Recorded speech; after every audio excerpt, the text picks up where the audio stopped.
Hello, hello, hello, my darlings. Hello, my darlings. How is everyone? How you all doing? I hope all is well with one and all. It's been since Sunday, I think, since I did a show. This week went by real fast, and I don't know. I was like, oh, I'll do a show tonight. And you know what they say? When you say tomorrow, tomorrow never comes. There is no tomorrow. Cheers, boys and girls. I'm enjoying some Jesus juice. And welcome one and all on this somber day of 9/11. Whoops.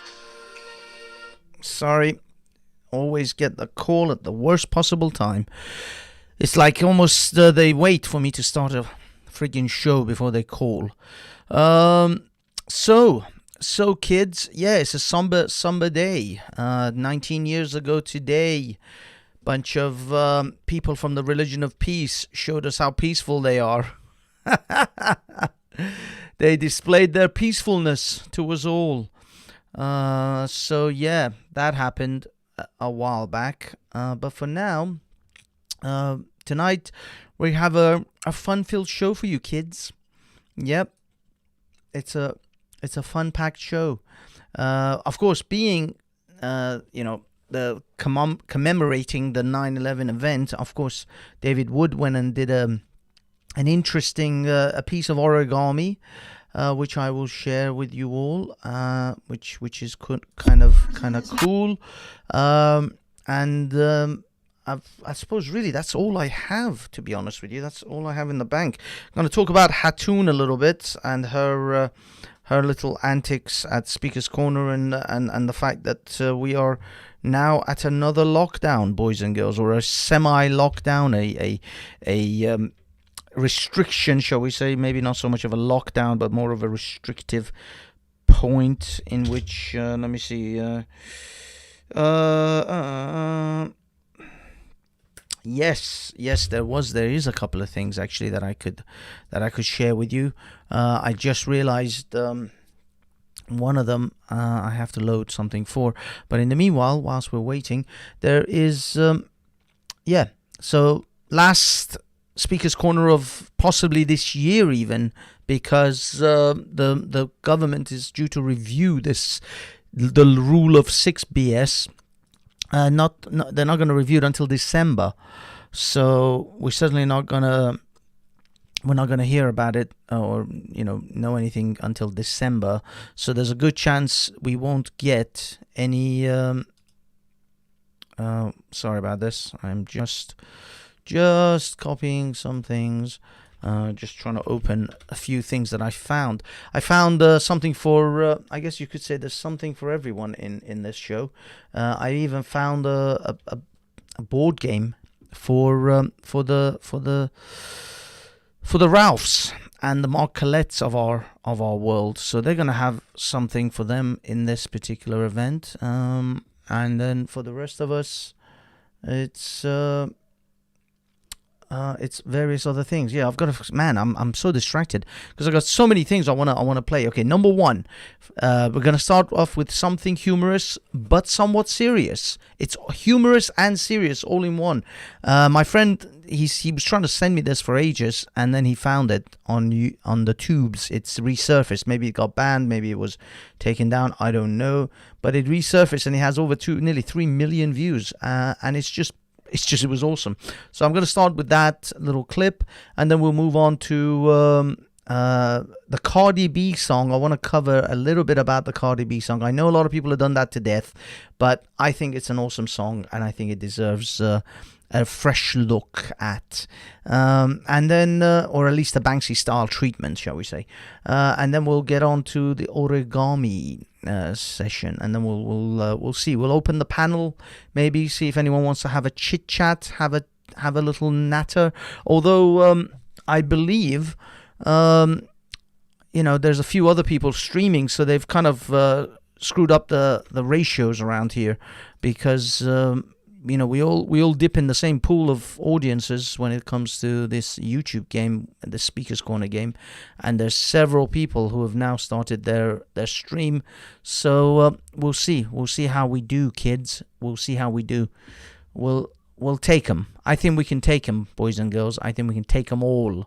Fuck those other people. We're the better show here, right?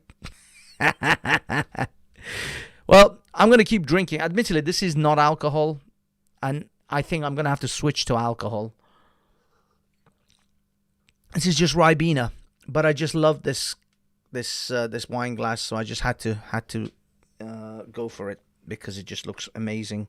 I saw it in my cupboard. I was like, yes, that's what I'm going to drink out of this evening because it's just lovely. Okay, so let's start with the first little video of the evening, and we'll kick things off with this one. It's quite good. I hope you enjoy it.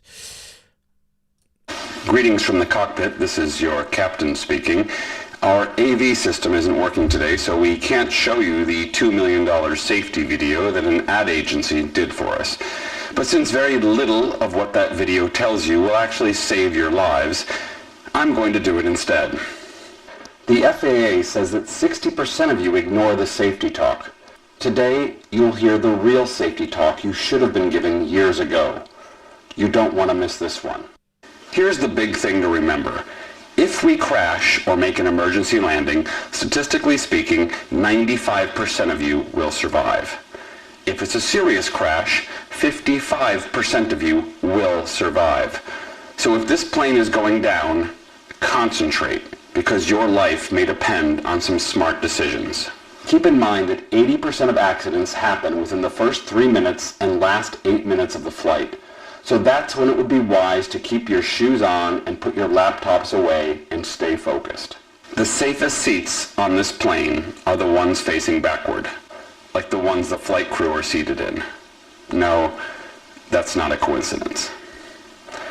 The next safest seats are over the wings, closest to the emergency exit.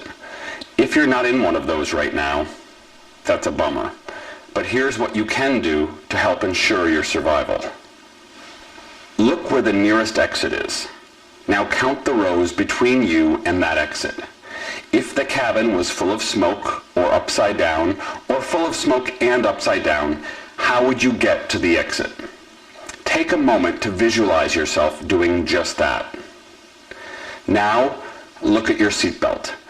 I know you all know how to use it, but that's because nothing is making you lose your shit right now.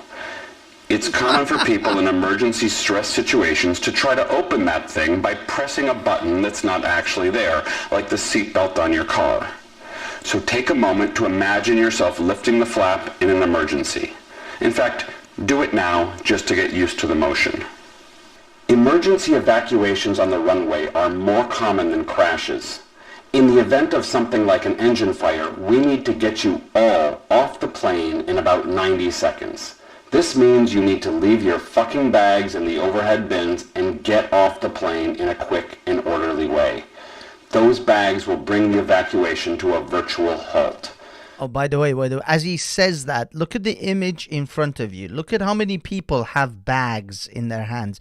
That plane was on fucking fire, and these people still have their fucking carry-ons in their hand. So you know that nearly...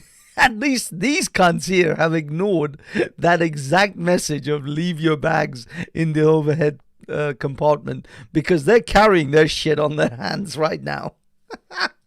My first officer and I will also be trying to get off this plane, and the last thing we want is to be cockpit blocked by your roll-on.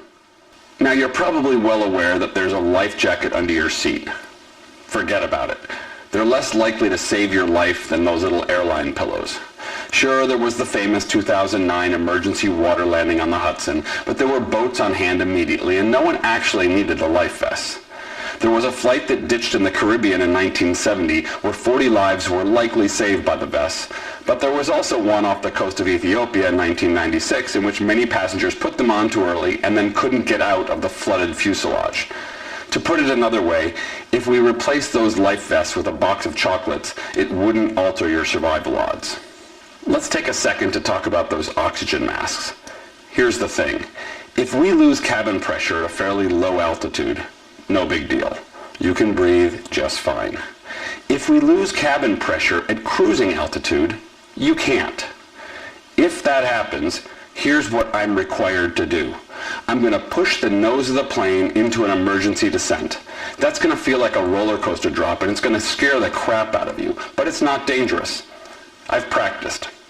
Also, by law, I need to notify air traffic control as well as the airline. And I need to do all of that before I can get on the microphone and tell you what the hell is going on. So don't be surprised if you don't hear from me for a bit.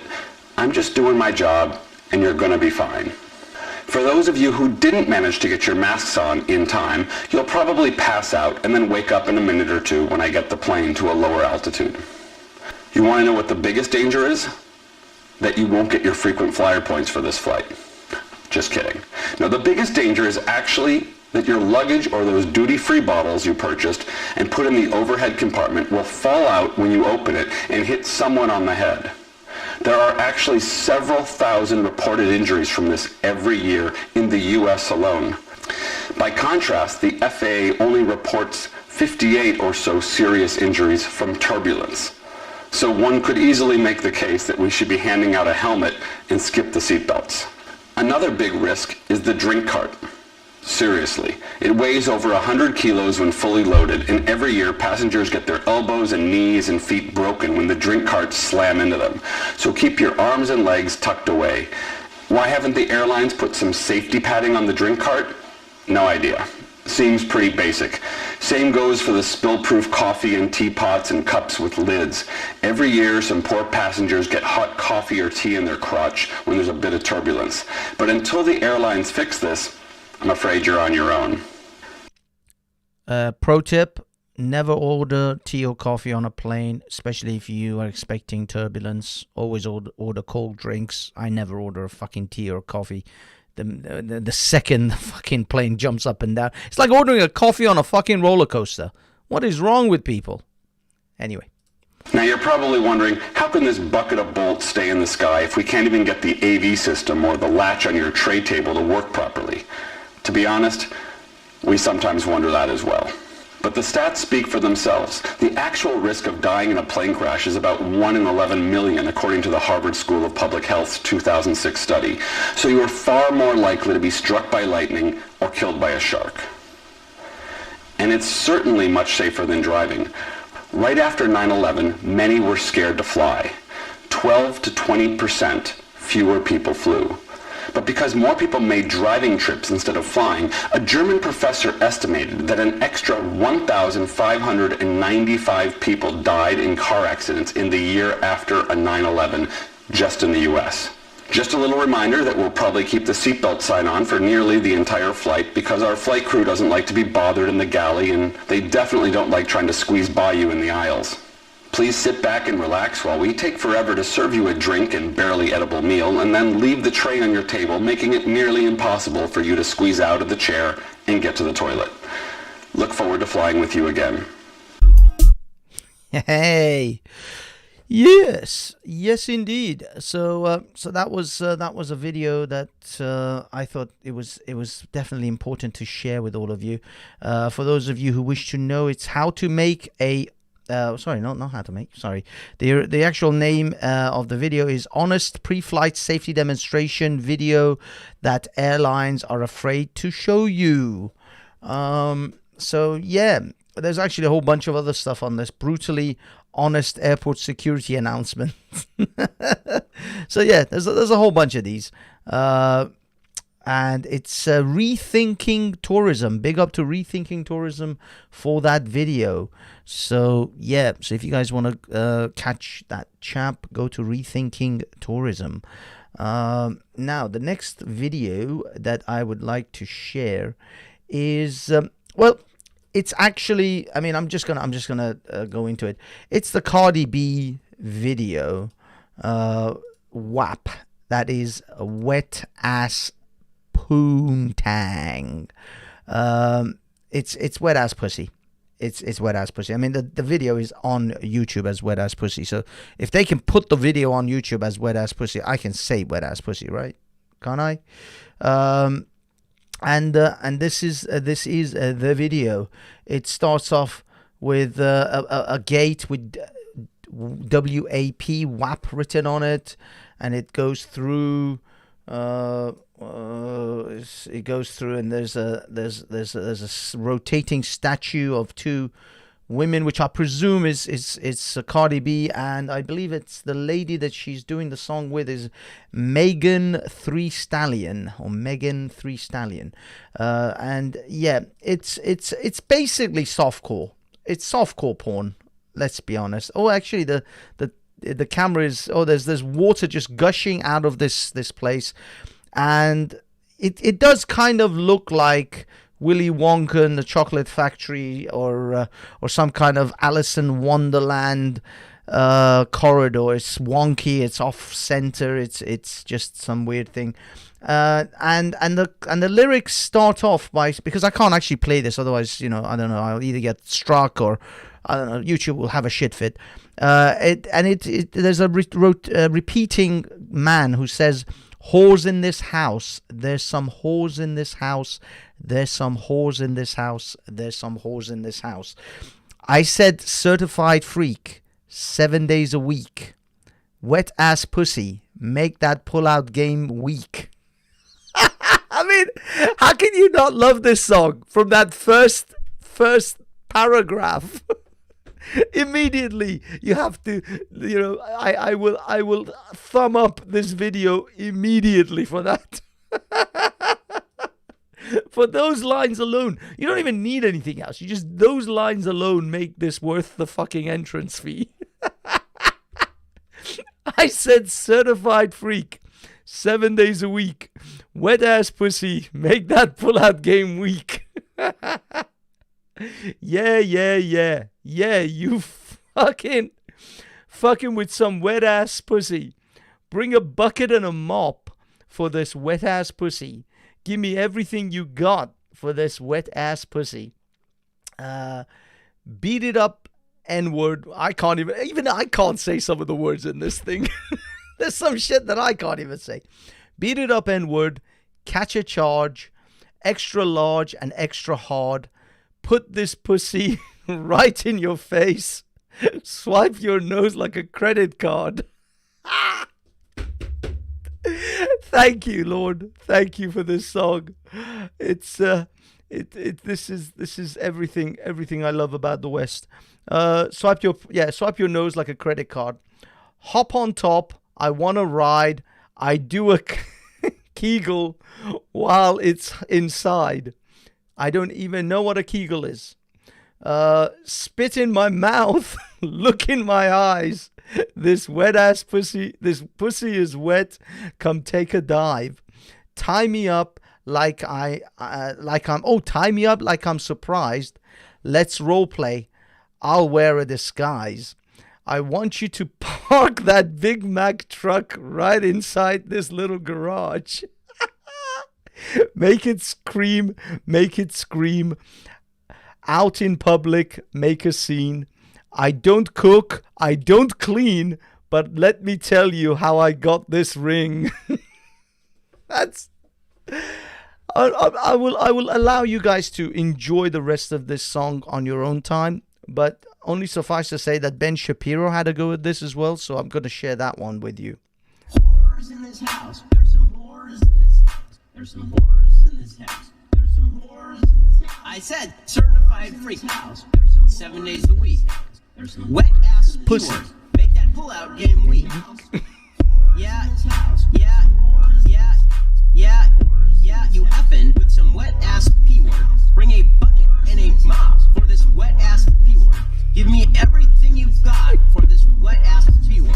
Beat it up, N word. Catch a charge. Extra large and extra hard. Put this P word right in your face. Swipe your nose like a credit card. Hop on top. I want to ride. I do a Kegel while it's inside. Spit in my mouth. Look in my eyes. This P word is wet. Come take a dive. It continued along. Yes, and you know that this man has never made any pussy wet in his entire life. The irony of it all. Now, people use this, and people say that this is the sign of the decadent West heading straight down the toilet, that we need some Jesus up in here. But I will have you know that prior to this wonderful rendition and what this creative outlet that Cardi B has produced, prior to that, many years ago, some of us older fellas remember another song that started in this manner. All you ladies pop your pussy like this. Shake your body, don't stop, don't miss. All you ladies. That's right. All your ladies pop your pussy like this. The song is by Kia. My neck, my back, my pussy, and my crack. That's right. This song was knocking it down. This song was holding it down decades before any Cardi B fucking crawled up out of her little fucking prostitute game and came up here and started wet ass pussying us. Okay, so this I still give. This is the queen. This is the she wears the crown. Cardi B is a mere princess, mere underling compared to Kia, for she did it before anyone else. And the song begins with, "If you don't want to hear a filthy song, get the fuck out, please. All you ladies pop your pussy like this. Shake your body, don't stop, don't miss. All you ladies pop your pussy like this. Shake your body, don't stop, don't miss. Just do it, just do it, just do it, do it now, right? Do it now, right now. Lick it good, suck that pussy like you should. My neck, my back, lick my pussy and my crack. My neck, my back, lick my pussy and my crack. First you gotta put your neck into it. Don't stop, just do it, do it." I love this song. Where was I? Yeah, just do it, do it. Then you roll your tongue from the crack to the front. Then you suck it off till I shake and come. Make sure I keep busting nuts all over your face and stuff. Got me making so much love. You see these poetic lyrics were rhymed decades before Cardi B was a mere apple in her daddy's vagina. Before she was a drop in her mummy's wet ass pussy. Oh shit. So don't think to yourself that Cardi B was first. No, my good sir. Cardi B comes from a long line of great poets in the world of rap. Okay, I'm done with the Cardi B thing. I mean, the thing is, the reason I went to the Cardi B thing was because Cardi B and Candace Owens are having a fucking shit fest online right now. Candace Owens is just dissing the shit out of Cardi B, and Cardi B is just the fucking idiot. She's an idiot trying to play intellectual, failing rapidly. So okay, out of all of that, now we come to what I consider the pièce de résistance of the evening. For those of you uninitiated, which I doubt there is many, we're 30 minutes in. This won't be too bad, actually. This is not a this is a fairly decent level show as far as timing is concerned. Oh man, there's this little tiny fly which I will kill immediately as soon as the show's over. He's just constantly fucking with me. Okay, why are you reading verses from the Quran? Oh, blah! Damn! That was a piercing blow. Okay, for the uninitiated, there may be one or two of you out there. I don't know. I don't see them, but maybe there is. For the uninitiated, I just simply want to say that the reason David Wood is doing what he is doing is because of a series of tweets that Mohammed Hijab has posted has posted against apostate prophet and saying all sorts of things like that he encouraged, or not encouraged, but sort of insinuated raping his wife, or saying to rape his wife is perfectly fine because they insult the Prophet Muhammad. And so since they insult the Prophet Muhammad, they're going to insult their mom and their wives and all of this sort of stuff. And so in retaliation to this, David Wood has taken it upon himself, also apostate prophet as well, and Armin Navabi of Atheist Republic. They have all taken it upon themselves to defame and desecrate the Quran. So they tear the Quran. David Wood ripped a page and ate or chewed it. Apostate prophet has torn multiple pages. So has Atheist Republic. And I myself have also contributed to that on Twitter. If you wish to see it, go and check out my tweets. It is a unique artistic expression of defaming the Quran as far as I'm concerned. But here is David Wood on his second defaming of the Quran. Not second, or I don't know. It's a continuation of his efforts towards defaming the Quran. Now, I have to give it to David Wood. I think he's a very proficient origami artist.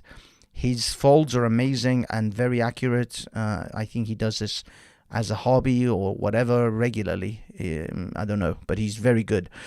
So without further ado, I will simply play the video for all it's worth, because I suspect this video won't last on YouTube very long. That's why I'm playing it, so that later on I can possibly even download it and echo it on BitChute. I have posted some videos on BitChute which will not fare well on YouTube recently, so if you guys wish, or you can also find my BitChute in the underpants section below. Everyone, as you probably know, Muhammad Hijab recently began targeting women with mockery and abuse. He's even been using imagery of torture and rape when insulting women, and suggesting that deep down some of them actually want to be subjugated and raped by Muslim conquerors. The worst part is that he's been encouraging his followers to do the same, and so Hijab is starting a global campaign of harassment and abuse directed towards women. I've repeatedly warned him about this kind of escalation, since Surah 6 verse 108 of the Quran says that the way to make people like Hijab stop with the insults is to insult Allah in return. Sadly, Hijab hasn't heeded my warnings, so welcome to my first origami lesson, how to make an origami pig. There are lots of different ways to make an origami pig. I'm going to show you how to make the cutest, most adorable little origami pig you ever saw. The first thing we'll need is some paper. Oh, here's some. We'll need 2 squares, one for the body and one for the head.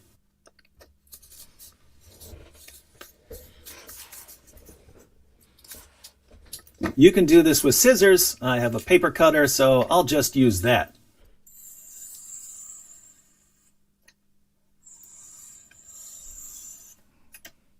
There you have it, perfect squares from a perfectly preserved book. I'll make the body first. I don't want this video to be too long, so I'll speed it up as I make the folds. You shouldn't have any problem seeing all the moves.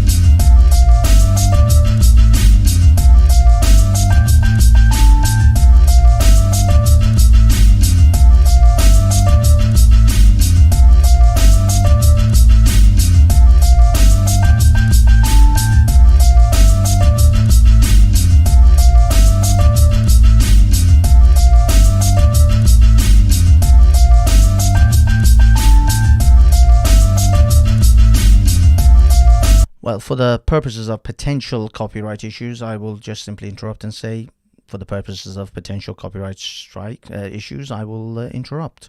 But, I mean, I don't think David would mind anyway.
This is going to be the cute little pig's body.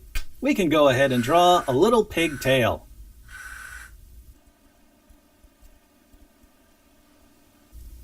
Now for the head.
Look at this adorable pig head.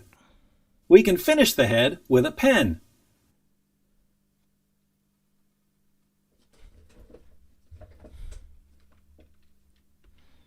Now all we need to do is connect the head to the body. You can add a little tape or glue if you want to keep these together permanently, but that's how you make an origami pig. I'll be perfectly honest with you. I think this is far harder than it looks. I don't think I'd be able to even follow this thing. But I don't think the purpose is to actually learn how to do an origami pig. I just don't think that's the purpose.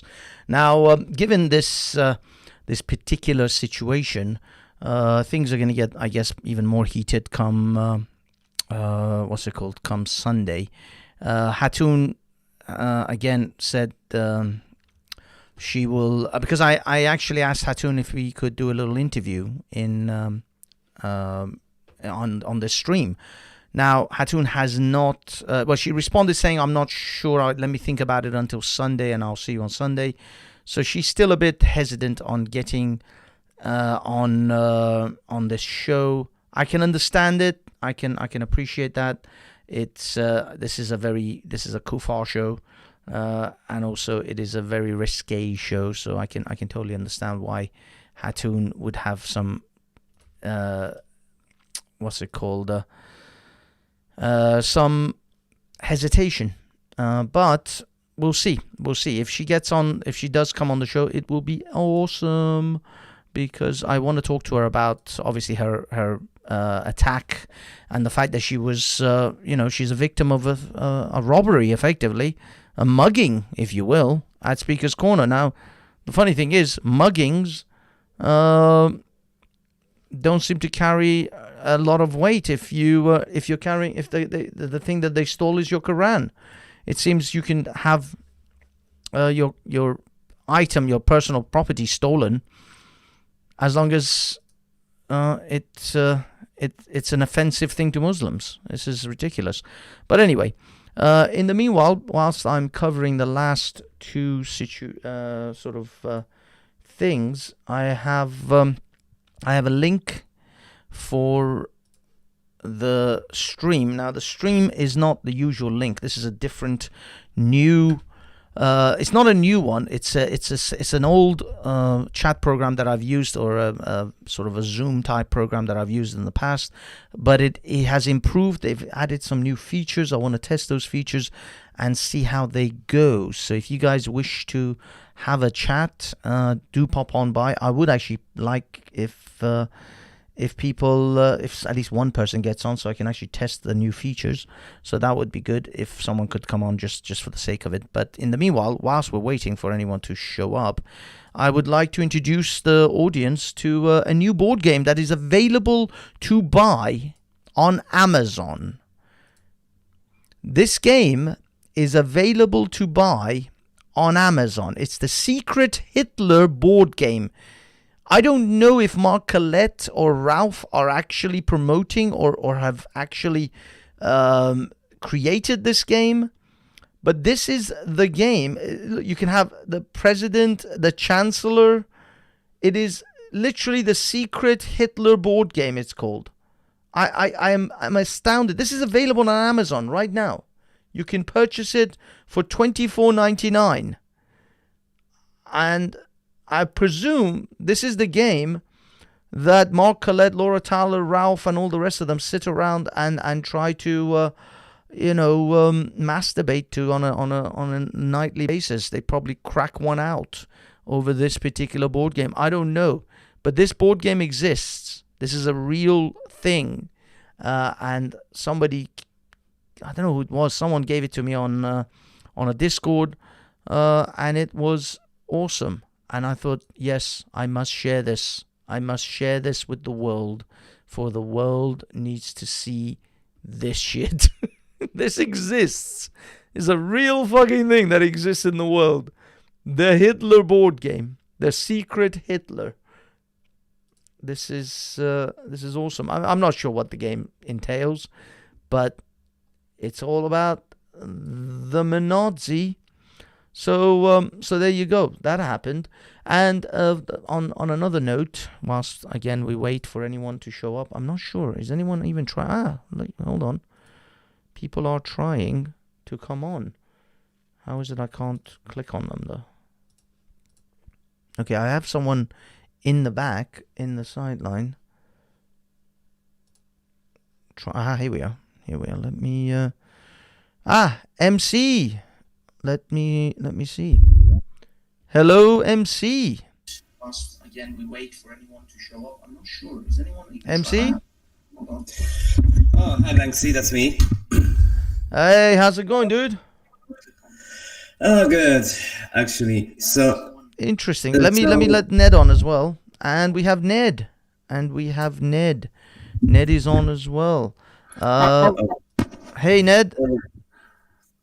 But I have to ask you one thing. Yes. Oh, no. Yes, indeed. I'll jump. I only came on just to, because you asked for somebody to jump on. But now you've got, because we spoke a couple of days ago. You don't want to bloody hear me anymore. No, it's all right, man. It's all right. Hang in there. Maybe there's something that. If Ralph's out there, come on, Ralph. Oh, in the chat earlier. Speaking of the people from that movement, I have to ask you. So Banksy, you are suggesting to me that Laura is coming to or even squirting to that game. I don't know. I'm not saying that whether she is, having any kind of vaginal excretions over that game. I'm just simply saying that it looks like the kind of thing these guys would be like doing a circle jerk on, because it's the Nazi game. I mean, it's it's Hitler's, the Secret Hitler board game. Oh, then it's the kind of thing, it's the NNG, exactly, the naughty Nazi game. Yeah, I would imagine it's the kind of thing that Mark Collette would have over for Christmas on. It's the Christmas board game. Of course, all the just Collette household. For him. Yeah, the Collette household comes together and they play this game. I can just imagine. That's what's taking place on Christmas Day at the Collette household. This is a great stocking filler, the Hitler board game. I don't know about the Collette household, but you can imagine people sort of fighting over who gets to be Goebbels and who Himmler. I don't even know, but there is a chancellor and there's a president. Those are this little plaque things that you're given. I don't know. I mean, what is it like? Congratulations, you can now open Auschwitz after 3 times round. You have Oh, collected no. enough to open Auschwitz. Well, first they have to storm my country to do it. Maybe Yeah, that's an option in the game. But what I mean is, it's like, what sort of shit? I mean, oh, well done. You are now Himmler. You may make lampshades. I mean, what the fuck do they do? But it says secret Hitler, doesn't it? Well, if that's not a gender neutral game, and I think that isn't, then Laura probably could be. Congratulations, now you are Eva Braun. Ah, yes. Can you qualify to become an Ava Brown? Can you identify as Ava? I identify as Goebbels. My pronouns are I'd be kill interested the to find out. Jews. I'd be interested to find out what the game's about, because I don't think it's about. If it's secret Hitler, it's got to be about how you sort of ascend to power in this country, or in America, or in Germany, or something. You know what I mean? It's not. Yeah, let me. Surely it's about modern day, isn't it? Let me see if there's any writer. Okay, product description. The Secret Hitler is a dramatic game of political intrigue and betrayal set in the 1930s Germany. Oh. Players are secretly divided into two teams, liberals and fascists, known only to each other. The fascists coordinate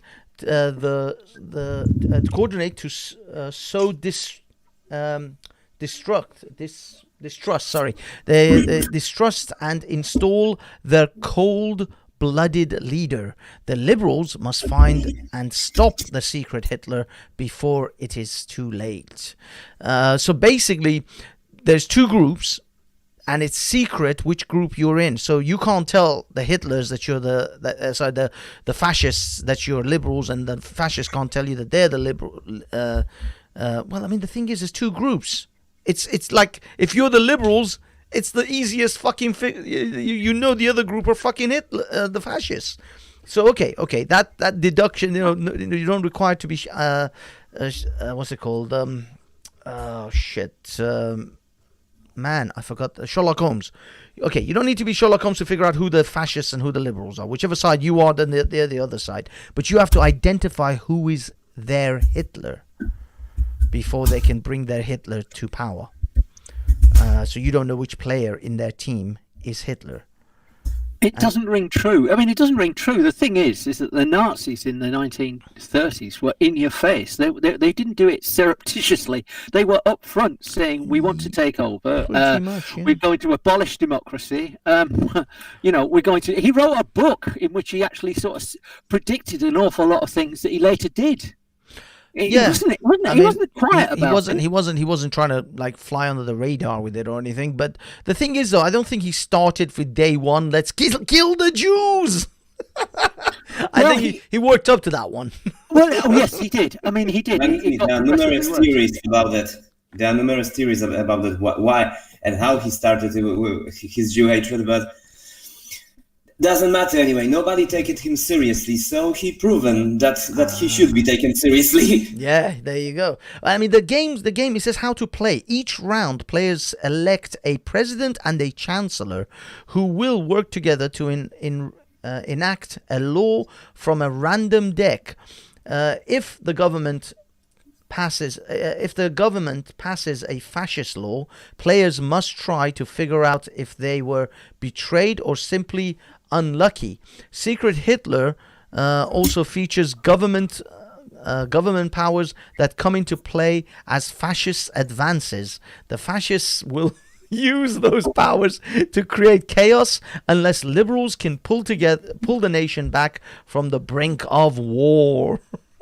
This is Mark Colette's wet fucking dream. I'm not joking.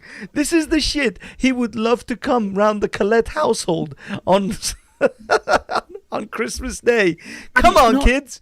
We're going to have turkey, and then we're going to kill some fucking Jews. But it's not true. That really isn't true to life. That's not how it happened. That will be probably the most multicultural Christmas in his life. lifetime. Yeah. No, I Some mean, like turkey and kosher killings. yeah, I don't think Kosher that slaughter. this is trying to actually enact the real life situation, or at least the events, the real life events. I think it is playing on, it's playing, it's taking artistic, shall we say, artistic liberties, or artistic, what's it called? It's artistic something. Yeah, license. License. There Artistic you go. license. Yes. I think they're taking a bit of artistic license on this one. I think they're driving a coach and horses through the artistic license. No. Although Banksy, I admit it, I would like to have my Christmas board game where you can kill and abuse communists, but that's only my wet dream. Yes. Yeah, that is not available for all of us. But then the thing is, pretty soon, if Black Lives Matter have their way, maybe that will be something we can all relate to. Oh. And not just Black Lives Matter, Antifa, Black Lives Matter, the whole lot. Maybe then we will all be able to. The world will understand the former behind the Iron Curtain countries like never before. Yes, indeed. So guys, what do you think about David Wood and his artistic abilities these days? Are you guys involved in any of that? Have you? I mean, the thing is that if you remember, when the Danish cartoons came out, there were riots out in the Indian Peninsula, and 200 people died. Right, and I mean, I think that the problem is that I think this is a sort of slow burn. I think give it a week, give it another week, and it might not be funny anymore. You know what I mean? I'm with you. Well, I mean, the thing is, if David Wood does it, or Apostate Prophet do it, they're all in United States, so they're under very different laws, and also they have the First Amendment.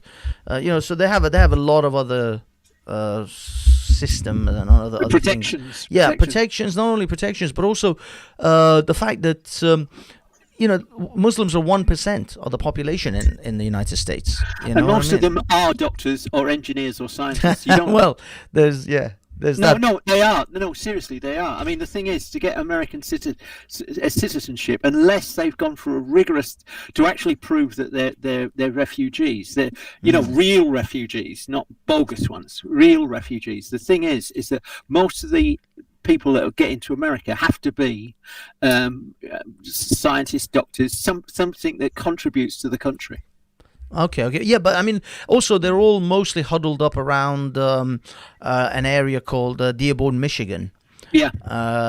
So they're not like spread all across the country. They're kind of, let's say you could go to parts of America where you won't even see a Middle Eastern, let alone a Muslim. So the country is massive. First of all, second of all, higher in Dearborn, Michigan. But generally, someone like David Woods, he is pretty safe from any issues occurring. He's not going to run into a Muslim and suddenly get bashed over the head or punched in the face.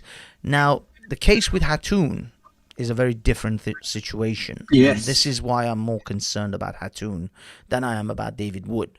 David Wood can do whatever the hell he wants. Hatun, in this country, it's a different situation. I'm sorry to say it. I told her on her own live show, and I said, look, it's a pity that this country is in this state, but we are here. You go to, I mean, even if she would be better off, even if she lived out in some parts of whatever, London, or out in the countryside, and she did this stuff on the internet, but she doesn't just do it on the internet. She takes this stuff to Speaker's Corner. And then she's there with, this Muslim guy who grabbed the book. Now, don't get me wrong. I was there, and I was worried the whole day that Hatun is going to get attacked. Someone's going to, an arm or a leg or something's going to fly towards her. Or she's going to, do something like bring out that Quran, and then people are... Now, when she brought the Quran the first time, I was like, oh, shit, here we go. And I was expecting the guy in front of me, who was actually the one who tried to grab it the previous week, to be the one who's going to grab it. So I was like looking right at him, and I was like keeping my eye on him constantly. And that was where, I got thrown off a little bit, because I thought, okay, this guy's at the front. If he does something, I can, I've got full, I'm facing him full on. First of all, I've got him on camera. Second of all, I can actually hold on to him a bit better, because I only have one hand at any given time, because my other hand is occupied with bloody camera equipment. Yeah. So I'm barely holding on to anything, really, if I grab in. I even grabbed that guy with the one who came from behind me. And I had my hand on the Quran for like 3 seconds. And it just slipped out of my hand, because it's like I've got one hand and the damn thing is like a bar of soap. So I had no chance of holding on to it. And neither did Hatoun either, because Hatoun, when the guy went for it, she only had one hand on it as well. So she didn't have a good grip. I couldn't get a good grip. And the worst thing was, I couldn't even record that bastard, because he came from behind me. But what I mean is, any time, when you're in a circle and there are Muslims around you, at any given moment, any of these fucking savages can jump out.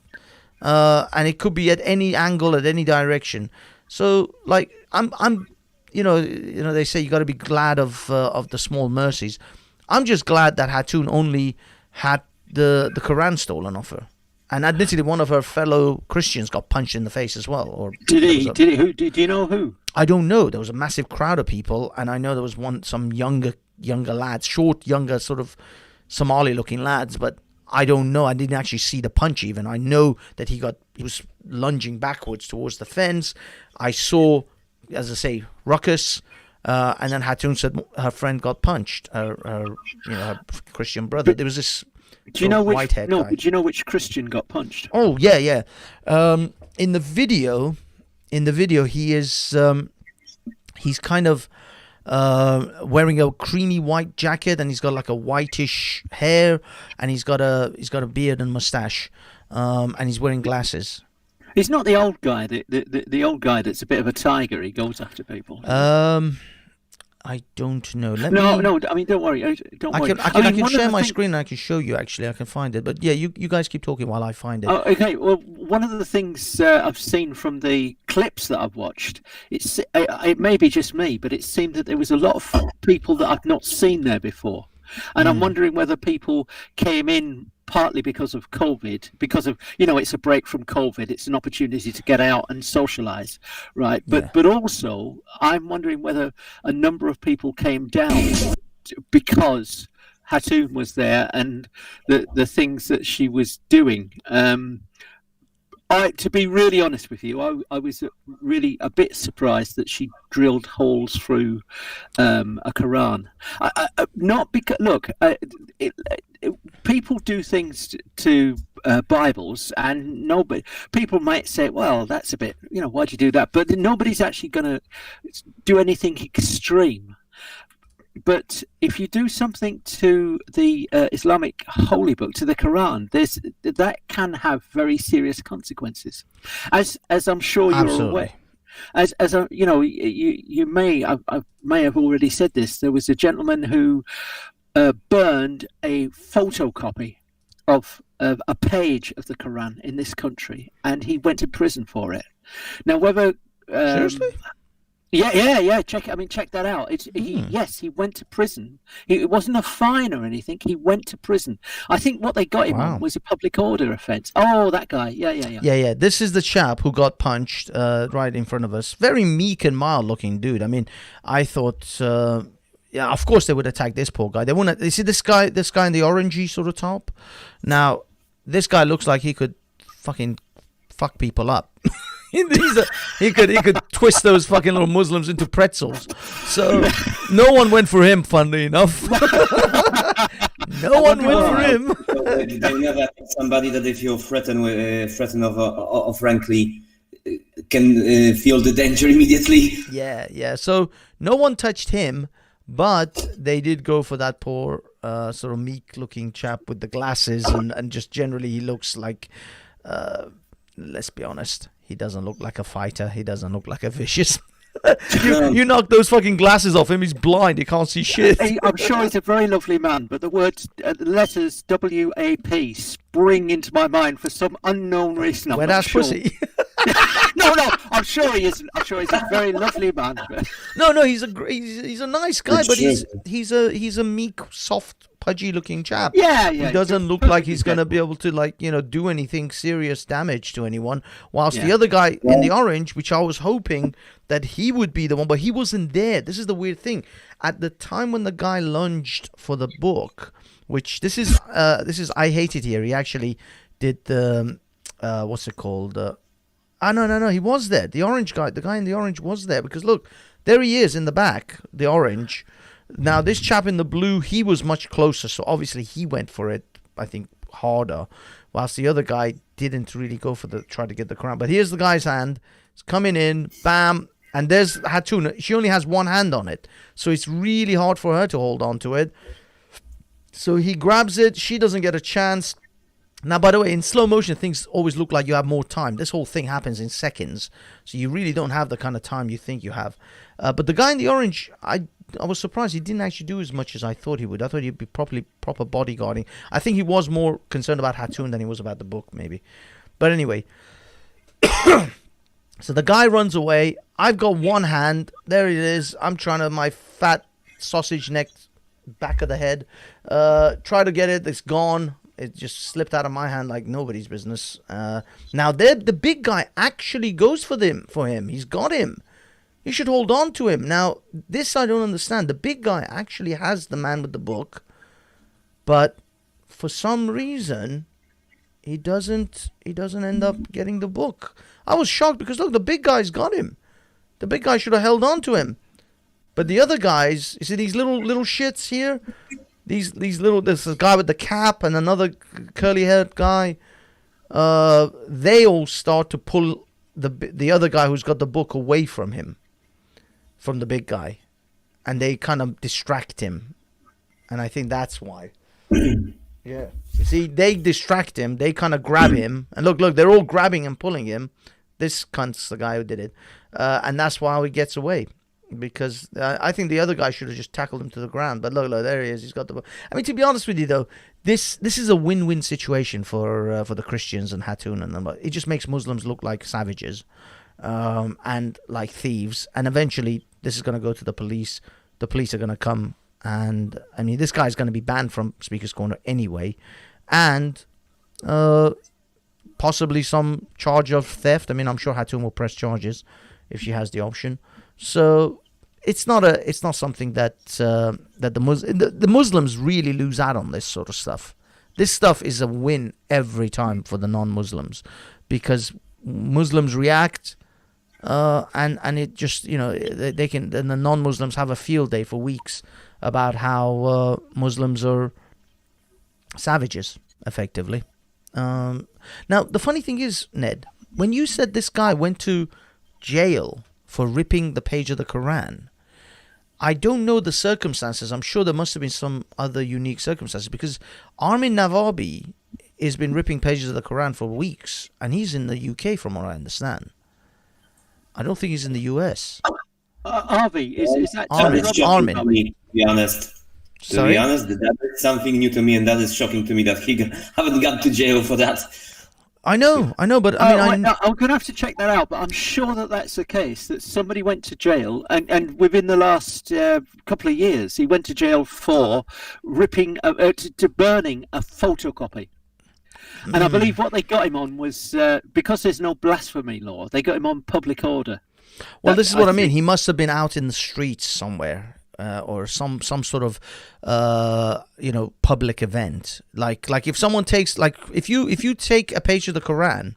Now I know Hatun has been walking around with a Quran with holes drilled in it, but if she ripped a page of that Quran and set it on fire in the middle of the Speaker's Corner, she would get in serious shit for that from the police. Banksy, could I just draw your attention? There's somebody making a comment, Bal Rai, about dinghies, and you may want to take that off. I know that you're free speech, but that might get you your site taken down. Yeah. Yeah, but I mean that's just some commenter in the text. I can't. You- I mean, no, he's okay, not okay, even. I He's not even fully swearing. He's kind of edited his swearing. But I mean, I don't know. I don't. No, see no, no. that. I'm just drawing it to your attention. That's, Yeah. I mean, admins, if you guys are out there, oh fuck it, dude. I'm sorry. You're gonna get a 30-second or 300-second timeout because that way you'll just get rid of all these fucking texts. I can't be asked to go through his entire fucking no. catalog I'm of just thinking, texting. you know how trigger happy. I know YouTube has become really, really fucking harsh these days. So that's what I mean. That's why I'm just playing it safe. I'm sorry, dude. This is a family-friendly show, don't you know? Oh. This is the Banksy family-friendly show, people. Don't you all remember the fucking rainbow I posted last last time? Remember the rainbow? It's family-friendly. Yes. Unfortunately, Comrade Secretary Susan Wojcicki will not allow us. Yes. Comrade Susan will not allow us to do anything non-family friendly, people. But anyway, but as far as as far as this situation is concerned, these are the things I'm worried about constantly with Hatun. Now, I'm sure Hatun's going to come back this Sunday with another spectacular antic, considering it's going to be the last one of probably 2020, because 2020 has just been just a giant shit show every day. But since she's going to come back for potentially the last one of the year, she's going to do something, she's going to try to push the boundaries. And unfortunately, this is a situation where this is Britain. You got to play within your, within those parameters. Boundaries. Yeah, boundaries. It's not a free country, and if you look at the picture of some of the people that are around there, I'm not sure that those people are regulars to Speaker's Corner, and I'm wondering whether people, I don't know, but I wonder whether people came to Speaker's Corner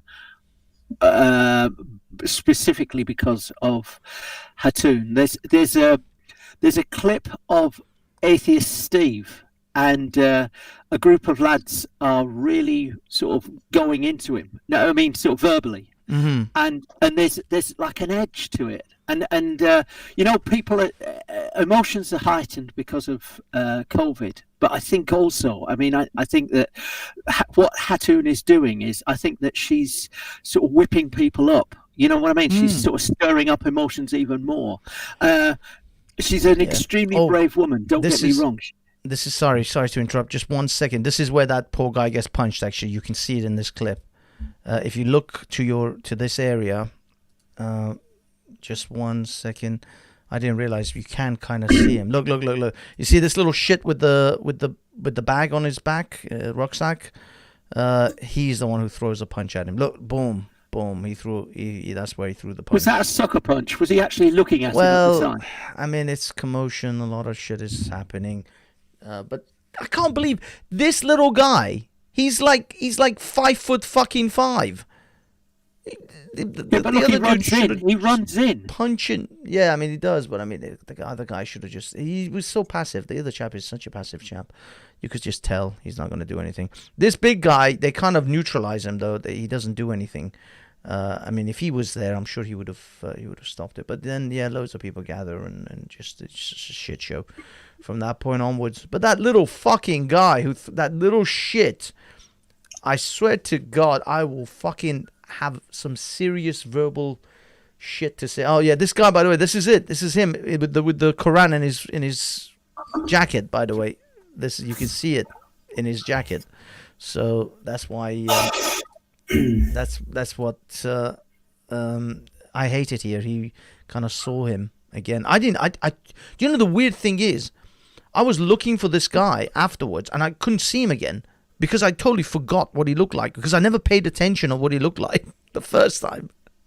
I had no idea what this guy looked like. I was like, where is this guy? I was kind of looking for him. Because I wanted to see if he's gonna because I suspected he would throw the Quran just somewhere. Because he's not gonna take it home with him, is he? His parents are gonna beat the shit out of him. What are you doing? Bringing a defaced Quran to our house? If he's like any serious kind of Muslim. So eventually, what's he gonna do? He's gonna throw it away, or he's gonna just chuck it to one side. He's not really gonna do anything with it. He can't. But well, there's the question. Do you know American troops when they were out in Iran, Iraq, they, for some reason, I think for training purposes, they gave loads and loads of Qurans to American troops, and they ended up with vast quantities of these. As troops moved out, they left the Qurans behind, and they were left with tens of thousands, hundreds of thousands of these Qurans. What do you do with them? Well, in English.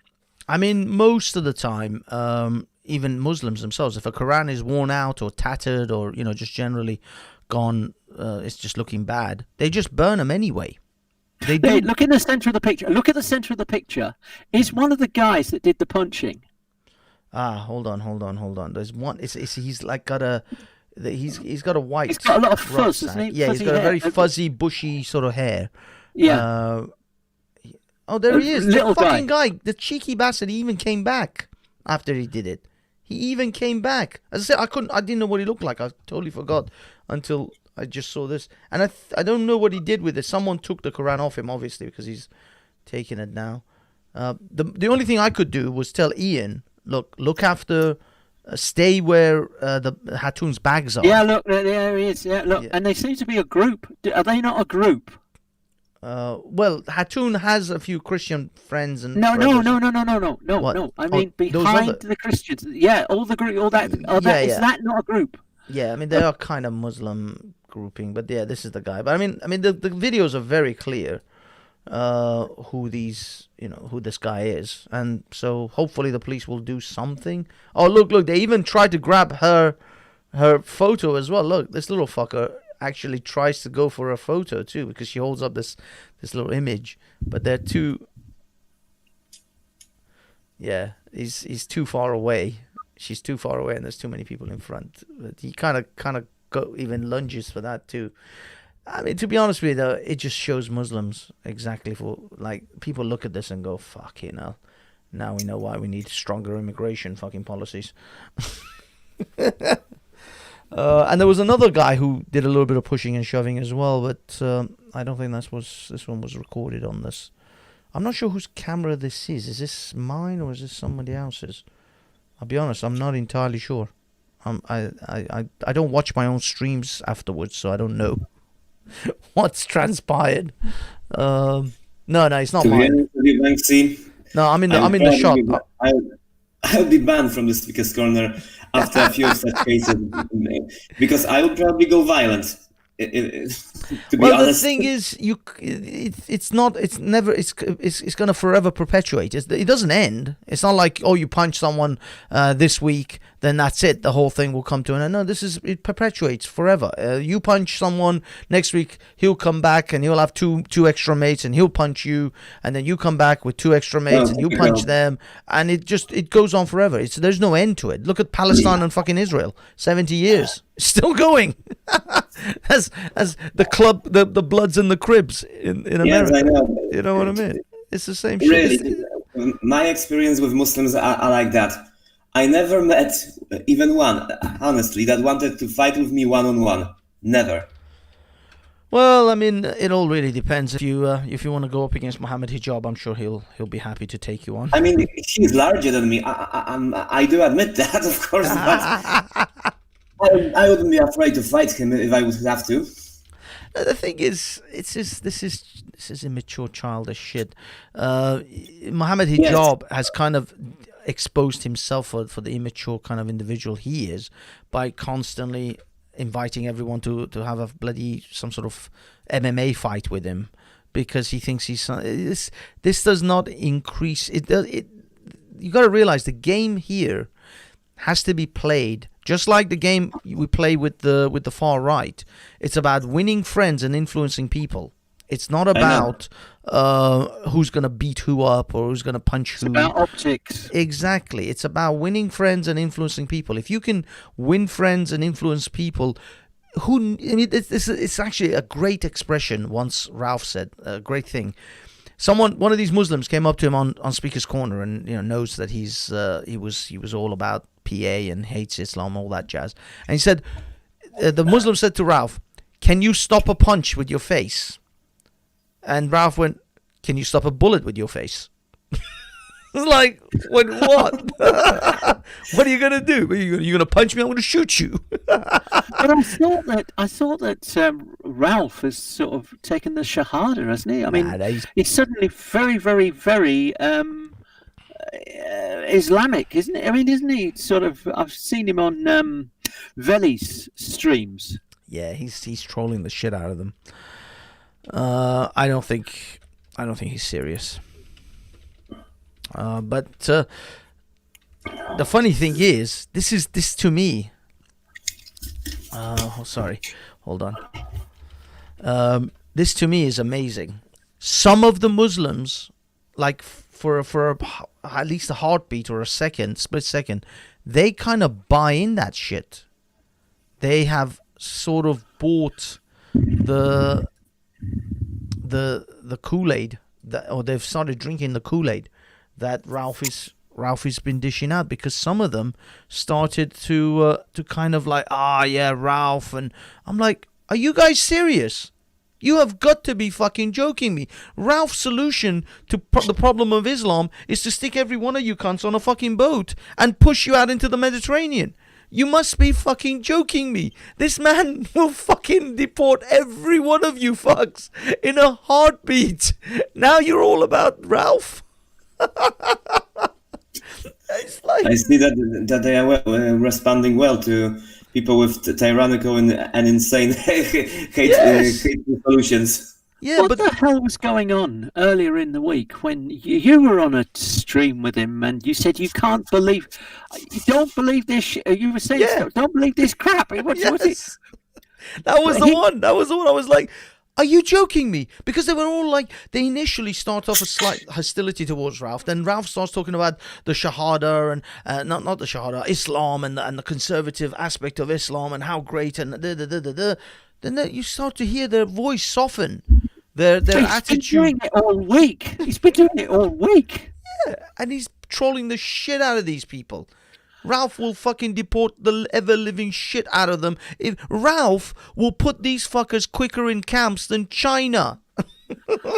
I just don't know the rule book. You're saying this. He seems to be one thing one week, another thing another week. I'm beginning to think you're fucking with me now, Ned. Ned, are you honestly telling me Ralph is serious about his attitude towards Islam? No. But I mean, but I did wonder this week. He was so He was so Islamified. I mean, like big time, you know. Yeah, because he's. The thing is, I will say this. Ultimately, Ralph wants a Christian. This is why I called Ralph the Christian Taliban like months ago. I think it was earlier on this year. Ralph will absolutely implement the Christian version of Islam. That's what he wants. These guys are authoritarians. They absolutely, and Islam is absolutely authoritarian. Is it? Sorry? Fundamentalists, absolutely. So yes, and frankly, when I have listened to him, I was like, you want to make Britain to look like a liberal. You want to make Poland to look like a liberal Catholic version of a country if you're going to do that.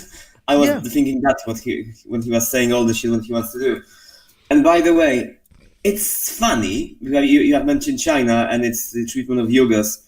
They don't say shit. I mean, Muslims, I haven't heard many of them saying or complaining about it. Like, they would reflect a radical brutal force. Yeah, no, absolutely. They will. What will someone like Ralph or his kind of ilk or movement will do is to simply implement a Christian version of Islam.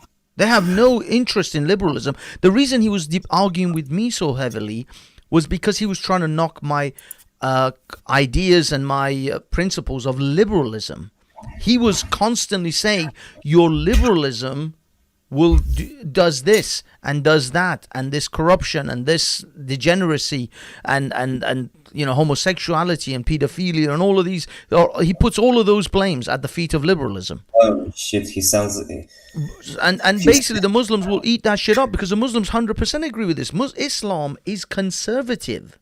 Islam is very conservative. I'm so sorry. Would you consider posting your link because Steve wants to come on. Oh, yes. Sorry, I didn't realize.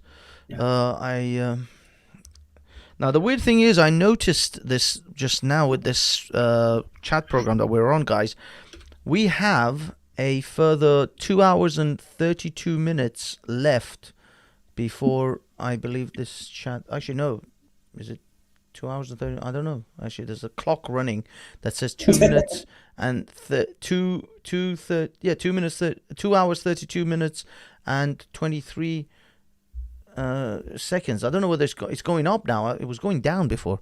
Anyway, anyone who wishes to jump on, you can jump on. I don't know whether our time on this is limited or it's absolutely free. This program is supposed to be totally free, and just I'm testing it out for its abilities to be as good as StreamYard, and it is.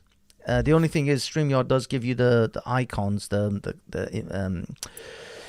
avatars. Yes, it's more comfortable for me because I don't have to at least take the mic and put it close to my mouth. Finally. Hello, Mr. Steve. Atheist Steve in the house. What? Steve. Oh, well, wait a minute. Okay. Is that Steve? I don't know, but if he turns on his cam, I am shutting it down immediately. Let me switch over here. Porn Steve. Hello, can you hear me now? Yes, Mr. Steve. Big up the man himself. So what's hearing happening? You loud and clear in Reykjavik. And here are the votes of the Icelandic. United Kingdom, nil. Oh, is it? It's not the Eurovision Song Contest, is it? Yes. When? Tonight? No. It's one of the things I usually say. Can you hear us in Amsterdam? Yes. I apologize. I totally missed it. I see that kills the joke. You had to explain it to me. I'm sorry. No, it's me. I was the idiot. I should have recognized. Unfortunately, the Eurovision was one of the many things we've lost because of the scandemic. Yeah. And Brexit. We haven't lost that yet. No. We're still in with the Brexit. I mean, we have officially Brexited, technically. Well, kind of, yeah. We're just waiting for the final deal. It's getting nasty at the moment. Oh yeah, because there's a lot of people saying, "Oh, no deal will be disastrous for Britain. How can Boris do this to us?" Well, I am counting on you guys to get the most harsh Brexit deal for the European Union as possible, because I want the Brussels to be taught a lesson with that. Yeah, but at the moment, I'm counting on you to get the best deal for you and the least comfortable for Brussels. I'm really into it. Hey, I'll be all for that. It's just my only issue is at the moment is what everybody's complaining about is Northern Ireland. If they can solve the mystery that is Northern Ireland, well, that's what they're kind of planning to do now. That's why all the fuss. They've got Michael Gove doing the negotiations, and he's one of the hardest nosed politicians in Parliament, and he really is a hard man. It's that's why the Europeans are losing their shit. Yeah, exactly, and jumping on planes and flying overhead desperately. I mean, isn't that fantastic to see? Lots and lots of interviews where they're saying you are breaking your promise, you are breaking the law, we are losing faith in this country. He's a hard man, and he'll ride all of that. Gove will. Yeah, I hope so. I hope we get it. So everybody should tell them what some of the British people have told me. Pack your bags and go live somewhere else if you don't like it. big up Japan though. We're in there with Japan. Oh, why? Oh, is this the same deal as Japan, or is this? Well, no. We've done our first outside the EU trading deal. Signed a deal with Japan. Very promising. Bring on that sushi.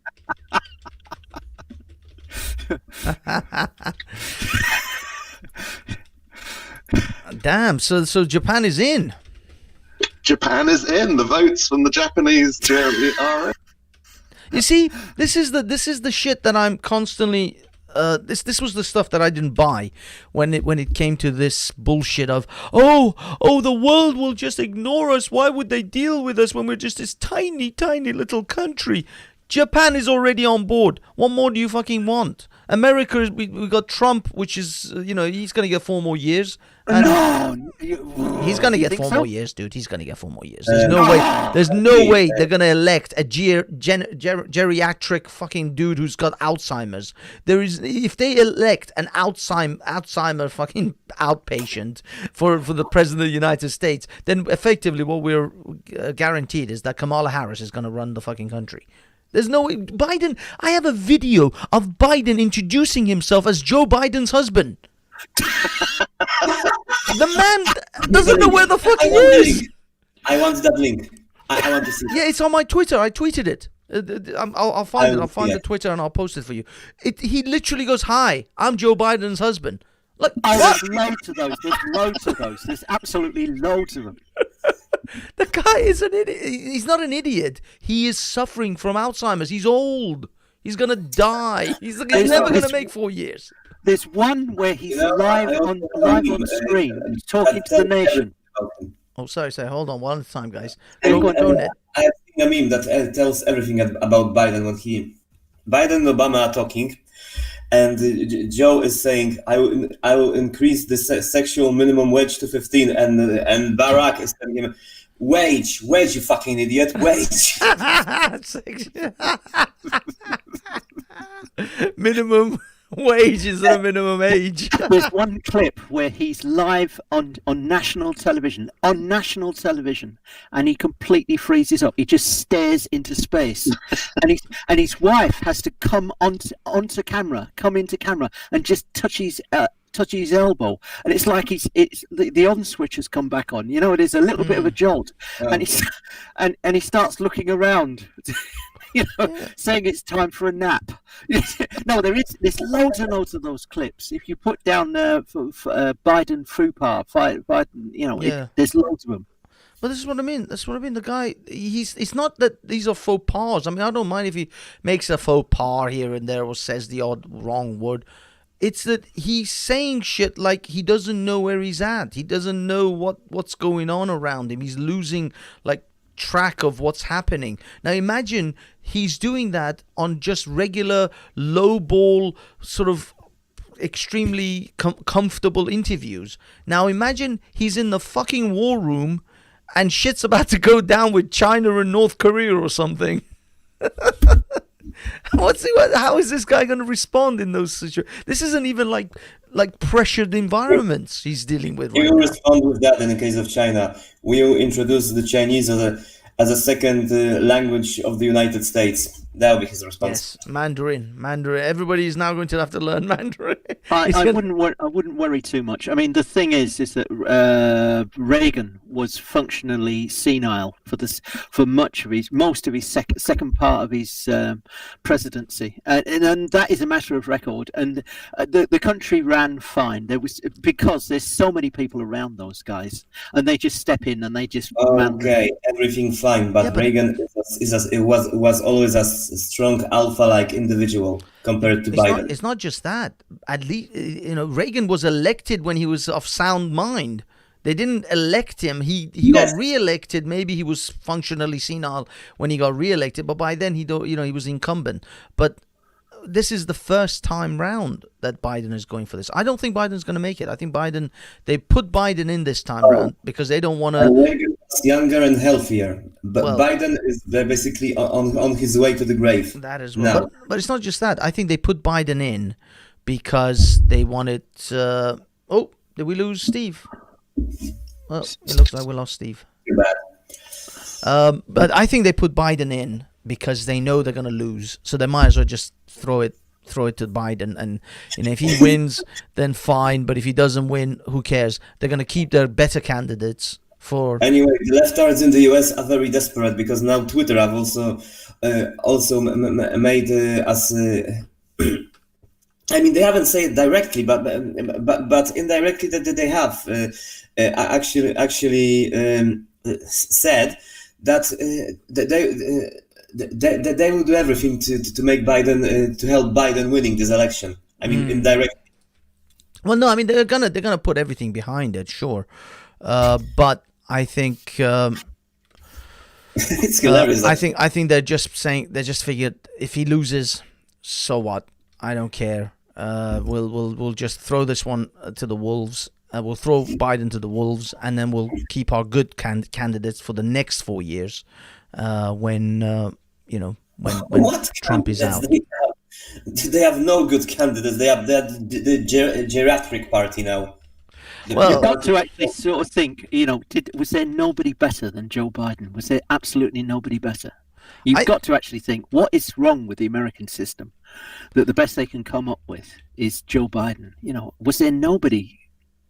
I think there was. I think there is better candidates. It's just they don't want to waste them on this election. I think they're holding back. The Democratic Party is like, look, we might as well hold our better candidates, the younger and more chance of winning candidates for the time when Trump is out, because next 4 years, that's it. Trump is done, and then we'll bring in our A game effectively. Steve, you're back. Welcome back, Steve.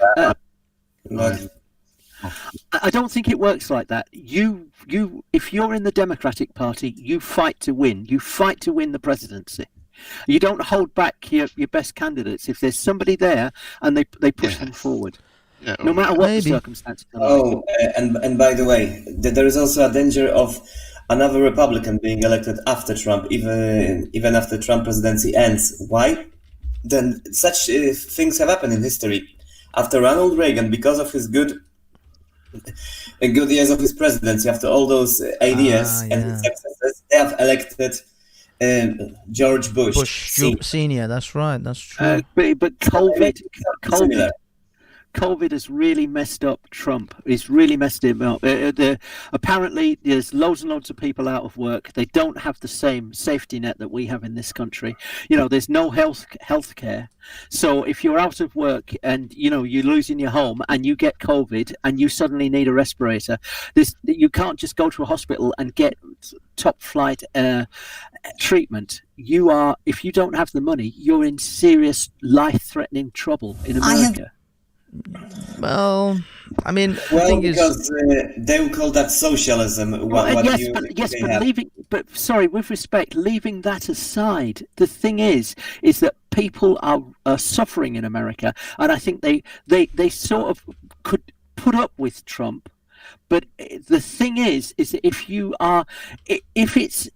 this is an emergency, and if he's not been seen to deal with this, and his ratings with dealing with COVID are appallingly bad, right? I think that might sink him. That may well sink him. I know that this is an echo chamber. There's a lot of people that sort of veer a little bit towards the right in this group, right? Here. Oh, sure. I don't deny the thing is that I really wouldn't be surprised if Biden gets through. I don't think he will. Yeah, I don't say see why, it. Steve. Say why. I think Trump's in there. But playing devil's advocate, let's say, do you think that that this whole COVID business and the fact that a lot of people are going to be disgruntled and lost their jobs or potentially on very low income now, on furloughs and all sorts of things? No furlough. No, in America. Oh, there is no furloughs. Shit. So people are just out of a job. You think those things are not going to affect his run? I don't think it is, because what are we in September, October, November? We've got 2 months. I don't see his approval ratings dropping any more than it is now. And I think he's still ahead, isn't he? Or is he like 50-50? No. There is a gap, isn't there? I just thought there was a gap. Yeah, but it's the same. It's the same Brexit thing. People don't admit in surveys, in polls, to supporting him or voting for him. Yeah, Shy Republicans. Exactly. Well, it's just, I mean, would you admit to supporting Trump if you think you're going to get fired from your job? If you think that you're going to have a bunch of people screaming in your face, you fucking racist bastard, fuck you! You're not going to fucking like, yeah, no, I'm Biden all the way. until you're in that booth and you're like, fuck that guy. Exactly. May even want to kill you. That's another problem. I mean, right now, I'm not entirely sure if this is. It says here Biden versus Trump. Who is leading the 2020 U.S. election polls? It seems to be Biden. Yeah. Well, the polls that don't matter. Hillary Clinton will have lead everywhere before she got crushed. Oh yeah, I mean the Washington Post or it was the CNN. I'm not sure. One of these polls said she's got 95% chance of winning. That was the poll at the time. You see, one of the things that's changed, they looked at the polling from 2016, and they didn't choose enough conservatives to ask questions, or people that admitted to being conservatives, as Steve was sort of saying earlier about shy Republicans. People would be phoned up, and very few people would actually openly say, "I'm a Republican." Yes, I'm a Republican. They'd usually say, sort of, no, and then do whatever they wanted in the polls. Yeah, well, I mean, I don't blame them.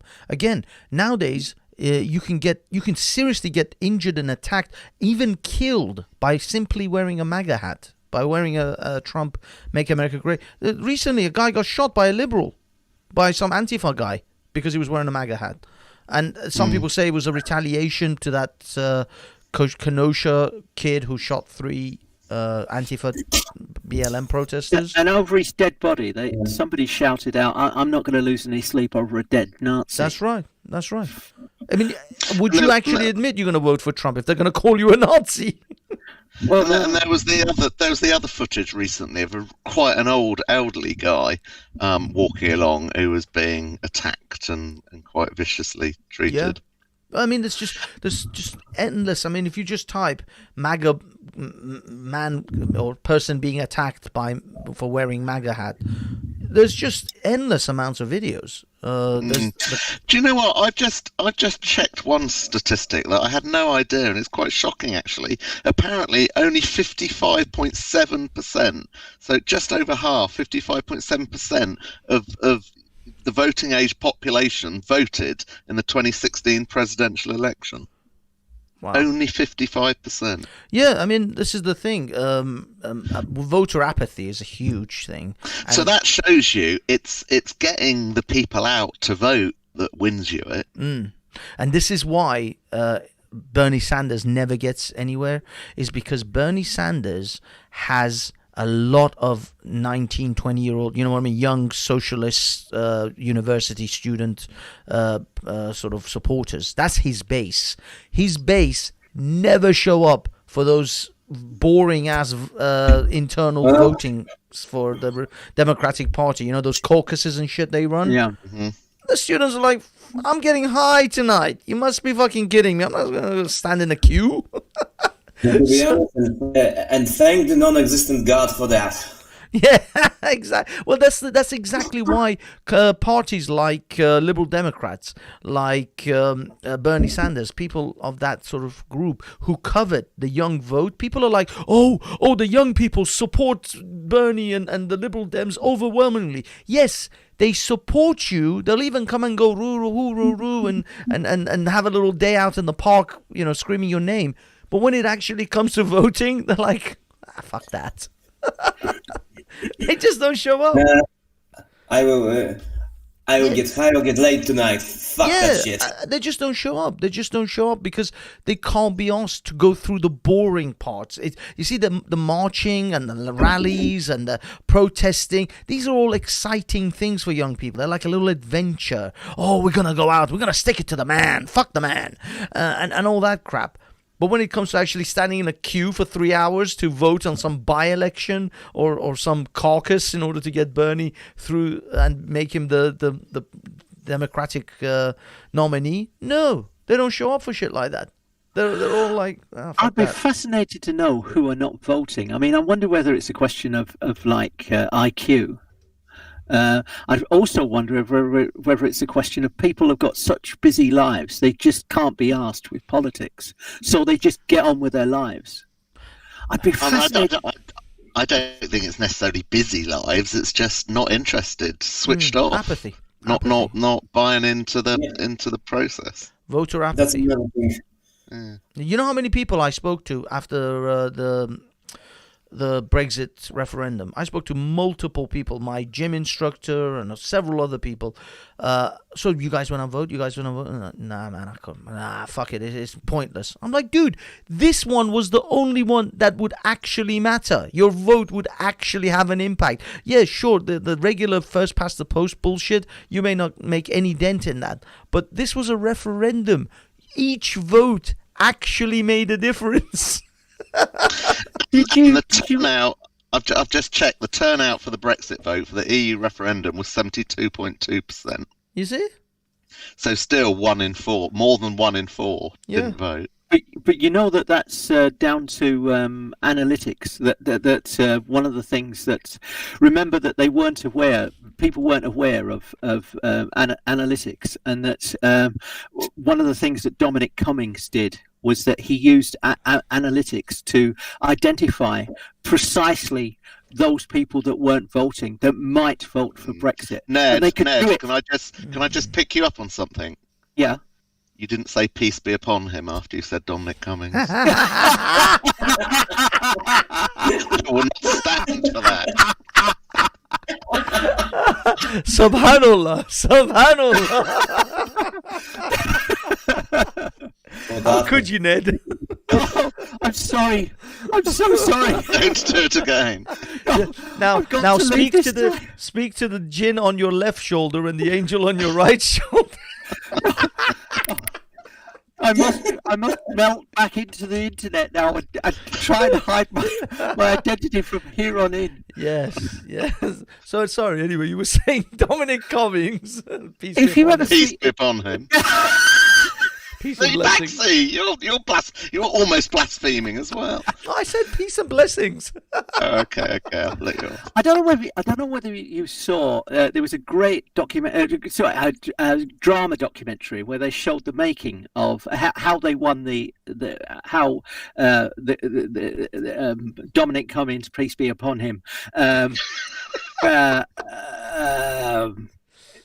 Yes, there was a drama, wasn't there? He won it, and one of the interesting things that happened was that they wanted to prove whether analytics would work, and they got Douglas Carswell, who'd been the MP for I remember I think it was Rochester for something like 20 years, and he said, the analytics guy said, you've got, according to my figures, you've got like 66% of voters in your constituency that would vote for Brexit. And he says, well, I don't, I'm sorry, I don't see them. I don't see. He said, I can identify them. He said, well, prove it to me. And what they did was that he actually took him to a house on a council estate, knocked on the door and said, Mr. Wiggins, could we ask you a few questions? Now, Dominic Cummings had been the MP for that area. This guy had no clue who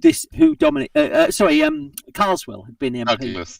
Douglas Carswell had been MP for 20 years, and this guy had no clue who his MP was, right? And that he was actually standing in the room. They asked him a whole load of questions, and he was just a prime Brexit voter. And then at the end of it, they said, "Are you going to vote?" And he said, No, I don't vote. And the whole point of the analytics was that the guy said, we can identify that man, that family precisely, and we can target adverts precisely at that man and millions of others that we know. Yeah.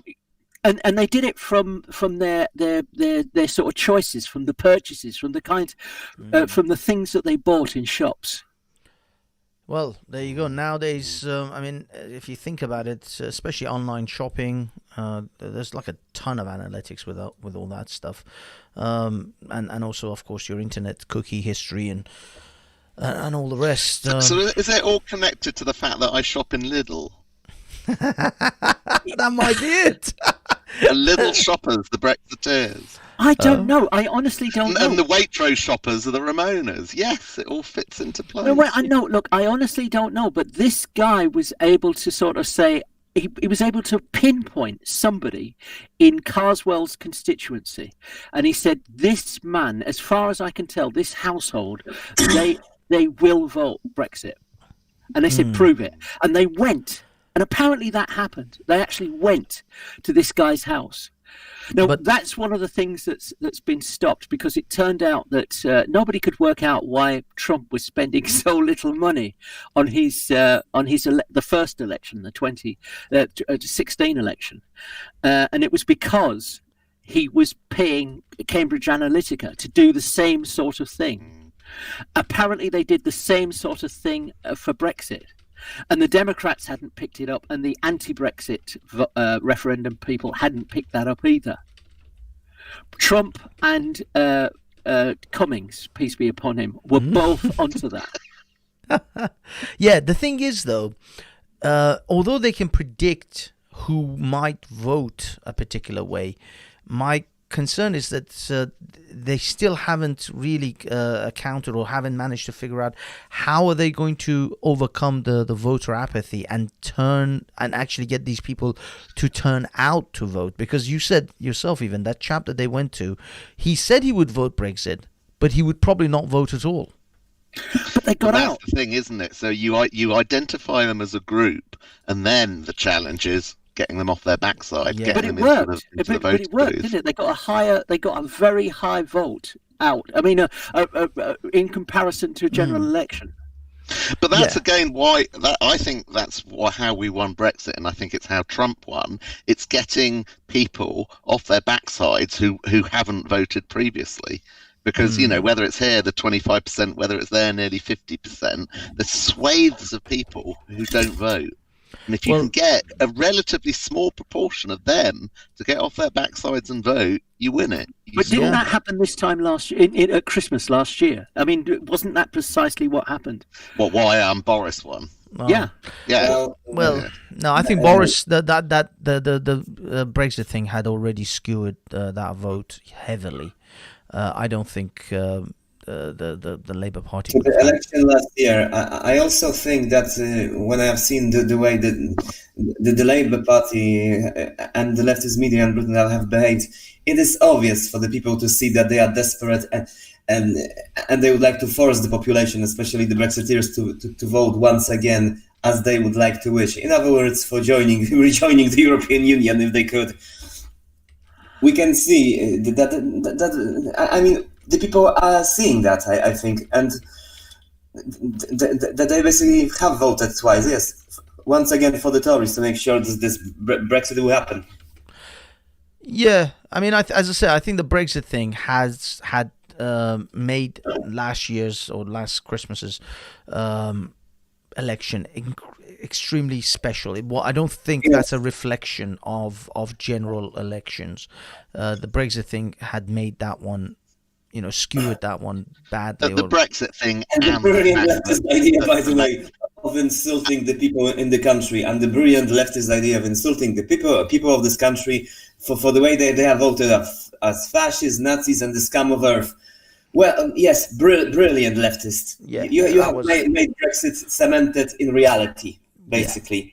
Sorry, Steve. What were you saying? What was the point you were going to make? Oh no, I mean, in a way, what was just said there. The other thing apart from Brexit was the fact that Corbyn was in charge of the Labour Party and completely and utterly screwed them by taking them far to the left and making them a complete and utter joke. Yeah. Having the what they call the Equalities Commission investigate the Labour Party for racism. I mean, what more do you need to know? And let's face it, anyone post Corbyn had to move the Labour Party into a position of improvement, and Keir Starmer clearly is doing that because they're more neck and neck now, aren't they? I think the whole of the country gave an incredibly damning how should I say, a damning report on what they think of the left. It wasn't just Labour that got crushed last December. The Liberal Democrats, their own leader couldn't get re-elected. They got crushed. They got absolutely destroyed. The only lefty kind of party that managed to survive and do okay was the Scottish Independence. The Scottish National, and that's because the Scots just fucking hate Westminster. They hate England, and they don't know what else to vote for. And it seems the Scots, the SNP, are the only game in town at the moment. Although I said Labour and Conservatives are neck and neck, but actually it was only one individual poll that the Observer did when it was 40% Conservative, 40% Labour. There's been 2 polls since, and the last one is a Survation poll where Conservatives are 2% ahead. So Keir Starmer still has not brought the Labour Party in line or ahead of the Conservative Party. So despite all the COVID nonsense, Conservatives are still ahead. So yeah, but I mean, we've got still got a good 4 years, you could say, 4.5 years. We've got plenty of time. Yeah, yes. I mean, because the COVID is gonna influence people's. So can we talk about that actually? Yeah, sure. Where people think everything is gonna go. We've got the new conditions applying from Monday of no gatherings of more than 6 people. We got these COVID wardens, whatever they're called, that could be employed to twitch the net curtains and tell us that we're walking on the wrong side of the pavement or not wearing our masks properly. This is going to get worse. The economy is going to be screwed. Austerity. Well, what people called austerity in the past, well, we ain't seen nothing yet. What's going to happen. Yeah. So, on so many fronts, we've got a risky time ahead of us, economically, socially. I mean, are we supposed to wear masks everywhere now on the streets? No, not in England. Only in indoors. But I just think, and I think people, I mean, the last anti-COVID, anti-mask demonstration in, all the previous ones, they had pretty tiny turnouts. There was a massive turnout in Trafalgar Square at the last anti-COVID, anti-mask demonstration.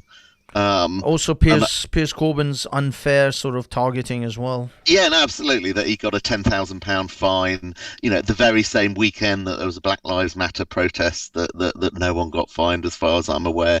There's another big anti-COVID, anti-lockdown, anti-mask protest coming up on the 26th of September. Ooh. I think that the support of those movements are going to grow and grow. I mean, in Germany, they're getting pretty big, and lots of countries that their movements are forming. And I think people are going to be so angry and annoyed with this ever ongoing and increasing. You can almost call it totalitarian control over us. Stuff going on that you would expect in Russia and China in terms of how we're dealt with and what's happening to our freedoms. I don't know even what's going to happen with pubs post Monday. How are pubs going to? No, they're unaffected. They're unaffected. Yeah, but how are they unaffected? Yeah. If they carry on operating the way that they're operating at the moment, they're fine. But but that's the thing. Pubs are operating in a very huge variety of ways. Like I went in a pub this evening. Can you tell? And I didn't have to give details. I didn't have to walk around following the arrows. I could sit where I wanted to.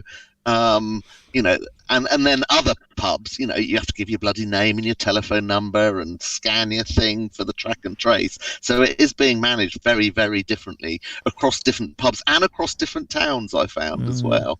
I think there are some towns that are, so Bournemouth, for example, I was in Bournemouth a few weeks ago, ridiculous levels of controls everywhere in Bournemouth. Maybe they've done it on the back of all the fuss about the beach situation that they had earlier on. And then other places are much more casual and relaxed about it. Yeah. But I basically think people are going to get more and more and more pissed off about this. And I think there is an opening politically for someone to stand up for this increasing proportion of anger about the closure and the lockdown.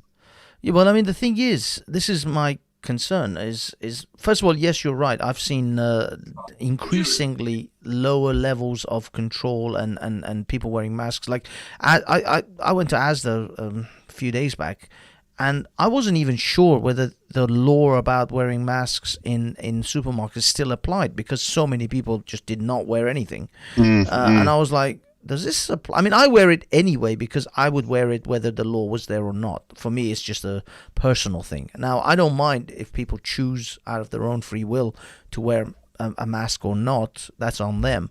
But I was just like, the amount of people that weren't wearing masks, I started questioning, is this rule still applies, or is this like... And I can tell you, Tesco's as a company, clearly they don't have one central corporate line on this, because my local Tesco's now, every single measure has now been removed. So you used to have to queue outside, you had to go in one specific door, you then had to follow a one-way system, you then had to all line up and queue at the far end of the store before you were called to a till. All of that is gone. It's completely back to normal.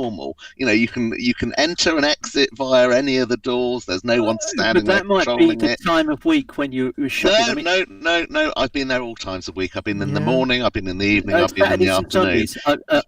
Yet, can I just say, again, I went to a Tesco's in Devon a few weeks ago when I was down that way, and they were still on full regimented queue up outside, go in, one-way system, and stand at the end. So my local Tesco's isn't doing any of that, and it isn't a time of week or a time of day thing. They've removed the controls. So they've still got the perspex at the till. That's the only thing. That's the only sign of anything different now. So they're clearly allowing for their local store managers. I wonder whether that's just to do with time of, because where I am, the thing is that if it's quiet in the middle of the week, then no, Ned, they do it at all times of day. I've been there at all times of day, and all of the infrastructure, apart from the perspex on the tills, has been removed. It's gone. I was thinking the same thing with the Asda, was like, like you can go back to April, June, and queuing. I mean, I stopped going to Tesco's because they were so dictatorial about it.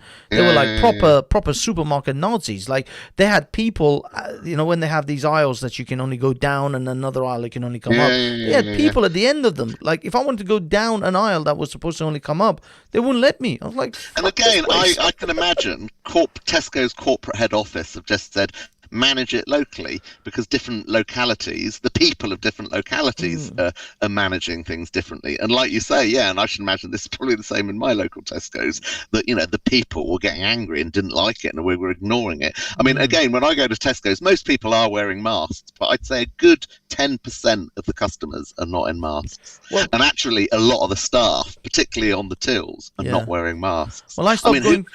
Who wants to sit on a till for 8 hours wearing a mask? Or doing anything for 8 hours with a mask. The actual staff, I don't think they have to. No, this is the thing. This is where I started going. Believe it or not, it changed my shopping habits. I stopped going to Tesco's. I started going to Aldi because they were a lot more loose and free with your movements. Sure, you still had to wear masks, but they wouldn't. They didn't have aisle Nazis, and I could generally shop. So my habits started. I'm now going to Aldi a lot more than I used to go to Tesco's, and Asda started off a little bit strict. Now they don't they have literally no fucks to give. I'm like, what happened? Are we still on the COVID, or are you guys just like, fuck it? Isn't it because of the death rate? Isn't it because the death rate sort of shrank right down? Everybody sort of eased off considerably. But as it starts to rise, and it seems to be on the rise again, as has happened in France. The death rate isn't. The death rate in the UK, in England, is not on the rise. But I understand that there's a lead and lag. That what's happening. Yes, but if you look, I mean, it's so bloody obvious on the graphs. I don't know why. Well, I could surmise why. But look at the numbers. Look at the graphs. It's all there for everyone to see. Yes, infection rates. Let's just take England. Infection rates in England have been steadily increasing for quite a few weeks now. There is no increase in hospital admissions or in deaths, and of course those latter two are lag effects. They do follow on, but they follow on 2, 3, 4 weeks later. We've had an increase in infections for more than 2, 3, 4 weeks, and there is no increase in deaths. So the increase in infections, I believe, is for two reasons. Firstly, we're doing a damn more tests. So, of course, if you test more people, you get more positives. That's the first massive reason. And the second reason, which I think is maybe slightly less clear-cut, but the disease is getting less harmful, less damaging over maybe time. We're getting herd immunity? No, because that would stop the infection rates going up. So it's not herd immunity; it's increase in tests, significant increase in test numbers, and then also, I believe, the virus getting less harmful. Less harmful, though. But I mean, biologists have said that as viruses evolve. I think one theory to it is that they don't want to kill us, because if they kill us, they can't continue multiplying and spreading. So the virus evolves, so it's not so harmful, so it's not so deleterious to the host organism. So it doesn't want to kill us. So that's the direction that viruses can evolve. So now it is not, well, if it ever was, now it is not a deadly disease. It is not a deadly virus. It's not a killer. So therefore, even if infection rates are going up significantly, we need to stop worrying about it. But we haven't gone into winter yet. And we need to stop petrifying the population with it. When all these added measures, that's all it's doing, keeping the population petrified, stopping them from going out, stopping them from going back to the office, making parents petrified about sending little Mohammed to school. Little Mohammed? We have to stop making the population petrified. That's what it's doing. But Steve, what's the end game of this if that's the case? I mean, what are they trying to get out of this? Because all it's doing is destroying the economy, destroying people's livelihoods. And believe me, there are many, many, many people out there with wild and wacky conspiracies of why they're doing it. I don't think it is a conspiracy. But do you think it's just mismanaged? Themselves into a corner that it makes it too difficult for them to back out of that corner, and I think they have to keep going. And they're so paranoid about winning the next election and losing votes that they just keep going and going and going at it. Yeah, but if they're mismanaging this, and if they're just it's going to cost them. Definitely, it's going to cost them the election. If people don't have jobs, if people don't have an income, if people's businesses have gone under, I can only imagine the amount of stores that are never going to open again. But I just think they're people are going to be more worried if 500,000 people have died than if another couple of million people are on the dole queue. That's what they're petrified about. But I just don't think it's going to happen. I just, I'm really, really, because ever since this whole business has started, I've been, I started off fairly paranoid. I started off hosing everything down with Dettol, and I still do. I still put, I've got a spray bottle full of Dettol water mix. You're still cleaning your shopping? Not really. No, I stopped hosing them down. Come on, Banksy.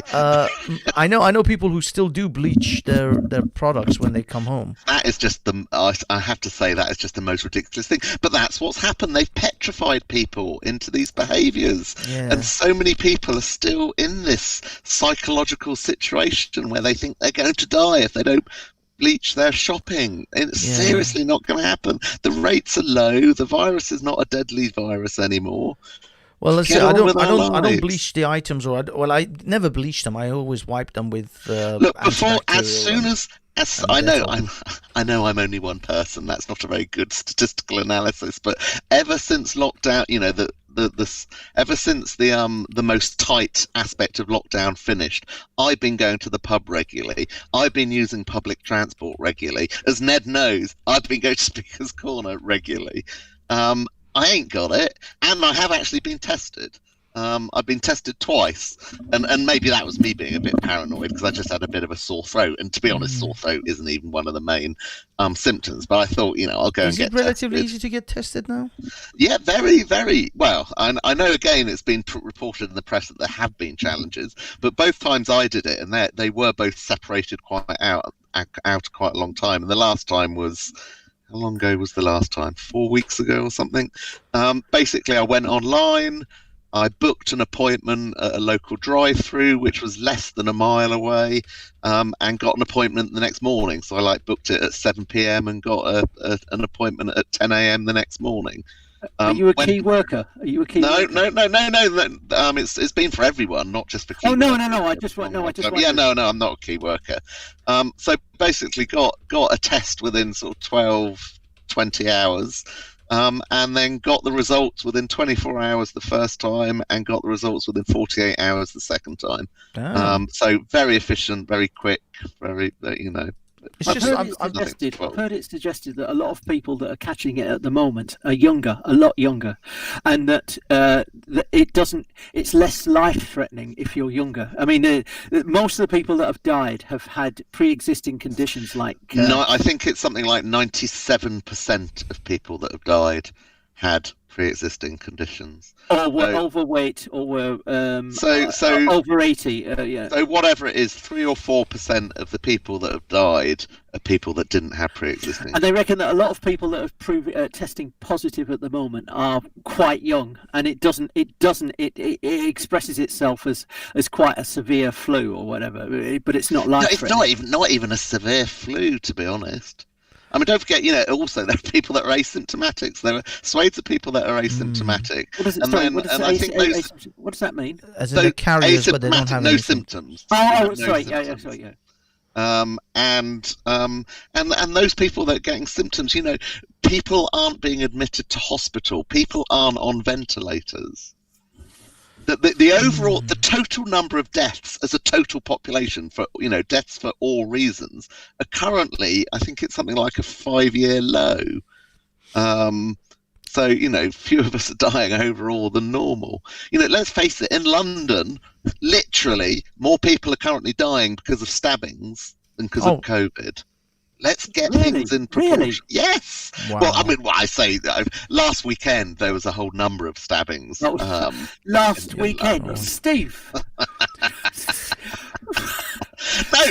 To be honest, the figures. Listen, no. Serious now. The figures for England, the death figures from COVID for England over the last week have been between 5 and 12 a day, that sort of range, between 5 and 12 people dying. That's all of England. So if you have 7 stabbings in London over 2 days, you can just for London as opposed to all of England. Yeah. I think my point is relevant, that there are more stabbings than COVID deaths in London. Yeah, but I mean, the thing is, wasn't there a time when we were like somewhere in the region of 600 to 900 people dying? Yes, exactly. So if we're down to 14, that is or 5 or 6. Yeah, that is a huge drop. And look what the press is doing. All we hear about now is number of infections. You put the BBC 6 o'clock news on. All they're saying is infections. Yeah. What's that all about? They're not talking about deaths anymore. That's now down to near 0. Yeah. But I mean, I'll be honest. For me, it's always been the number of deaths. I don't give a shit. You can be infected. Well, exactly. You can walk around with HPV and gonorrhea for all I give a shit. As long as you're not. As Mr. Manny Cinder has said in the chat, it's all a scandemic. Except for he missed the M, the second M out, but we know what he means. Scamdemic. The funny thing is, there is actually a program that was shown on free live TV or something. It's called The Plandemic. Now, I tried uploading it onto my BitChute after recording it. The funny thing is, the BitChute video has never finished processing. It's just remained, and I uploaded it on the 22nd of August. It's called The Plandemic, and it is available online. So you can go see it. I would strongly urge you to try and encourage Manny Cinders to come onto this show and talk to you, this chat and talk to you. I really would. Listen to the gentleman. It's come on then, Manny. There's an invitation. No. Listen to him. I mean, I think he's talking absolute nonsense, but you judge for yourself. Well, again, I don't, as Manny knows, I don't agree with Manny on. By the way, speaking of the virus and speaking of it being a scam or not, the virus is real, but it's also an opportunity for the governments around the world to grab more power than they actually should have. They are seeing it as an opportunity for that. That's all. Yeah. Now, unfortunately, some of the anti-COVID people go down real rabbit holes of anti-vaxxers, of the vaccination is planting nano computers in all of us to control our brain. Get him on. And to be honest, my personal view is those nutcases are really not going to help the cause in pushing back against this nonsense that the governments are pushing out. But unfortunately, is that Angel Moon? Angel Moon, you've got your camera on. Angel Moon, can you hear me? Hello, Angel. Is that Angel Moon, or is that just someone pretending to be Angel Moon? Who is Angel Moon? Angel Moon is a lady. It's me. Aha! Thank goodness. Hello, me. I was about to. I had my fingers hovering the kick. It's all a new setup, isn't it? I don't know how to use this thing. I don't know how to switch the camera. I can. Let me see if I can Just help hide. you. Just put your head down. I had that when I first came on. Don't worry, I've always got a sticker over my camera anyway. Yeah, I can't turn off your cam. I've from never my... heard of Jitsi before. Is this a new one, Banksy? Jitsi is not new, but they've added some new features. At least it's the one I use. It's new for everyone else because everyone else is using StreamYard these days. But the thing with StreamYard is that StreamYard requires it's got its time limitations. It's got the number of people you get on the stream limitations. It's got all sorts of different limitations because they want you to buy it. This thing is completely free. It has no restrictions on the number of people. You can actually stream directly to YouTube through it as well if you want to. So you don't have to use the Not OBS. to mention that my mic works better with it. And apparently MC's mic works better as well. So it does. It has all the features, but the one critical feature which I was waiting for them to introduce, which they have now, that's why I've reverted to this, is the back chat, sort of, not back chat, but the nonsense on the stream. Yeah, the lobby option, so that I can approve people who jump on the stream. That's a new changed. Yeah, they introduced it in this recent versions that I was looking at today, and I realized, okay, so now I can actually use this instead of using StreamYard because they've introduced this new feature that I can actually put passwords on the stream as well, so that people who jump on have to have a password to be able to join. Am I number 6? Yes, you are. You're number 6. I'm not a number. The only thing I'm a human being. The only thing they don't have is you can't choose your avatar. There is no options for that at the moment. We're all letters and numbers.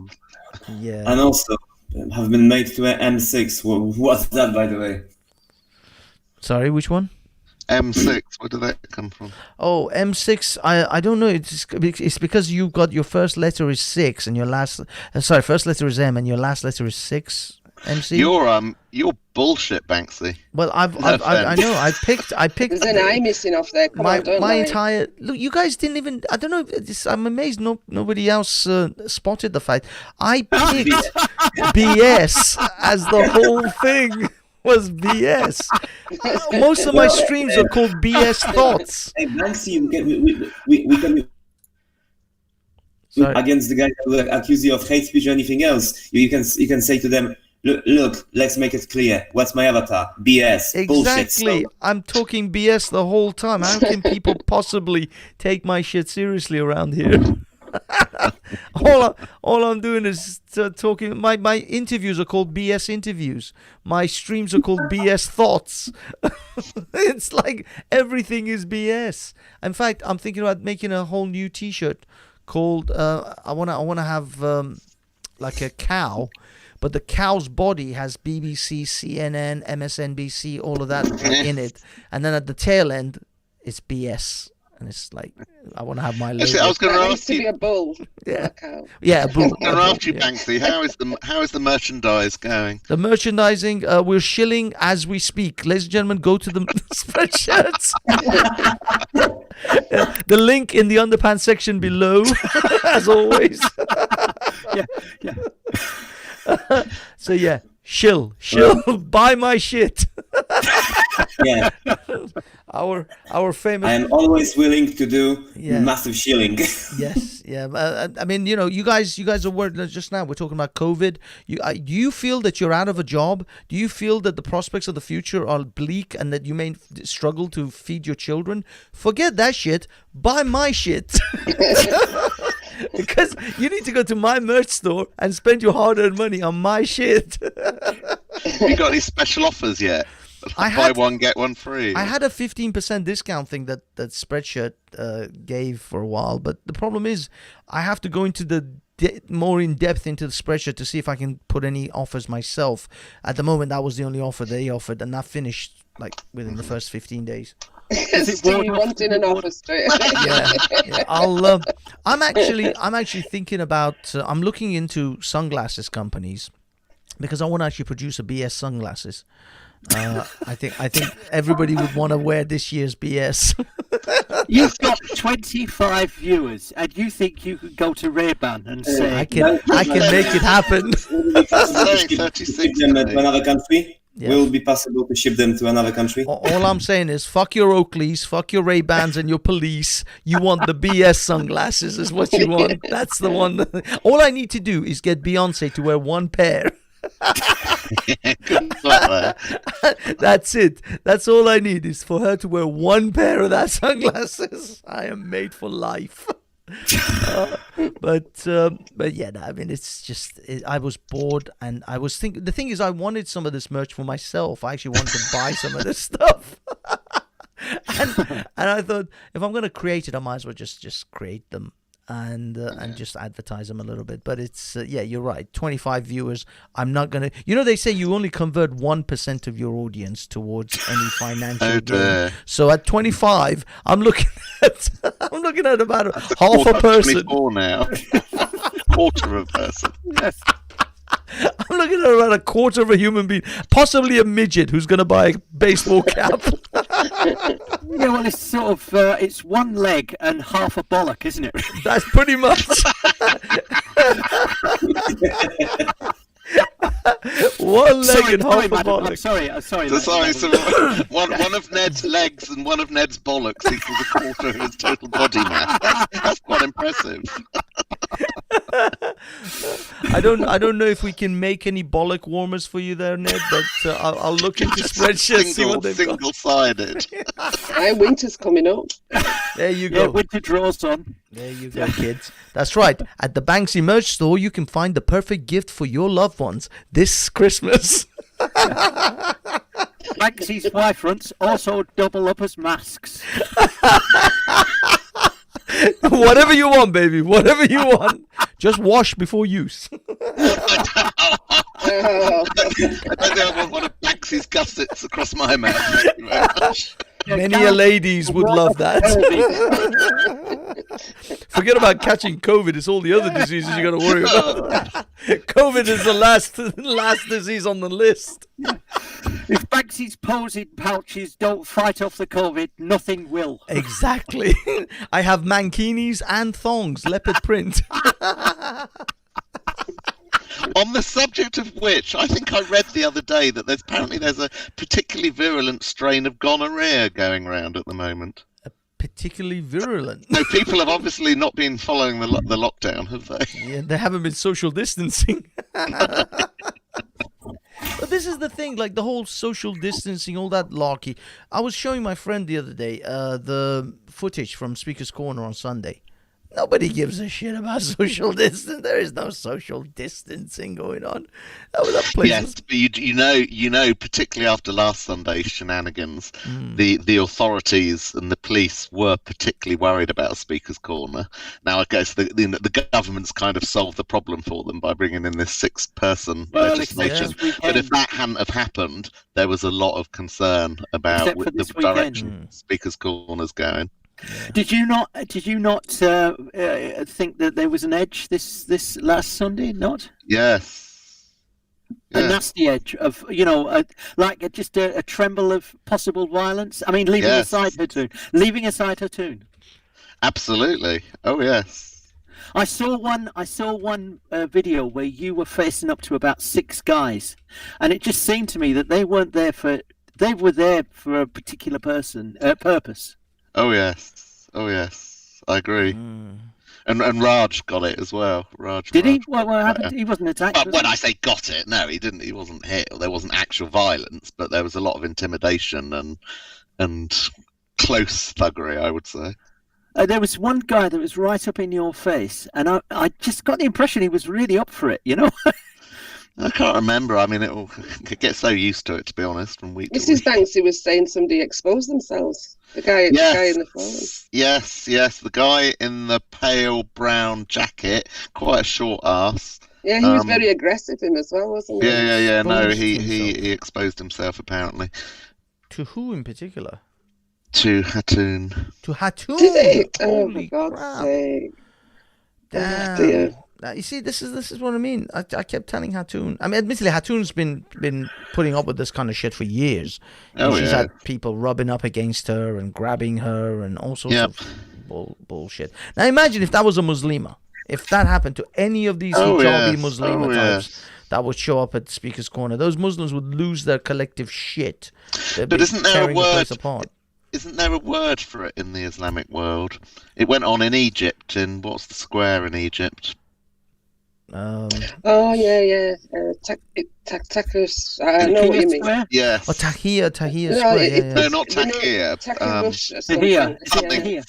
Something like that. Tahrir Square. Yeah, when they were doing I think Steve means the name of the actual game that they played. Yes, the act has got. Yeah. Oh, yeah, the one that they did in Cologne. The the same shit that they did in Cologne with all the in Cologne.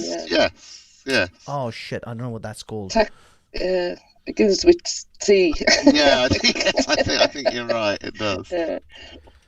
And I think it might have a K in the middle as well. Tahir Square. There's the square. Thank you. Blah blah. So I mean, as you say, Banksy, Hatoun has had, and not just Hatoun. I think other females. That's something like that. Has had really, really uncalled for, unpleasant attention of a sort of sexual grabbing, sort of unpleasant nature from guys down there. But let's hope we're not going to have more of that. Taharush, yes.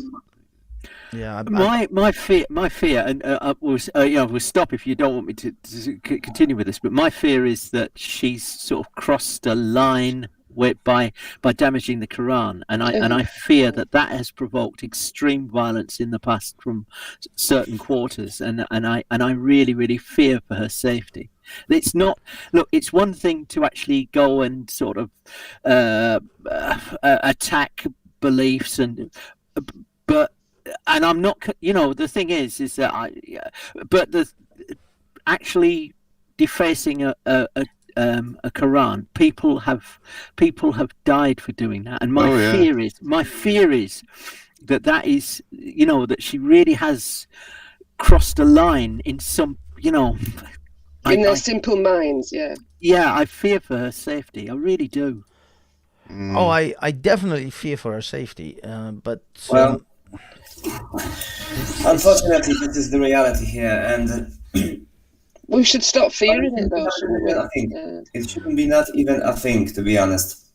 I mean, the thing is, this is the quandary or the sort of paradox is, how do you tell her not to express her freedom of speech or her to express and that's her what ideas? I struggle with, because I know various people I've spoken to sort of think we should be discouraging her, she should stop doing it, we must tell her to stop doing it because of her own safety, etc., etc. And I take on board, I agree with your points, Ned, that I worry very much that she's gonna come a cropper because of it, but I'm sorry, there's something in me that will always stop me from telling her to stop doing that. I really like Hatoun, and I admire her bravery. She's a million times braver than I'll ever be.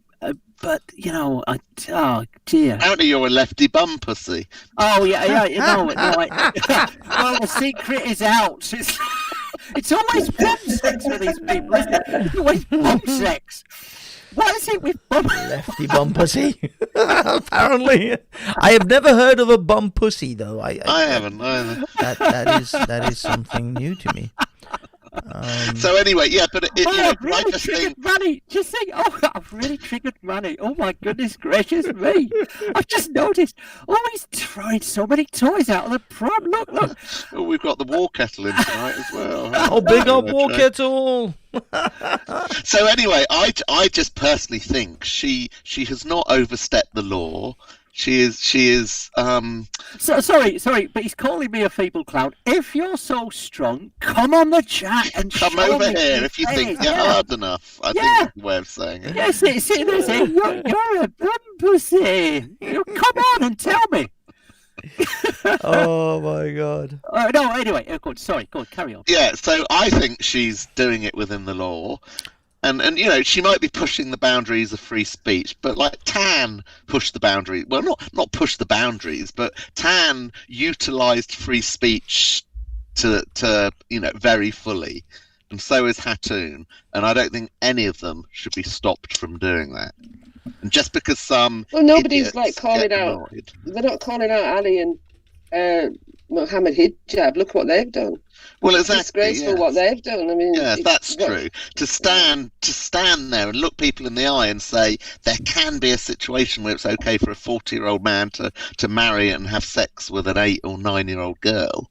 Is that acceptable? How is that? Bringing the wife into it, calling her a bitch. Yeah, and bringing other people's family, and they do this with Raj all the time. Try and bring his family into it and his relatives. Yeah, his it's mother time to and stop turning the other cheek, isn't it? Exactly. So what's good for the goose is good for the gander.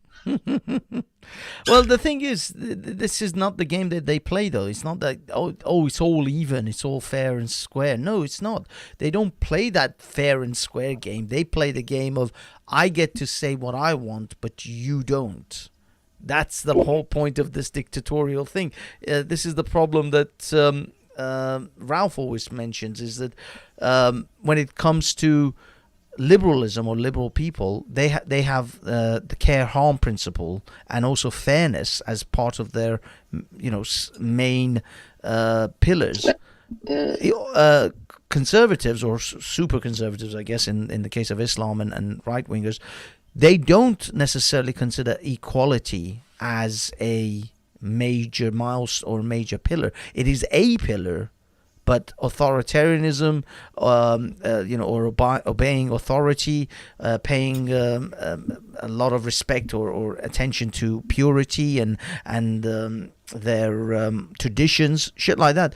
That all stacks above, or if not equal, to fairness. So they will compromise equality to maintain their purity and their faith and their.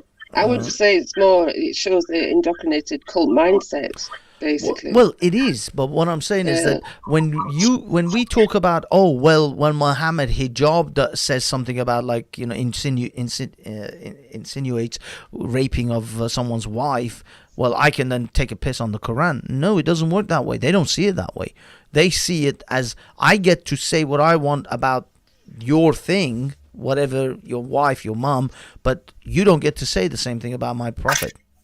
Yeah, that's why it's time to put the foot down, isn't it? Well, this is what I mean.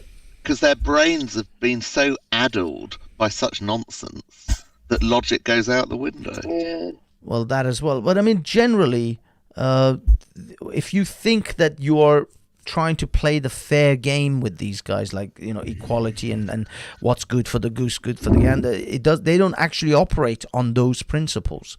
I don't care. What I'm saying, in my principle, my moral values is what's good for the goose is good for the gander. Yeah, absolutely. So therefore, I would stand by someone like David Wood or Apostate Prophet or whoever. In responding and doing something even worse, because I have a different moral compass to them. Well, the thing is, this is where I always keep saying about the concept of enacting or having enough force to impose your will.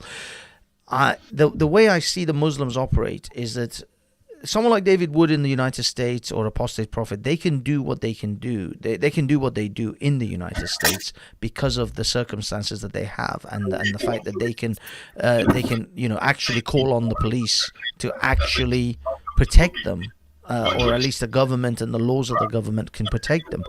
In Britain, we don't work under those operations, under those paradigms, because in Britain, if you call the police on this situation, you could end up actually being foul of the law yourself for whatever reason. You've got people who go to jail for tweets.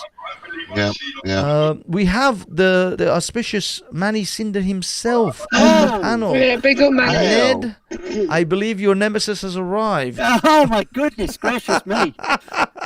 You may have to eat some words. No. Come on, tell us your theory about organ harvesting. Could you share with the people here your theory about organ harvesting? It's not a theory, obviously, was it? Manny? Yeah. Manny's cam's on. Manny, your camera is on. I'm afraid I have no ways. Okay, Manny, your camera is off. Can you hear us? And is your mic working? Ironic. Manny? And ironic that your letters are MS. What is it for? Spencer's. Multiple sclerosis. Marks and Spencer's. Manny, is your mic on? I think he's having microphone issues. I don't know. His mic is not muted on. It's probably trying to figure out how to actually turn it on. That's what I was doing. I think. Yeah, did you access all of us, isn't it? Yeah. Did you guys access this through your phone or your laptop? Yeah, my phone. Yeah. I did initially, and then I changed to my laptop. Yeah, I just wanted to say, did you see David Wood's got his little origami pig up on eBay, and it's already got like $530. Wow. $540. Yeah, it's on eBay. Wow. That guy's he could make one of those a week. Did he make it? I'm assuming. Did he make it out of the Quran? Yeah. He took the Quran. He he just cut 2 pages out. And well, he could make quite a few of those. Then he could be on something here. I think he's going to make Muhammad's horse next. That's what he's, Well, on that scale, he could rake in. A single Quran. How many pages? It's like 500-600 pages on a Quran, and it takes 2 pages per pig. So that's 100. All right, yes, that's some serious change. That's some serious cash. And it says in the description, comes with detachable head. He's not messing around. Ditch the merchandise and go and get some Qurans. Yeah, because I've got what is it? I've got a digital Quran here somewhere, and I'm sure you can't really do it with a digital one, can you? No. I mean, you can print it off. You can print it off, and you're looking at £500 for 2 pages of paper. Yeah, let's face it. Nobody flinched an eye when they put the Bible in urine, did they? Not celluloses. Manny, we can't hear you, mate. I don't know if you can hear us. I don't know what he's doing. Maybe you can jump out, jump back in. I'm not entirely sure, but Manny, if you are talking, no one can hear you. Yeah, please come on. Please tell us your theories, man. He's gone. But I mean, it could be he's logged off. He's jumping back in. Yeah, so he can jump back in. Oh, that's just good. Do you know if you hover over the little green bars top left of each of us, it gives you little measures of their connection. Yeah, that's right. It's little stats on how your connection is. Tell me mine. Mine will be the worst. I mean, right in the outback. Yours is good. It's bitrate, packet loss. We actually have. Do you know we have admin right? I'm sure you might want to look at this. We have rights to sort. I can kick Steve. Yeah, you can mute and unmute. Oh yeah, we can mute each other. Unfortunately, there is nothing I can do about that. That's a bit risky, isn't it? And I can send private messages. That's why I have to vet the people. Private messages, and no one would ever know. Yeah, this is what I mean. These are the slight. Miss Edgewood, I'm not sending any messages. Yeah, these are the slight shortcomings of this software at the moment. They should be able to give a single person sort of administrative rights, and then everyone else, they're like host. I've got the highest bit rate. What does that mean?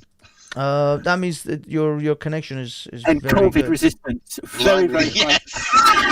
You see, you got upload and download. There's bit rates up and down. Mine's got to be the worst. If you were to get those Banksy's underpants, and that would make you 100% impregnable. Yeah. You could go into the centre of Rochdale and you wouldn't catch anything. Right? But you know where, if you go show more, this is getting very boring for everyone now. It says remote address, remote port, and then it's like an IP address. God, it's getting worse, work out Banksy. where someone is. Yeah, okay, Mr. Banks, Mr. Manny? Yes, can you hear me? Yes, good man. We can hear you. You are now. Ladies and gentlemen, hello, how are we all doing?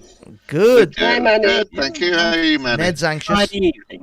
Very good, very good. I'm having a pleasant evening. The wife has gone to sleep, so I am all yours. I'm ready to get into some conversation. Yeah. So anyway, Ned didn't believe on Wendy's show that the NHS were caught burning the bodies of aborted babies. Ned, did you have the decency and the self-respect to have a look at any of the links that are posted in the chat on Wendy's show?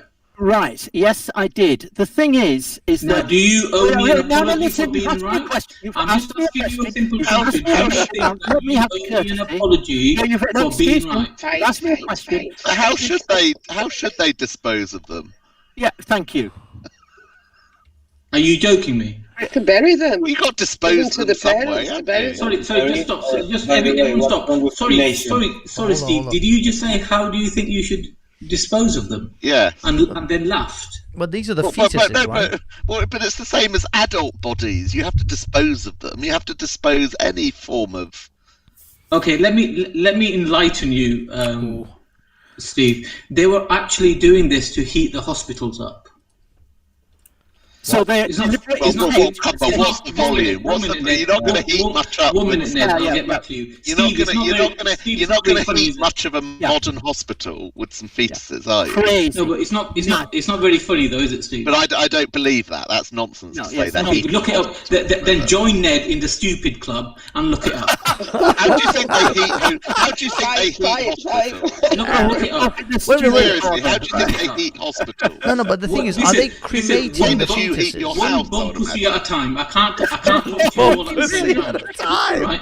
Right? Steve, they are go look it up. Heating hospitals with burning fetuses. Okay, now, Sam M has posted one of the free links that I've posted. That's one of the free links that I posted that Ned has refused to read and apologise for being completely wrong. Sorry, just a second.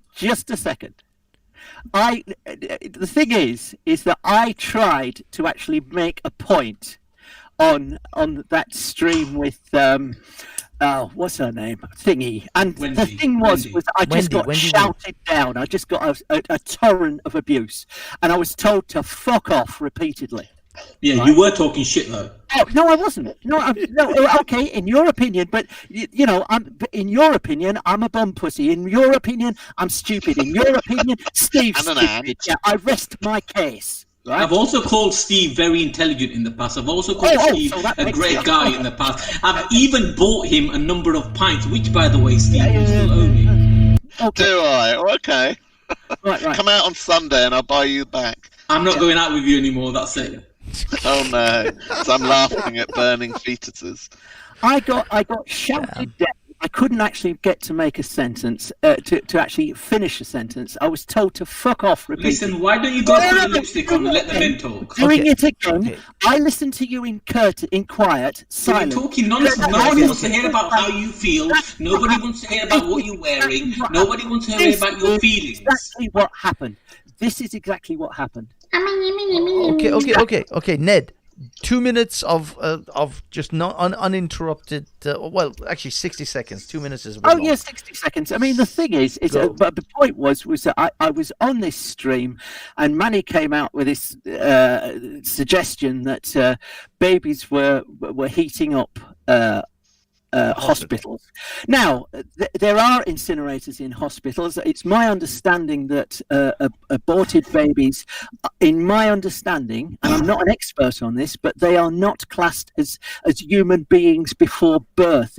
I may be wrong with this, but if you have a miscarriage, that's another thing. But if you actually have an abortion, an aborted baby, it's not classed as a human being at that stage when it's aborted. Well, that's fine. That's why we call them fetuses. Please let me finish. Yeah. Please let me finish. And the thing is that they have to dispose of the aborted fetus, okay, and they have incinerators. It's my understanding that they also incinerate a lot of other things. If somebody has an arm amputated, it's incinerated. If people have organs removed, it's incinerated. Right. Well, I think because it's biomatter. It may be it may be a byproduct because for ecological reasons that they use the heat from the incinerators to actually add to the heat of the building, to heat the building, but it's not their primary purpose, right? And that's the thing is you can't make any kind of a nuanced argument when you're being bellowed at and told repeatedly, fuck off, and you're being talked over, as you did, repeatedly. I couldn't get a word in. So I couldn't make any kind of a reasoned argument. Are you finished? No. Okay. No, I haven't. Are you finished? The thing is that you came out... That's been more than a minute. Oh, okay. It's about a minute and a half. Go. It's Banksy. Did it. Okay. Am I okay? Okay, Manny, 60 seconds. You go, sir. Okay, I can't start my 60 seconds yet because first and foremost, I need to post in the independent report. Yeah. I'm looking at the independent website right now. Okay, and it says thousands of unborn fetuses incinerated in UK's hospital. Yeah. Bear with me. It's okay, take, just before you start, it mentions about Addenbrooks in Cambridge, where it says they incinerated. I want to make sure that everybody's on the same page. 797 Amanda babies Holden on the NHS burning babies. So that's a celebrity coming on board and confirming that. American CBS News, UK hospital accused of incinerating aborted fetuses alongside. Let me just post that in incinerating them. One minute. You can come back when I leave because and this is the BBC saying the same type of stuff. Sure. I mean, all you have to do is Google it, right? So I'm not going to go on about posting hundreds of thousands of articles on here. Right, first and foremost, Ned, I just want a yes or no answer. Do you know the process? No, you had your 1 minute to do your tea. No, I haven't. No, Ned, I haven't started the 1 minute yet. This was just the links being posted. I want everybody to know. I can't be interrupted. No. Okay. I'm not answering I questions. can't be interrupted. I want my 1.5 minutes without being interrupted. Ned, but Manny, you got to at least allow Ned to say, look, I don't want to. Sure, I listened to him for 1.5 minutes. He's got to do the same for me. I didn't interrupt him. No. Right? I'm saying that if you ask him a question, he's not obliged to necessarily. Yeah, I'm not talking to him. I'm just using him as a guinea pig. If you're asking a question rhetorically, I'm not. I don't even want to speak to him. I've just posted a number of articles, the same articles I posted before that he didn't answer. Anyway, let me start off. Ned doesn't know the process of how a baby is aborted. So he's been brainwashed by whatever agenda, thinking that they're not real children just because they're inside the mother's stomach. First and foremost, if those of you listening to this don't know, that the process is basically a doctor takes a very sharp instrument and rips the child inside the womb apart. They rip the head. No. It's okay, Ned, please. This is what I mean. You can't really talk to crazy people. It's okay, Manny. You carry on. Right. So anybody that's looked into harvesting of body parts will already know that what I'm saying, and it's been a worldwide scandal, that this is a process that they've been doing that's been sold on the black market as well. So the whole argument about they're not real live people and they don't really matter and then therefore you can kill them is complete and utter BS, because that child inside the mother's stomach has independent feelings. So when the whole abortive process is being carried out, that pain is being received upon them. And this thing that Steve came out with and laughed afterwards saying, well, how else are they supposed to be get rid of? But why do you ask the mothers or the parents that aborted baby, did they know that they were just flung on to who's deciding to abort? I'm still talking, sorry. Who's making the decision? It's okay. Manny has 30 seconds, guys. Thankfully not you. because you thought it was very funny that deceased human bodies were just thrown into the fire to heat the hospitals. Read the articles. I'm not making it up. As sick as it may sound and daft as it may sound, I'm not making it up. The NHS has admitted it. They've put their hands up, and there's no guarantee that they're not carrying on with it. Well, okay. Can I'd just like to quickly. One thing is actually, I can understand one thing. Abortion is basically killing. What's your problem with the way that they are killing this baby? That they are ripping its head off? Do you want them to rip it first? No, I think my point is this: that I've looked into the process of it, and the process of it when the doctor injects the SAP instruments, that the body of the child inside the mother's stomach feels the pain. It's independent from the mother. I repeat, no. It's independent from the mother. Yeah, no. But this is the problem. And on the week. Okay, if it's only a few weeks, if it's only maybe 2 weeks, I don't think it have any feelings, as you were saying. It's usually after 10 weeks where the nervous system, a fetus has a nervous system. So prior to that, they have a nervous system prior to that, but they don't have brain function. It's around 10 weeks. The presence of a nervous system is not the same to feeling pain. Yeah, but I mean, they have a nervous system, but they don't necessarily have brain function. Brain function occurs around 10 weeks. Now, unfortunately, we still do have abortions at 10 weeks and I think beyond as well. 13 weeks is the limit, I think. Yeah, so if anyone you see, the problem with abortion, anti-abortion people is that they always talk about the extreme end of it. They talk about the late-term abortions, the 13-week ones and the 12-week ones. If you're talking about a 2-week abortion or a 5-week abortion, you're literally dealing with clumps of cells. You're not really dealing. If you kill a fly, you've killed more of a sentient being than if you've killed the aborted fetus or the aborted I think it's called blastocysts, I forgot, blastocysts, something like that.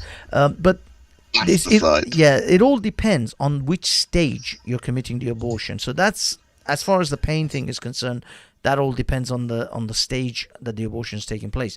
When it comes to this fetus incineration thing, to use it to heat up hospitals. But you're talking all legally, right? So legally they say all this, that because it's so many weeks, and therefore it's got to be regarded like this. It's like who gives a fuck what MPs and members of whatever we're talking about science. We're talking about medical science. Have you taken the test? I think emotions have jumped in here. I mean, Ned is a baby killer. So Steve's a baby killer by the same standard, and Banksy is a baby killer for saying exactly the same. Just let's have a reasonable discussion. Yeah, well, I mean Yeah, unfortunately, did you start with a reasonable discussion with you, Ned? Well, what did I say that was so... You were talking a load of baloney, and now the fire's been put on you, and now you're saying, can we have a reasonable discussion? If you're gonna start like that, then you're gonna get the same back. You actually said you were a live stream, and you said you actually came on a live stream, and you actually said, goodness gracious me! Go back and listen to it. You can listen. Nobody cares about your feelings. You really are mad, aren't you?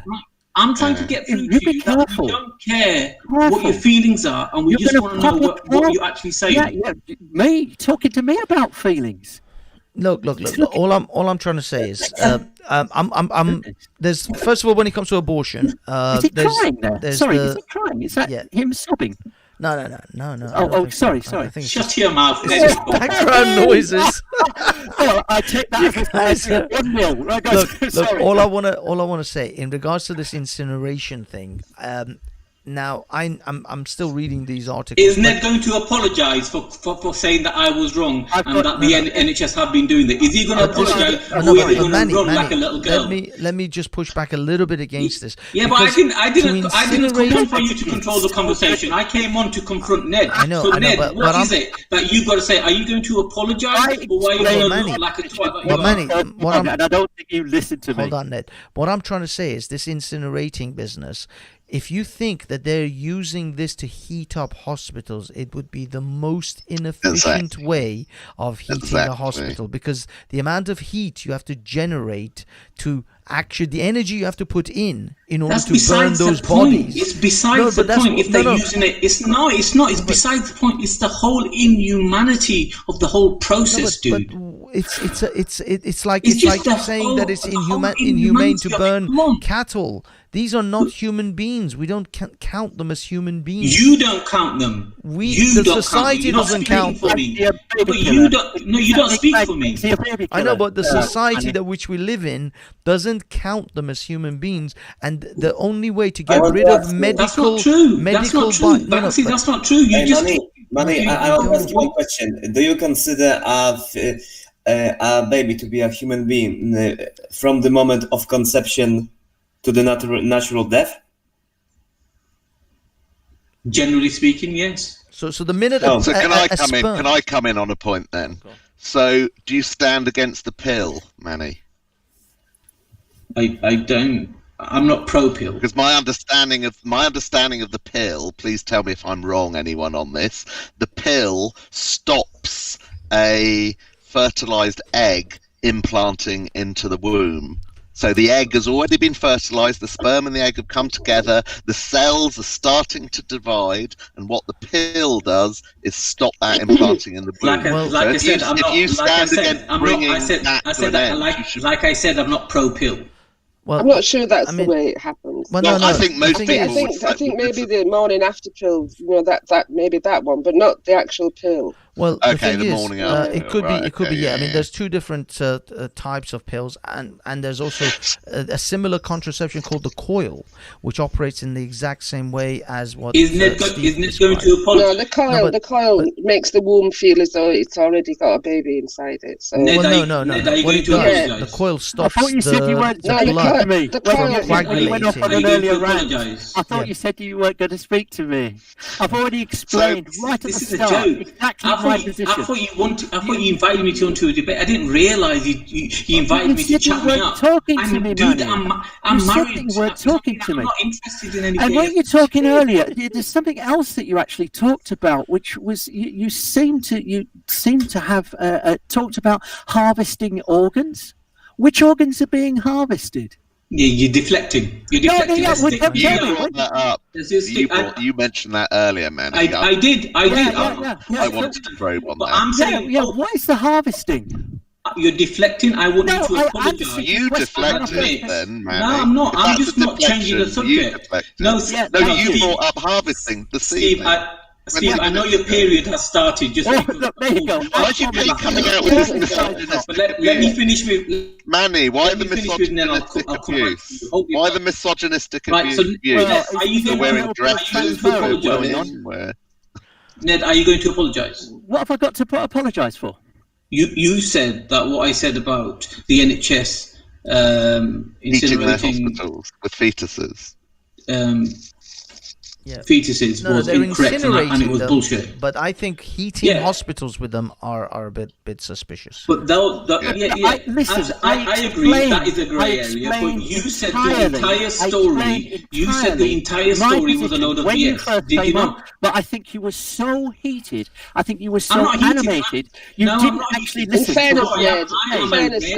In fairness, I was there and I was listening to it, and Ned, you came as soon as Manny came on to try and say anything. You started calling him a conspiracy note and all that. You started the conflict. You did, Ned. Come on. I apologise, Ned. Apologise and I'll forget it. Just a minute. Apologise. No, I'm not apologising for anything. You little bitch. He is insistent. Apologise. Never apologise. Never take the knee, Ned. Never take the knee. What does Banksy say? I apologise for nothing. Is that right? Nothing. I think that's why you got such a hostile reception, because Manny hadn't even got his words out before you were calling him. Sorry, but that's not how I remember it. If you look at the clip. Well, how do you remember it, Manny? Am I right? No. You're 200% right. Yeah. Everybody can go back to that stream and listen to it. Yes, no, please go back to the stream, because what actually happened was that he talked. We both came on. Look, he's doing it again. You were doing it to me. You were doing it to me. You're a weak man. Doing it again. Oh yeah, ad hominem after ad hominem. Well, that's what you were doing. That's what you were doing. Absolutely. How do you like it? How do you like these apples? Applesauce. Ned, what colour dress are you wearing? Is it pink? You talked for 5 minutes. Now listen. Shut your mouth, Ned. Nobody wants to listen to you. This is what I'm talking about. Shut your mouth. This is what I'm talking about. This is what happened. This is exactly what happened. And I jumped off after about 10 minutes of this. Is it N for knobhead? What happened? Okay. This is exactly what happened. I rest my place. Please. Nobody's listening. You do realise that. My video my memory of it is entirely different with respect to Angel Moon and with respect to Manny as well. The thing is, don't respect me. I don't want respect from a pussy like you. Okay. The thing is that my memory of it was you talked for 5 minutes, and at the end of it, we both came on. Just like you've been talking for 5 minutes now, and you're still not getting anywhere. All we're talking about is your feelings. Nobody cares about your feelings. I'm talking about. This is exactly what I'm talking about.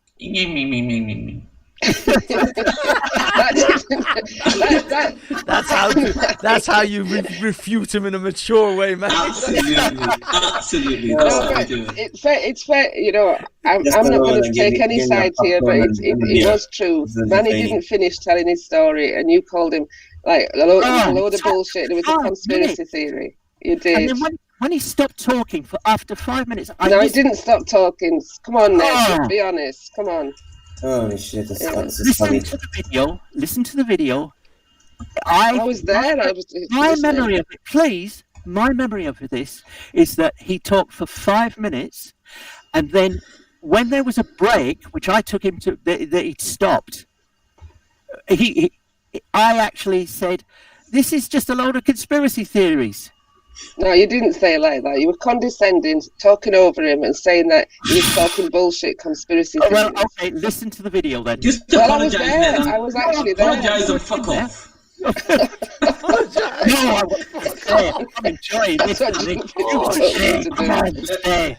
So, Manny, what is it exactly that you think he needs to apologise for? What is the precise crime? Okay, I mean, let's be serious for a second. Joking aside, seriously.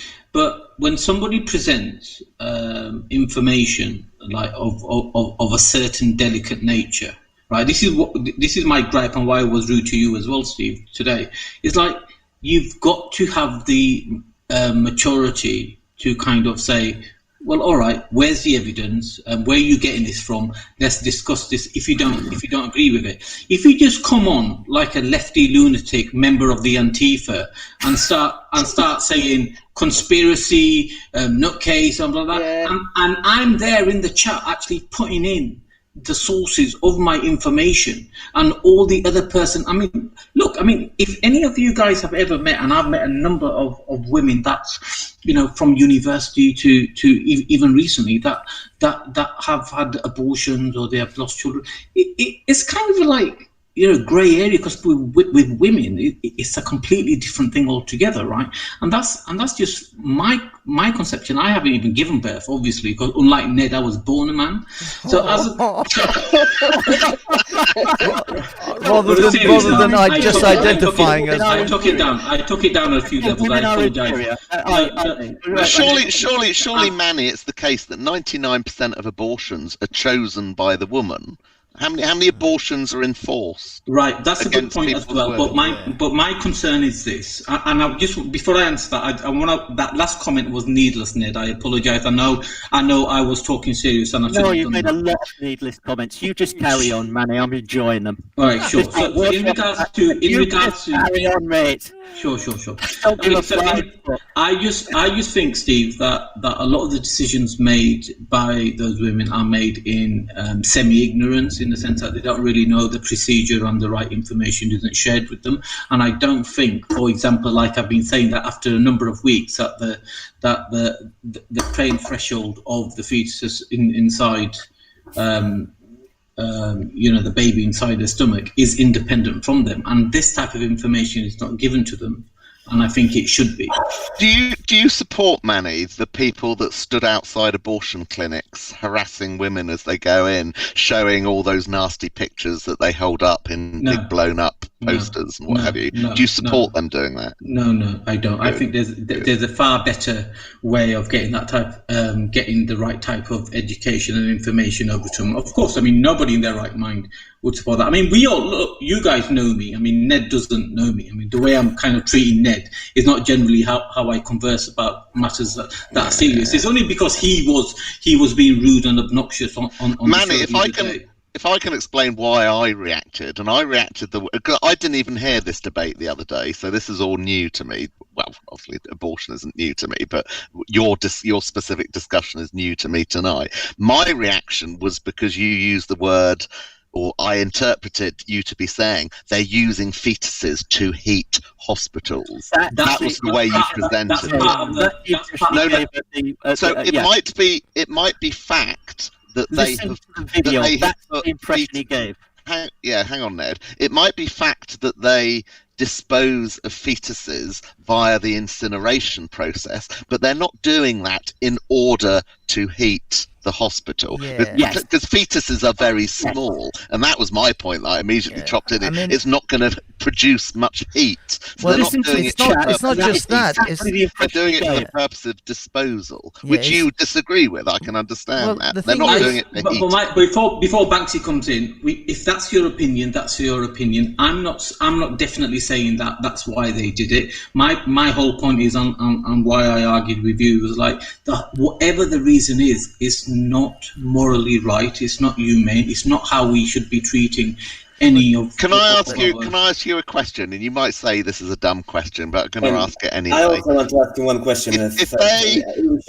If they cut off limbs, I don't know, because of gangrene. If I had my foot cut off for gangrene, it's a reasonable disposal process for the hospital to incinerate my foot, isn't it? To get rid of medical waste, incineration is a reasonable. Yeah, because it's supposed to. It's hygienic. It's the fact that you. So would you agree with that first? I know you can say it's a silly comparison, but it's okay to incinerate my foot that they've. You're right. It is a silly comparison, but I would like to think that.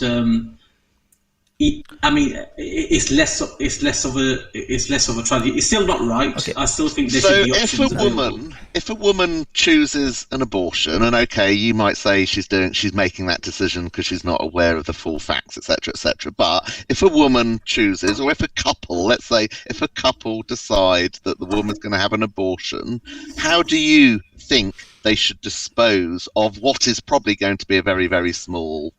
And also it's considered medical bio waste, which again, how do you think they should dispose of it? But this is what I don't like. Banksy, I don't like this type of terminology that you're regurgitating. But that's what it is. It's considered medical bio waste. Like if they remove a bad kidney. Banksy, considered by whom? By the medical profession.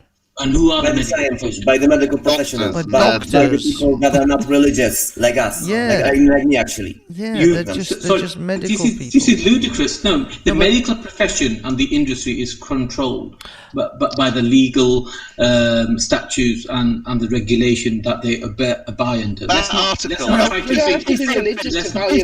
This is great. Let him finish. Go on, Manny. I've scanned that article. I particularly read the bit about Addenbrooke's in Cambridge, and they said they incinerated 797 babies below 13 weeks. So if you were the parent of one of those babies under 13 weeks, so under 13 weeks, how big's it going to be? One centimetre, 2 centimetres? What do you think should be done with that 2 centimetres? The thing is, doesn't matter. Okay. Do you also? I'm asking what you think should be done. You don't decide what is done. It's all about the levels of morals you have. I don't think it's right that elderly people need to ride the tube or go on buses just to stay warm because they can't afford heating at home either. It's all about the level of morals as far as I'm concerned. Is that I don't think none of it's right. I think there's a better way of doing all of this, and I don't think finding quick fixes and finding excuses like, the regulation. So you're saying the abortion shouldn't happen in the first place, but if the abortion does happen, what should happen to the fetus? Well, what do you think about these babies that are being aborted now in America? That they're saying they can be aborted like 2 weeks before the due date. Before the due. That's insane. Those people are freaking nuts. So what do you think they're going to do with those babies? They're literally. You think that's right? Yeah, no. That's They're not arguing. right, They're arguing to have abortions up until like 9 months.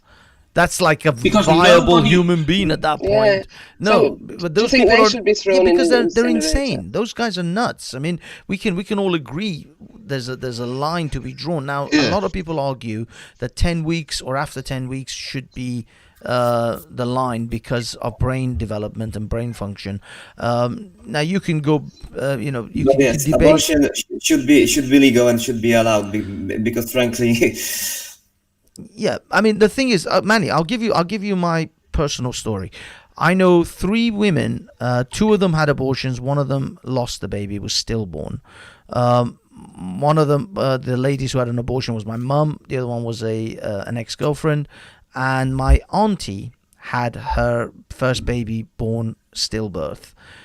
My mum, she didn't care what happened because it was an abortion. Neither did my ex-girlfriend. None of them wanted to see anything to do with the fetus or have any kind of emotional connection.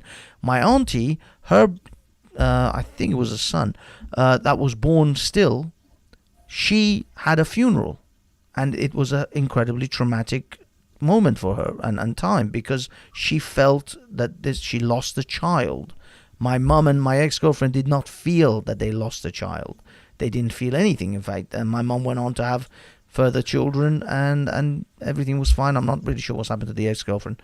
But generally what I'm trying to tell you is there is a lot of women who don't have an emotional attachment to the fetus that they abort. Whilst my auntie absolutely had an emotional attachment to the baby that was born still, and she was devastated, and they had a funeral and all of that. So it all depends on what. Okay, can I ask you? That's because it's seen as a medical procedure, isn't it? That's because it's actually seen as that. That's a very good point that's being made there. But can I just also ask you a question? So you don't have an emotional attachment to somebody that gets stabbed or murdered or whatever, but does that mean that you don't give a fuck? No, because those are viable. Those are human beings. Those are grown human beings who are viable and they can look after themselves. And you got to realize there is a point in which we consider someone a human being, a viable, independent human being. No, it's a point to the level. There's a point and a difference between the level that you have trust in legalese and regulation and science, and there's some of us just want to look at reality. That's the difference. But Manny, can I put something to you? What you call reality probably are your religious beliefs, to be honest. I beg your pardon? And the views that are motivated by them. Be careful, you'll be labelled a baby killer. Do be careful. Are you going to be here labelled now? a baby I thought killer. you went home. No. I was listening politely. Man, and let me, Steve. Let me make my case. It takes it away from fetuses. I was labelled almost everything, so now let Steve make his case. I'm going to make a case that's completely away from fetuses and abortion and what have you. Manny, if a 90-year-old gets diagnosed with serious cancer, it is less sad, is it not, than if a 20-year-old gets diagnosed with cancer? And do you think the same level of investment of nursing care should be invested in the 90-year-old to treat their cancer as should be invested by the NHS in a 20-year-old to treat their cancer? Okay, I think first and foremost, every single cancer patient has one similarity, and that is that they are deficient in vitamin D amongst other vitamins and minerals. And the reason why the elderly get more cancer cases than the younger, because that as you get older, you become more deficient in certain vitamins and minerals within your body. So do I think it's a crisis that either or don't have suitable vitamins and minerals in the body? Yes, I do think it's a crisis, and I still think, regardless of whether they're old or young, that everything should be put in. So a 90-year-old should have as much investment and money and time and resource spent on them to try and deal with the cancer. Listen to you. Human beings are the highest and the most important. A granny killer. Does this make Steve a granny killer? And go put your lipstick on. Don't put your lips Sorry. on. But Manny, at the end of the day, we you didn't listen to my point. You didn't listen to my point. This is not a stream. This is not a stream for Steve just to speak, shout to Manny and not taking. Politicians have to make decisions. My point was this: you're not running an economy when you're dealing with human life. You are. You are, because you're saying that the elderly are less important than the younger. You are doing it. There is not a bottomless pit. There is a limited pit, and politicians and where does money come from, Steve? have to make decisions of where the money is spent. Where does money come from? Do I want million? If it was going to cost, Steve, where does money come from? If it was going to cost £20 million to treat that 90-year-old's cancer, you are saying if you were a politician making these decisions, you would make the decision to invest that £20 million in a 90-year-old. I think human life. I'm glad you're not a politician then. Well, maybe a 90-year-old. Guys, one at a time. No one can hear. That you would never become a politician. Politicians have to be making those decisions. You think some human life is worth more than other? It's just the beginning of some evil. How do you think any country is run? If those decisions aren't made, how much money do we invest in education? Where does money how come much from, money Steve? do we involve in health? Steve, Mr. Politician, where does money come from? Taxes? No, it doesn't, Banksy. Go on, Steve, Mr. Politician, tell me. The money that is spent on the state running services, such as the health service, comes from our tax. So the 90-year-old. If you let me finish the sentence, it comes from our tax. It all goes into one pot. It then goes out to spend on different things. This is the level of ignorance. So where do you think your tax goes, Manny? Where does your tax go? I've just asked everybody on here who are arguing where does money come from, and I've been told it's come from taxes. As if it's some kind of recycling system. The NHS. Well, where does the money originally what's that come got to from? do with anything? Because you're trying to put economics. You're trying to apply economics on human life, and I'm calling it a load of. You have to apply economics on everything. No, you don't. Who said? You said. Hey, Manny, if you think human life doesn't have a value or a price attached to it, I'm sorry, but you're living in a dream world. Exactly. Every life. No, you Muppets are living in a dream world, and that's why Muppets like you vote for politics. Carry on the dream world. We're living in the real world, Manny. Everybody in the chat. You're living in a romantic. agrees with you. Okay, no.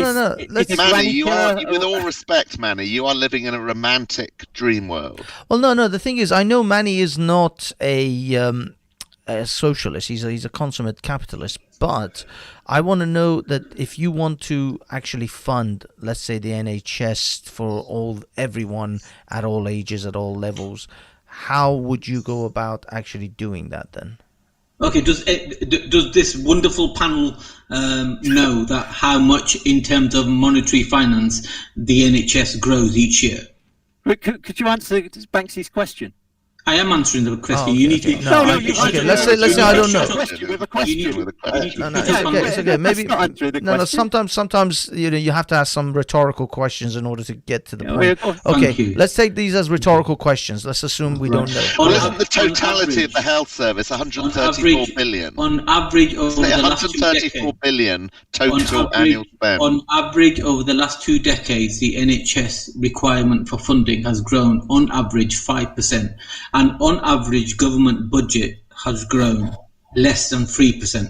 And as a consequence, even though the government and members of the cabinet come forward and say we are upping the budget or injecting this amount of money into the NHS, and everybody goes, well, in reality, they are not injecting enough, and they know year by year the NHS just gets worse and just gets worse. But in the meantime, it's okay to drop £130,000 bombs into foreign countries. It's okay to carry on building weapons and all these other apparatus and technology. What do you think? What's the total cost of bombs versus total cost of NHS? My first point was this: if you don't know where money comes from, then you have no right to actually say that politicians or anybody else with economical spending power has a right to do X, Y, and Z. Because if you don't know where money comes from and you think money just comes from tax, then you have no right to be in this debate in the first place, because without that knowledge, you're not going to know. So you okay, Manny, where does the money come from? Now, like, lay it out for me. Where does the money come from, and how do we distribute it so that to be more accurate, from where the politicians have it? Yeah. Where do the politicians get the money that they spend on the services in the country from, and why are they not spending it in the right places? It's a good point. My understanding is that system is that it's being created and in a borrowing and lending situation. So in other words, for every pound that's created, there is a loan attached to it, and then the government is responsible in repaying that loan. And until every single extra pence of each pound that's created is paid back, the whole wheels keeps going round. So in other words, there's never going to be in the current financial system a way of satisfying every single need. So we have people like, for example, Steve, who's not, even though I kind of criticize him, Steve, generally speaking, is not an ignorant person. He's bloody intelligent. I've spent enough time talking to him and listening to him. So the fact that we're not, as even intelligent people, able to comprehend that the whole financial system that we're obliged to, and we're saying, listen to Steve. Steve said, yeah, but we can't afford to put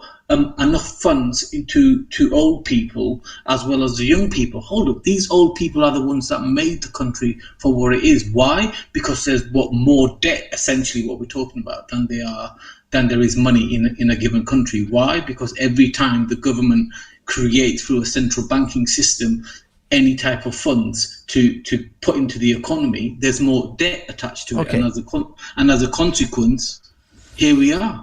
I get what I hear you saying, Manny, is it doesn't matter if it's going to cost £10 million to keep that 90-year-old alive for one more month. Doesn't matter how much it costs. £10 million I'd pay. Doesn't matter how much it costs. That person is a living human being, and it has the right to live as long as it wants to.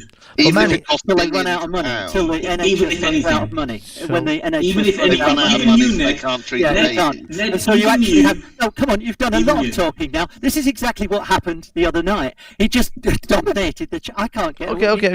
Ned, this is the floor is yours. Okay, if you actually look at the national debt, at the moment, it's my understanding that the national debt at the moment, was last year was 80% of gross national product. GDP. Gross domestic. It was 80%.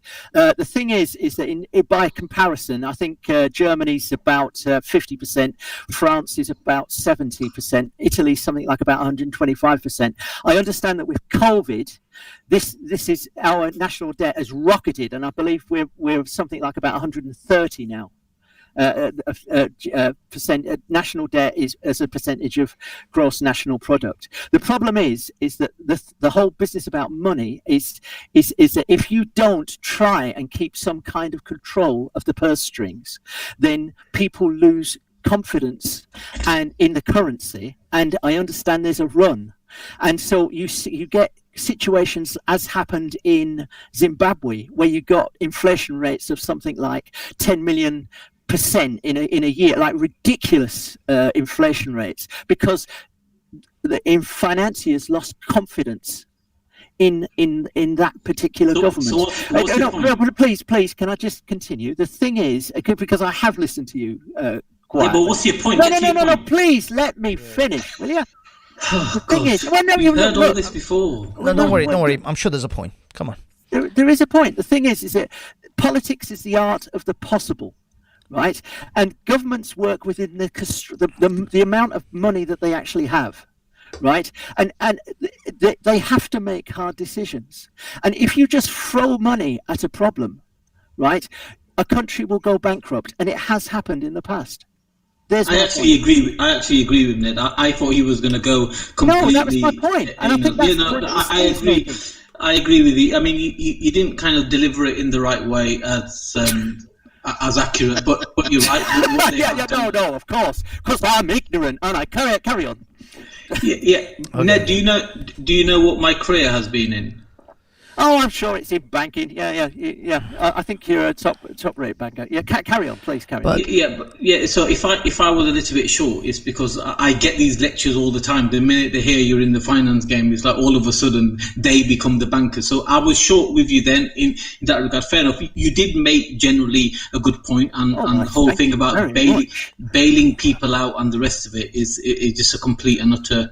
But I tell you what, Steve.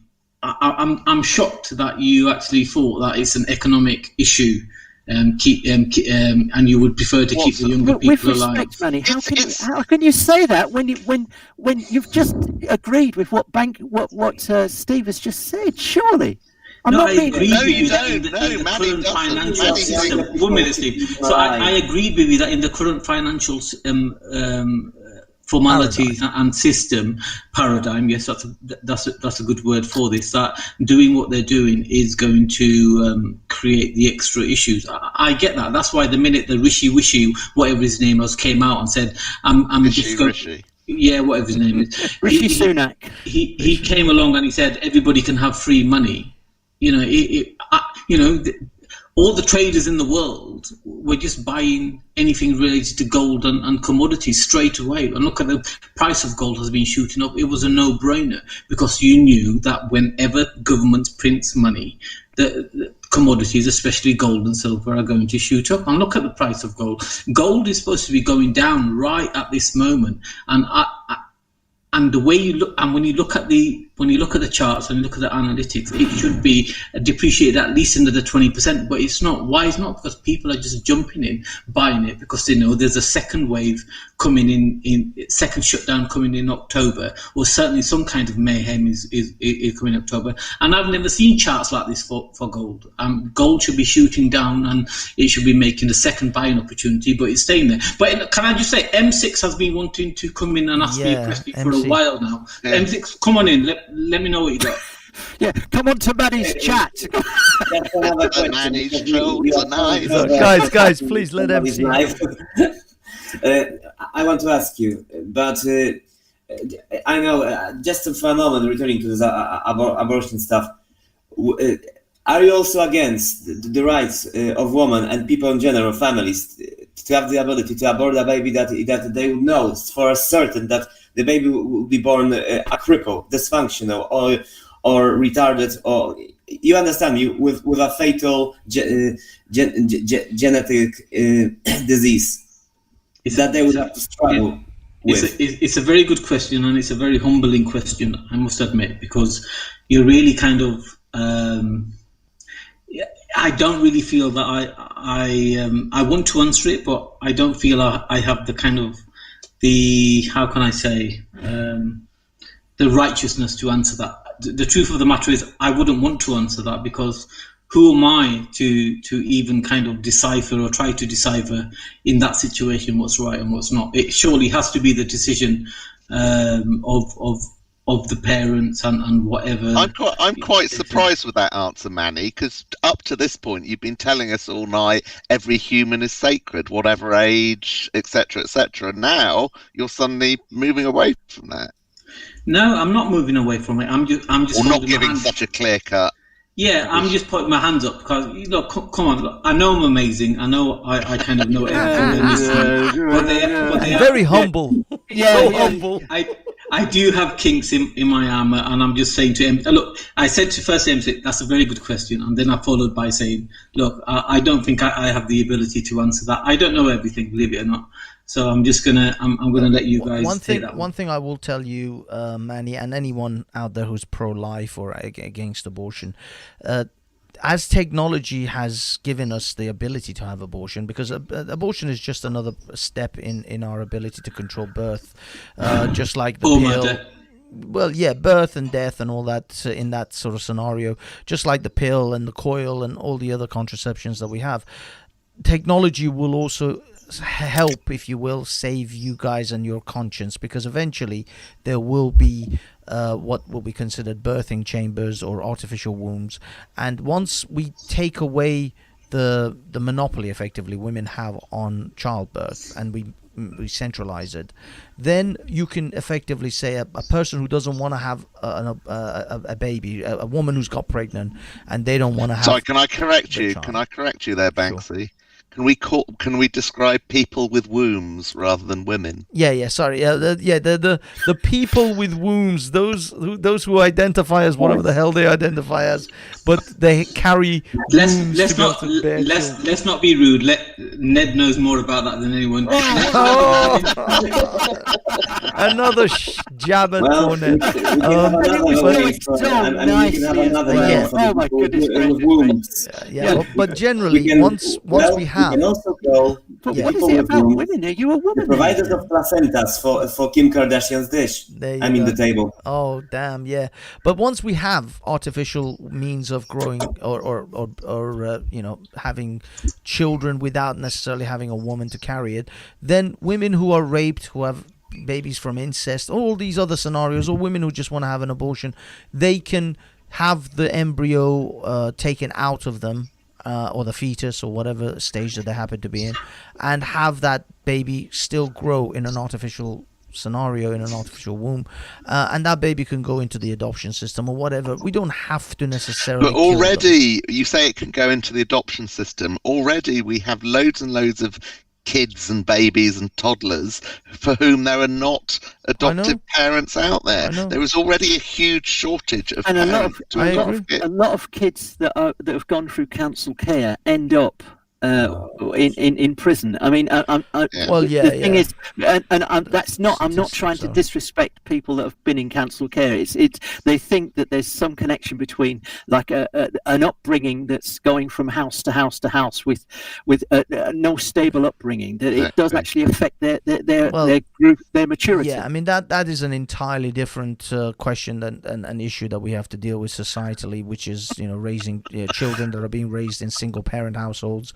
or in the care system. But what I'm saying is for those people who feel so incredibly distorted or disturbed by the concept of abortion, technology will resolve that. But of course you will then have to struggle with your own conscience, knowing that now there's a living human being out into the world living in care and in foster homes and is being mistreated because you couldn't bear to have that child or that fetus be aborted, and you wanted it to become a fully grown adult. So what responsibilities are you as a person who's anti-abortion going to take to make sure those children that would have been a result of an abortion are now going to be raised properly and are going to be cared for properly? So that is on you and your head, because I don't give a shit about abortion. So well, all I'm going to say is this: that only God can produce life, and apparently men are the one that produce life when they ejaculate. So I'll just leave it at that. Every sperm is sacred. So every time I crack one off to my favorite Pornhub movie, I've killed half of mankind. You're murdering a million. I'm like a serial fucking killer. Hannibal Lecter ain't got shit on me. If you look at the Overton window, I don't know about America, but in this country, the abortions have been in effect since I think 1967. And that was because there was a general consensus, not just in Parliament, but amongst the populace, it would seem, that for abortions. So what you're having... What's that got to do with the Overton window? Well, the thing is that I think that let's say in the 1950s, I think there was a feeling against abortions. Right, and it shifted in the 1960s, and I think I don't know which way it's gone, but it's my understanding that people generally, as a nation, are in favour of continuing abortions. I understand. Well, look at Northern Ireland and look at the Republic of Ireland. They've been desperately clamouring to move to a similar position that Britain has. Well, they already have. They've legalized abortion now. They have now. That's what I'm saying. Yeah. No, prior to that, they desperately wanted. So the point that I'm actually making is that it seems to be the general consensus amongst a large majority of the population that they are sort of in favour of abortion. Although I know that Christian groups and people with religious beliefs and humanitarians as well sort of think that abortion is an abomination and it's really bad. it seems that the general feeling amongst the great bulk of the population is that abortions are here to stay. Yes, because the religious fundamentalists are not in line with Joe Public. It's not just that. On this One thing I wanted to And clarify. they are also not in line. And they're not all baby killers because they think that. They're not all baby killers because they think that. No. One thing I wanted to just clarify. As much as I'm absolutely in favor of the choice for people to have abortion available to them, I still am incredibly, if you like, conservative I guess conservative is probably the only word I can think of right now, about you utilizing or taking advantage of that choice. I think that it should absolutely be the very last resort. You should, and we should, encourage young people and generally everyone to have safe sex, to recognize and know. I thought you were going to say no sex then. No. Safe sex. Oh, hell no. No sex. That's a sacrilege. How dare you, sir? But generally, I think that, abortion is available, or should be available to you, but it shouldn't be used as a form of contraception. It should be the very last option that you have because all else failed, or your other contraceptions didn't, they failed. NPC's just said there are no abortions in Northern Ireland. I thought Northern Ireland does have them. Yeah, no, Southern Ireland voted for it, but Northern Ireland. So they're still illegal to have abortions in Northern Ireland. Apparently, there's large numbers of people from Ireland, the island of Ireland, that trek across the Irish Sea to have their abortions. In the past. They did in the past. Have they stopped that? Have they stopped it now? Well, they've legalised it now. They've legalised it. I thought they'd legalised it in the north as well. I don't think it's to be honest, Ned. Interesting. To be honest, Ned, it's same with Poland. The women from there are now going to Sweden mass. The ones that want to have abortions. Yeah. Just before you had abortions, you had backstreet abortions. Exactly, right. Coat hangers and backstreet quacks, and women bleeding out. Desperate women, yeah. But this is what I mean. The thing is, for those who think that if they just simply ban abortion as a legal thing, that it will end women having abortions. No, women will throw themselves downstairs. They'll stick coat hangers up themselves and have back alley abortionists, perform abortions on them with bad equipment, and women bleed out. You know how many women died because of attempted abortions and stuff like that? Oh, true. So Banksy. I would rather I would rather a living woman survive and a fetus die than the other way around, than to save a fetus and have a woman, die because. Can we hear from Six about this, because it's all blokes talking at the moment? Sorry, Six, Moon. Let's hear from Six, because Banksy, She's not Six is Angel number, Angel Moon.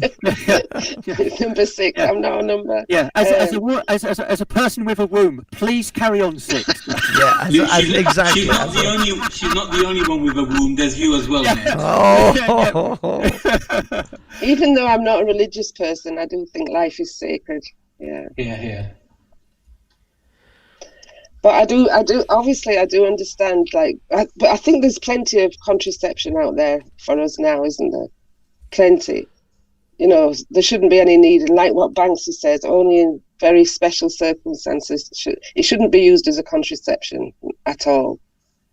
Yeah. Well, this is the thing. This is the problem that I find, that I think a lot of people have. If it's life-threatening to the woman, or Well, life-threatening, or even if they. They've thought about it. They've gone through some serious consideration about, okay, I am now going to abort this child, and I've decided because my life circumstances, whatever. Oh, Banksy, I have to tell you about it. Speaking of abortions now, in Poland, the country that I live in, abortions for request are illegal. So the women are going underground with it, of course, to the abortion underground that we have.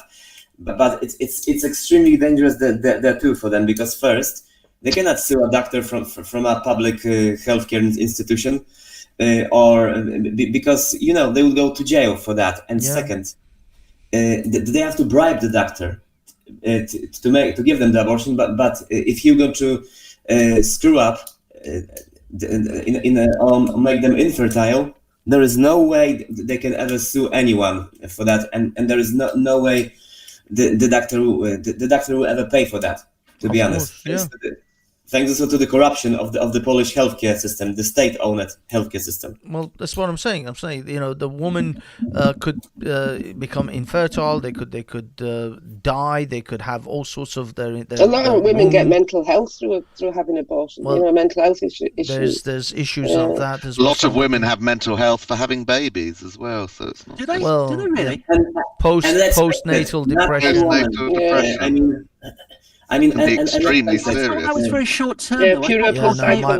My brother's wife had very bad postnatal depression, and how long does it last? How long does it last?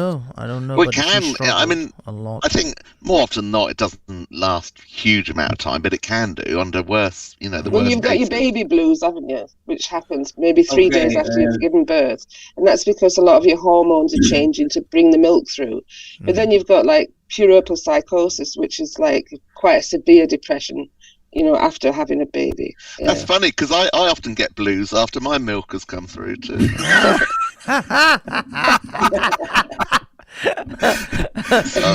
Ned, did you experience anything?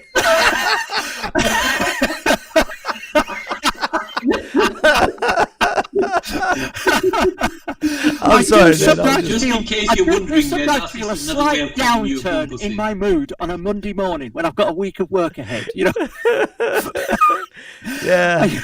I usually try to down to the Monday morning blues. Yeah, I usually try to excrete as much milk over the weekend as possible in order to. And it's a massive hormonal change for a woman, isn't it? And for a man.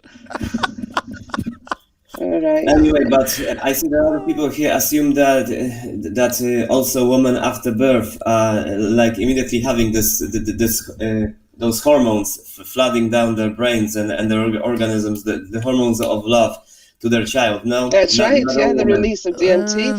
That's a grace that women have at giving birth as well, isn't it? I see. But but to be honest, certain women are not flashed or tanked with those hormones. So even if they're going to give birth to that baby, they'll be like, take this away from me. I want it, and we have to face that. Yeah, this my wife's my brother's wife. She struggled a lot for months. It wasn't easy, and the thing is, she's not the type to go to doctors. She's actually quite almost like a man kind of attitude, like, oh no, I'll be fine, I'll just walk it off kind of thing. And she couldn't. She was like, my brother was like, no, you're gonna have to go see someone. This is serious. You're not. This is not just gonna fix itself. You can't just. Is this hormonal? Is it hormonal, or is it like having to deal with a child all the time? It was a combination. It's definitely a chemical sort of hormonal, like depletion or enhancement. It's a chemical reaction in the brain after, because when you do give birth, especially naturally, you do get like a rush.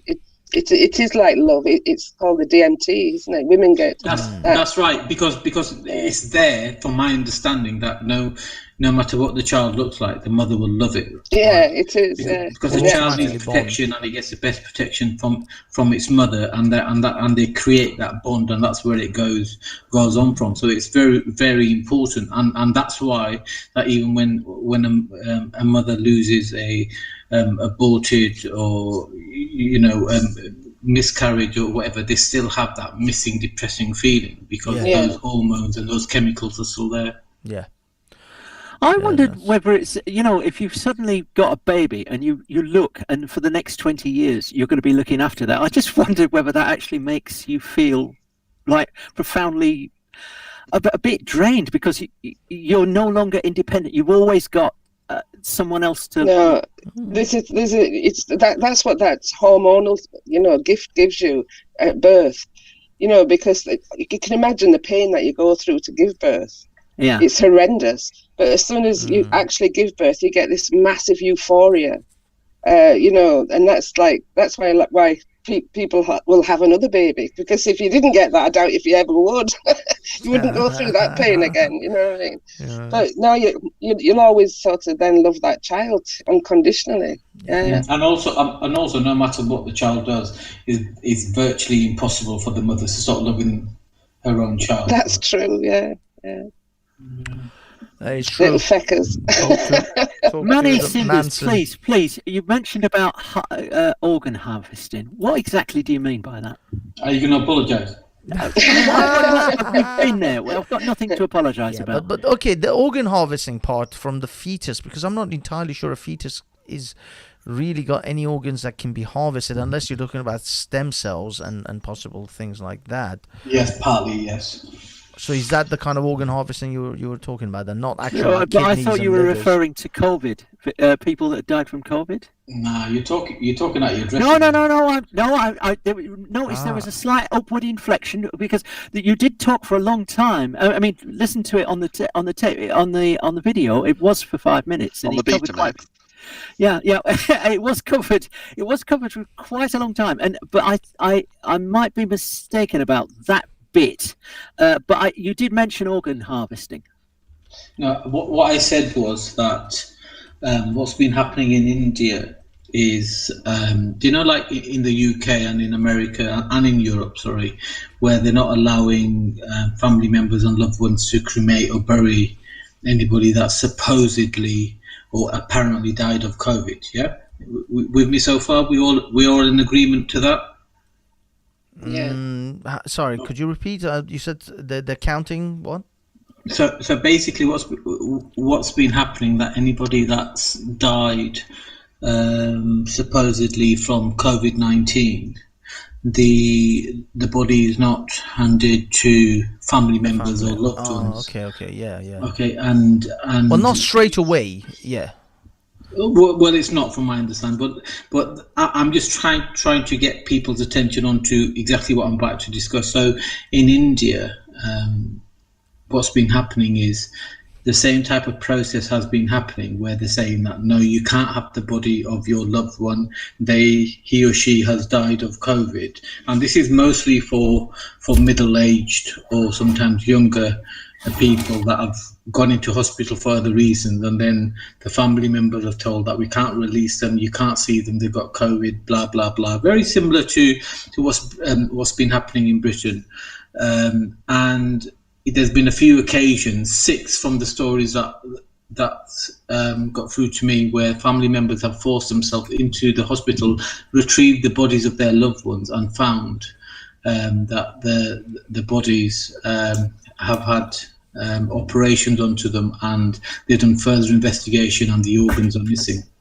And now, what we haven't seen. Well, what you guys certainly haven't seen are the riots that's ensued and the trouble that's ensued, and people gathering in large numbers as a consequence outside hospitals and outside of the institution. Because obviously, if your loved one was detained in a hospital under a guise or reality of any real or fake disease, and then you find that in reality that their organs are missing, which shouldn't have been missing, because if they did have such a terrible disease, then organs would. Well, yes, that's true. They'd be infected, wouldn't they?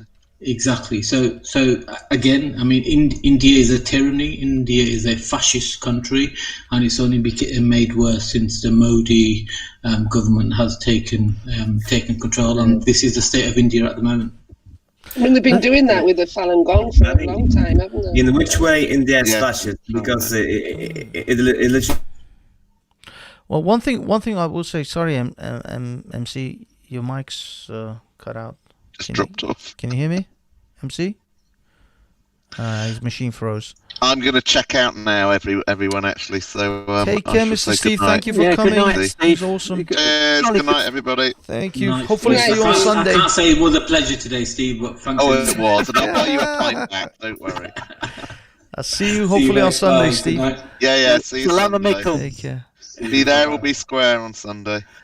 Yeah. The last one. Yes, it's the last one probably of this year.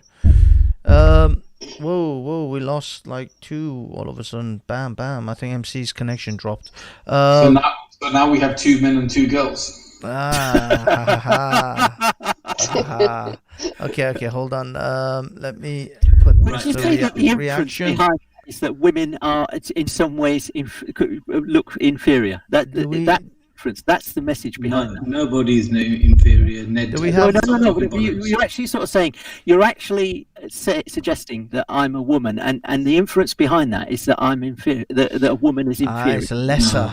No, It's a lesser. It's a lesser.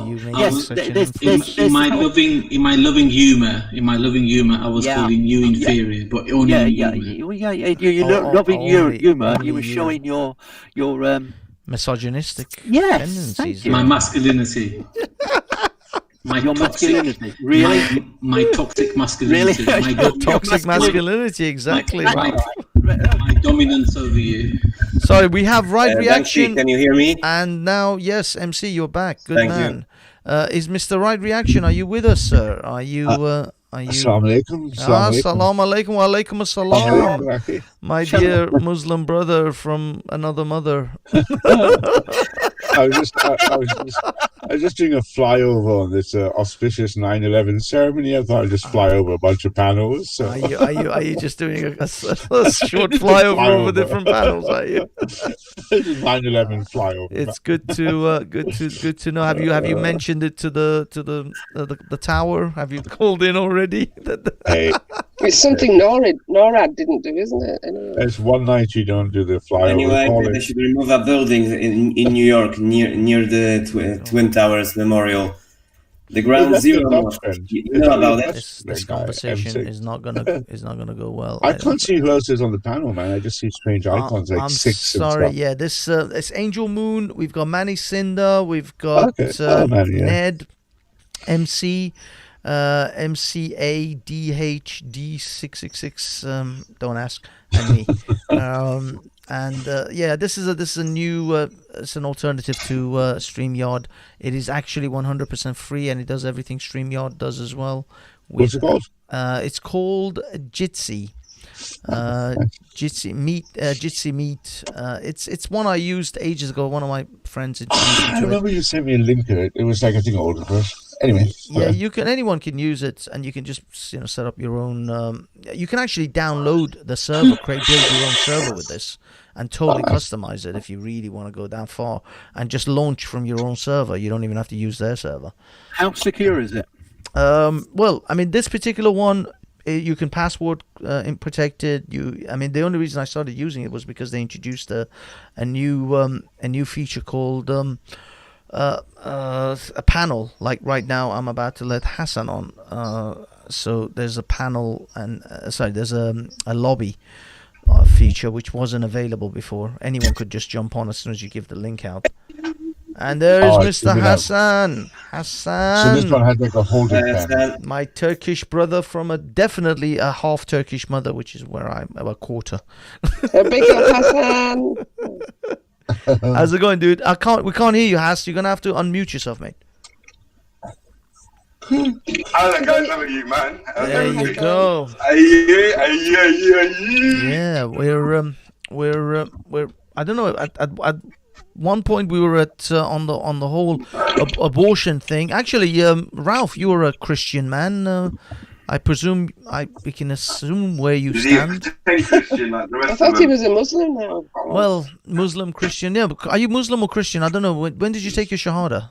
Only the Creator knows what's in store for me, man. Can you say the Shahada? Can you actually say it?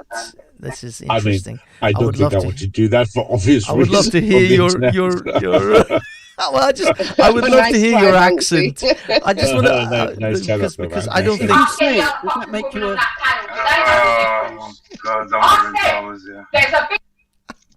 I've got. What the fuck is that? Who was that? That was his missus, I think. His missus. I love it, mate. Screaming at him already. You know what we're having an argument over? Do you know about this? Yes, the difference between a miscarriage and an abortion. I tried to make it clear that the procedures are pretty similar, apart from the initial entry of the surgery. Like one would be that's currently alive, and one's dead and wants to be. And I said that the procedures like pretty similar. Like it's scraping out a fetus within your and that's what it is. And she's saying, no, there's a difference. And I'm like, Yeah, I know that one came in alive, but she's not listening to that. No, not necessarily. So a miscarriage. If the miscarriage is all the way, like if it's all the way to 9 months, then the woman is literally like almost giving birth. Except unfortunately, the baby is stillborn, so the baby is already dead when it's born. But the woman actually can give birth like they would normally because it's a fully grown baby. Depending on when they detect the heartbeat is no longer but this is what I was saying. Once they detect that and they've come to the conclusion that it's no longer, let's just call it a stillborn without grossing it out. That's when they go into procedures of the abortion, like that side of it. Extracting, So the medical term for a miscarriage is a spontaneous abortion. That's what she just said. Yes. So it's the same. So no, it's not. Oh my! It depends on the age of the fetus. It all depends on. I wanted to get rid of them. So there's a fucking dick. She's right. I mean, it depends on the intense. The age of the baby, doesn't it? I don't think Hassan's going to get any tonight. I do apologise, Ralph. I thought that was you. I do apologise. I think Hassan's not getting any tonight. Are you going to be sleeping on the couch? Fried brain moment. Fucking hell. Because the baby dies in the womb. Can I ask a question to? Can I just finish this though? If a baby dies in the womb, then a woman has to actually give birth to it naturally. The dead baby. Yeah. They don't do like a medical procedure to suck it out like they do with a fetus. Like an abortion. Good, great point. Well done. Well done. I'm gonna be my ex-partner. We had a nasty incident on her birthday, and I could tell you that is what they did. They said to her that literally it's an abortion procedure that you're going through. That's it. They're gonna because it depends on the age of the fetus. Scrape the cunt out. Yeah. Oh shit. Yeah, like I think it's after a certain stage. I think they've got to go through it naturally. That's right. That's what I meant. Yeah, but initially, like to the term of when you're eligible for an abortion, it's the same procedures. Yeah. And I've been to other abortions, not of my doing. Like, I've been to other abortions, and they're pretty similar as well. Can I kind of redirect the conversation somewhat? Would that be okay, Banksy? I'm a bit squeamish, so please. I'm glad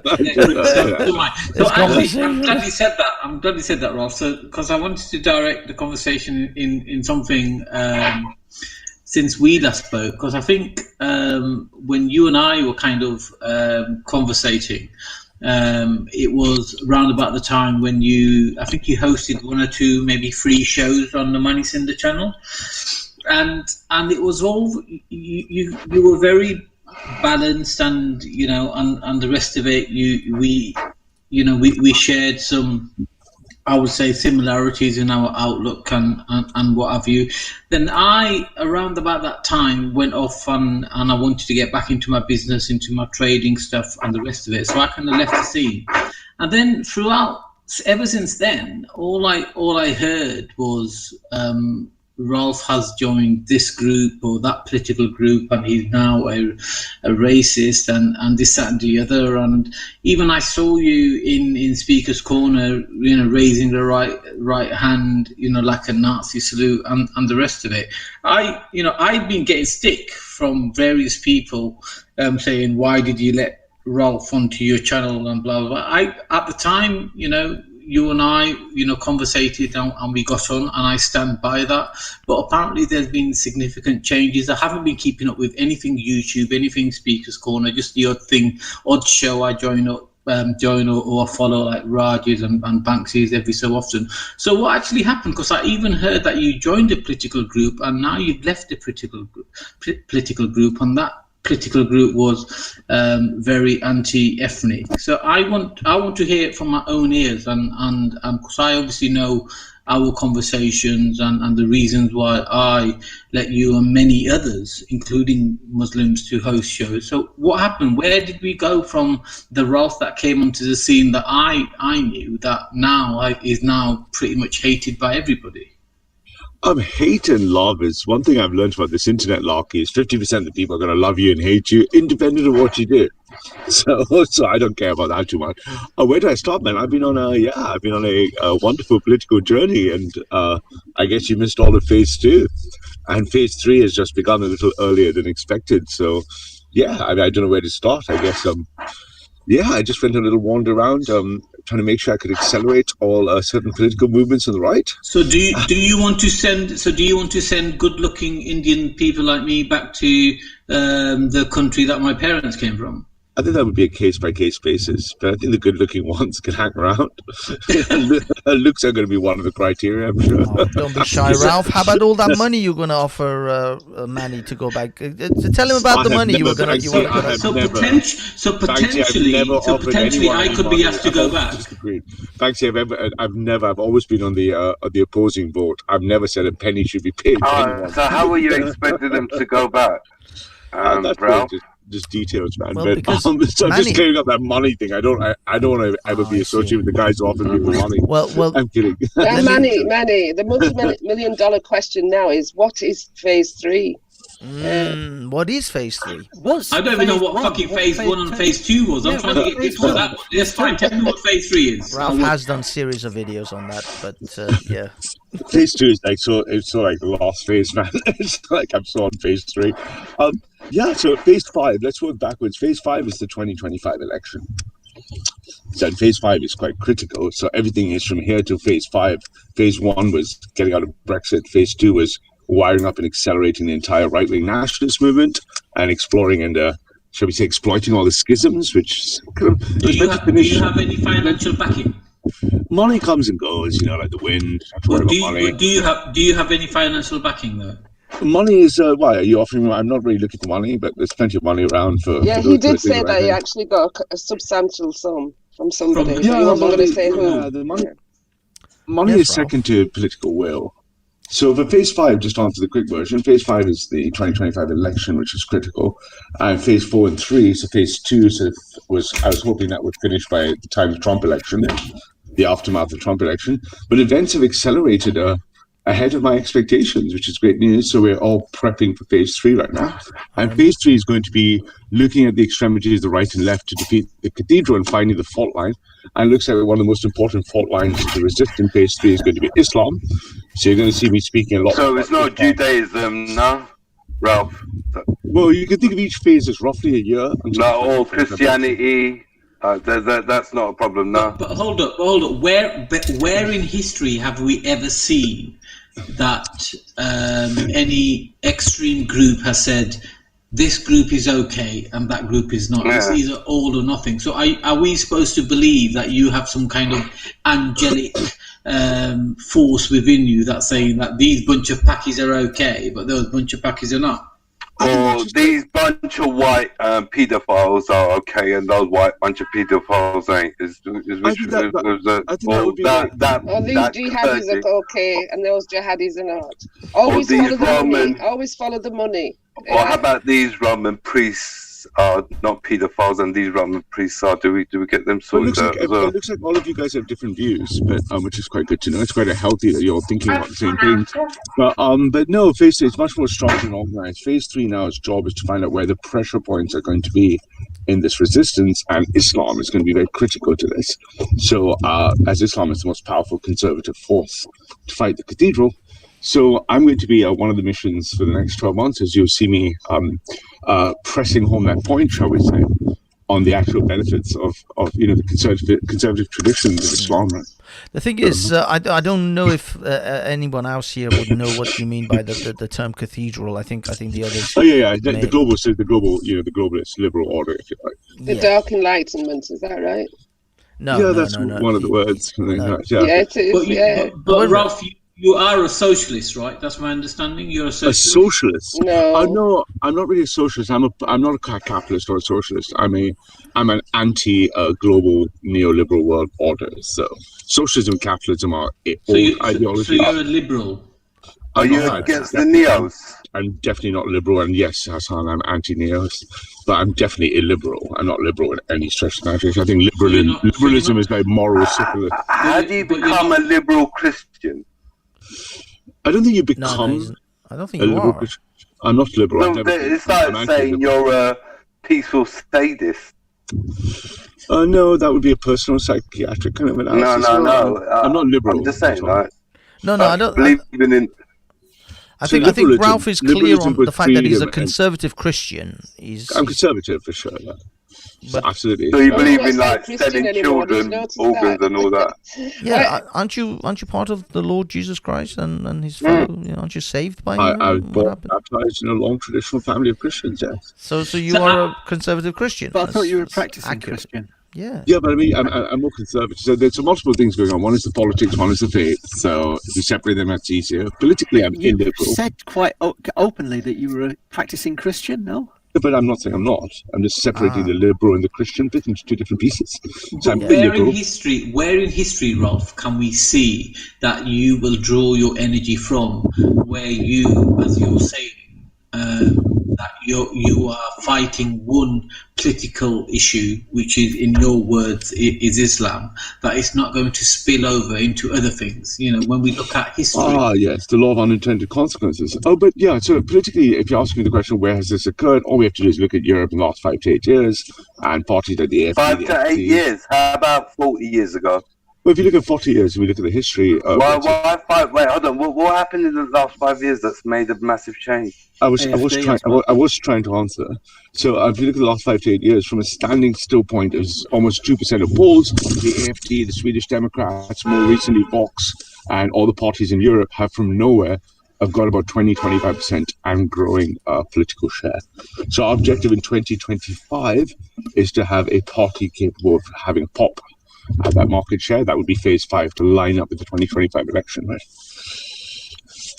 Again, that's totally not answering the question. I get what you're saying. Like, in the last 5 years, there's been a little demographic of political shift. That's not really anything significant. No, what's quite significant? What's serious about that?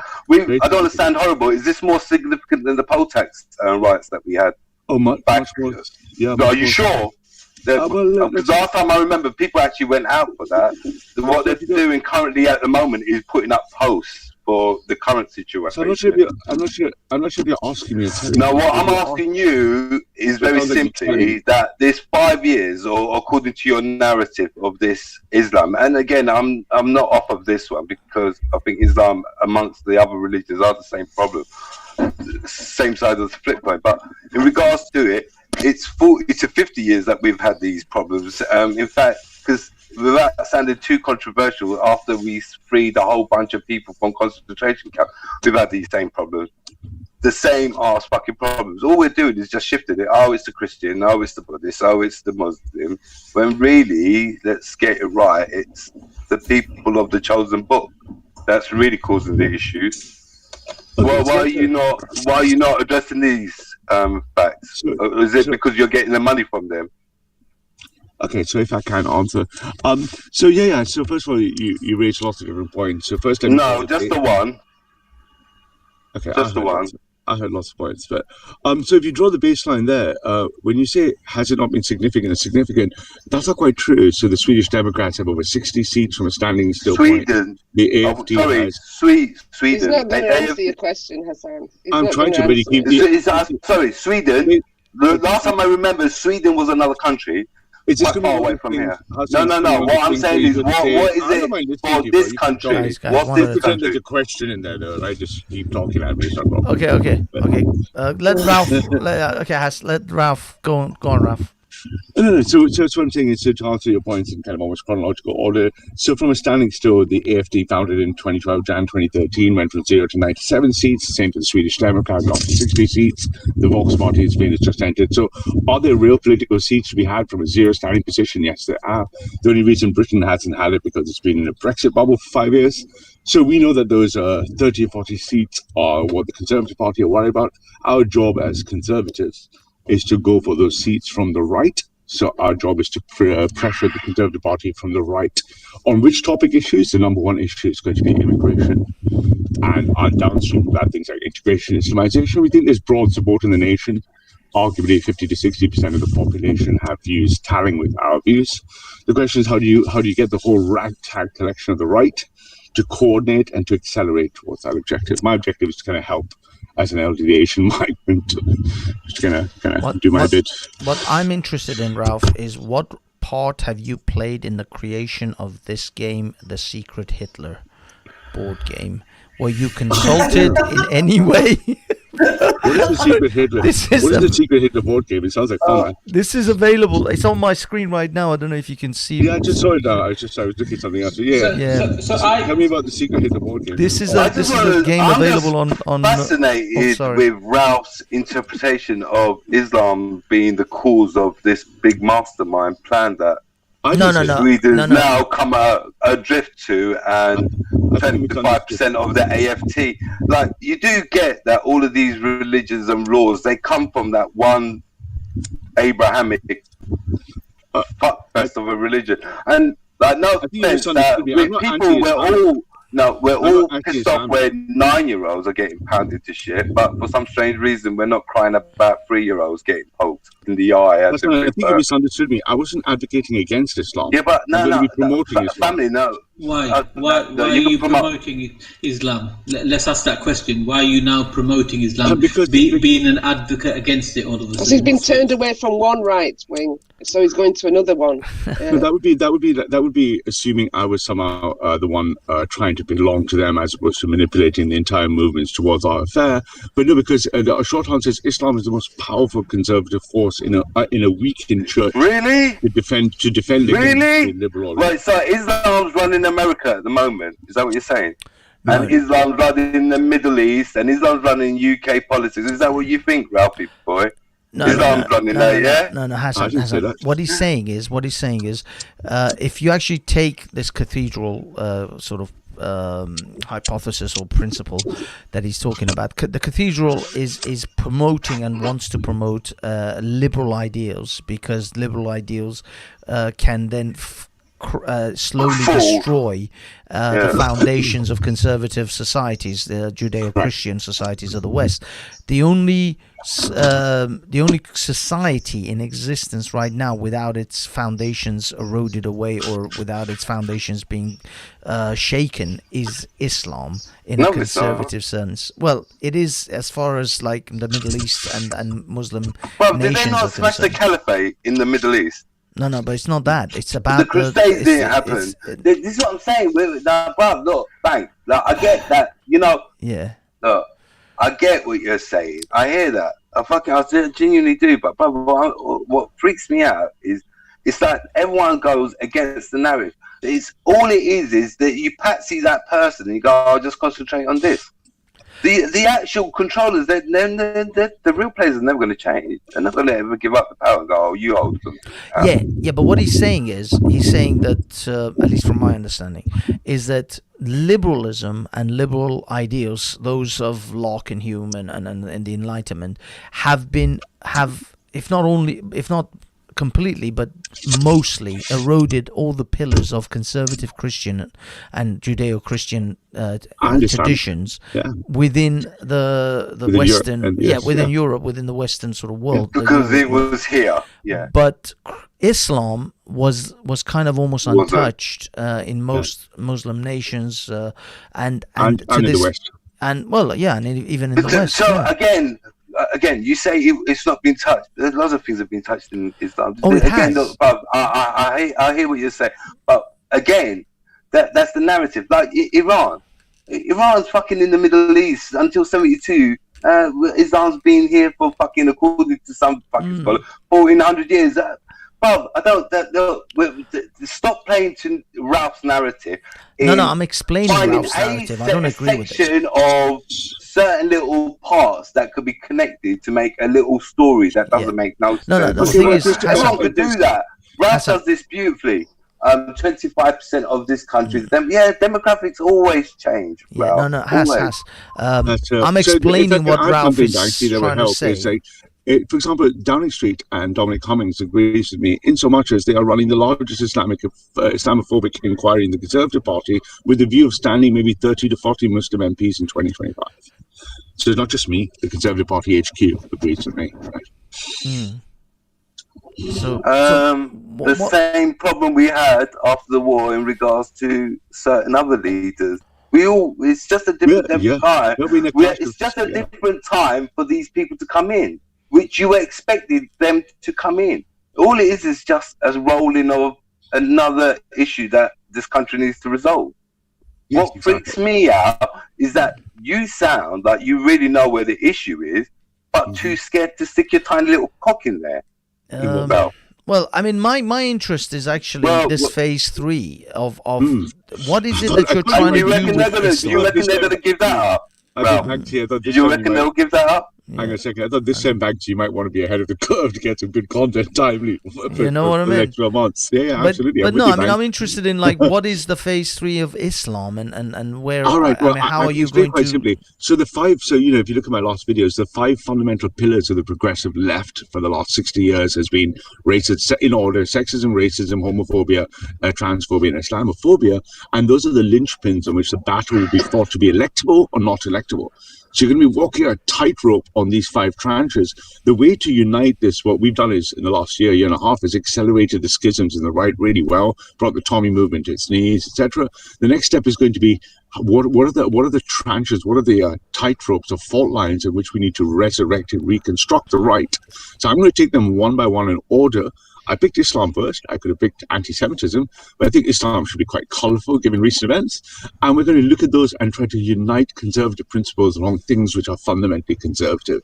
Given Islam at its heart has had its source code untouched since 632, we expect to get a lot of traction. So I expect my Akis will be supporting this. So that's what I mean. You're planning to bring Muslims on board with your movement. Is this the Conservative Party? It is. No, not the Conservative Party. I'm talking about your whatever your political party will be. Yeah, the new reactionary. The political party is going to be formed as we speak and stuff. But the new reactionaries will be very interested in ensuring, for example, that Islamophobia will be a fault line upon which conservatism can be built. Can I just say that the more left you go, the more collectivized you come. Right? I'm a collectivist, yeah. I'm anti-individualist. So a collectivist only works if collectivism only works for the people that want to rule you. So everybody listen to this. Collectivism is this: everybody in the world is put into a bucket of shit, and the person who's carrying that bucket of shit is the one that tells you how much shit you need to sit in.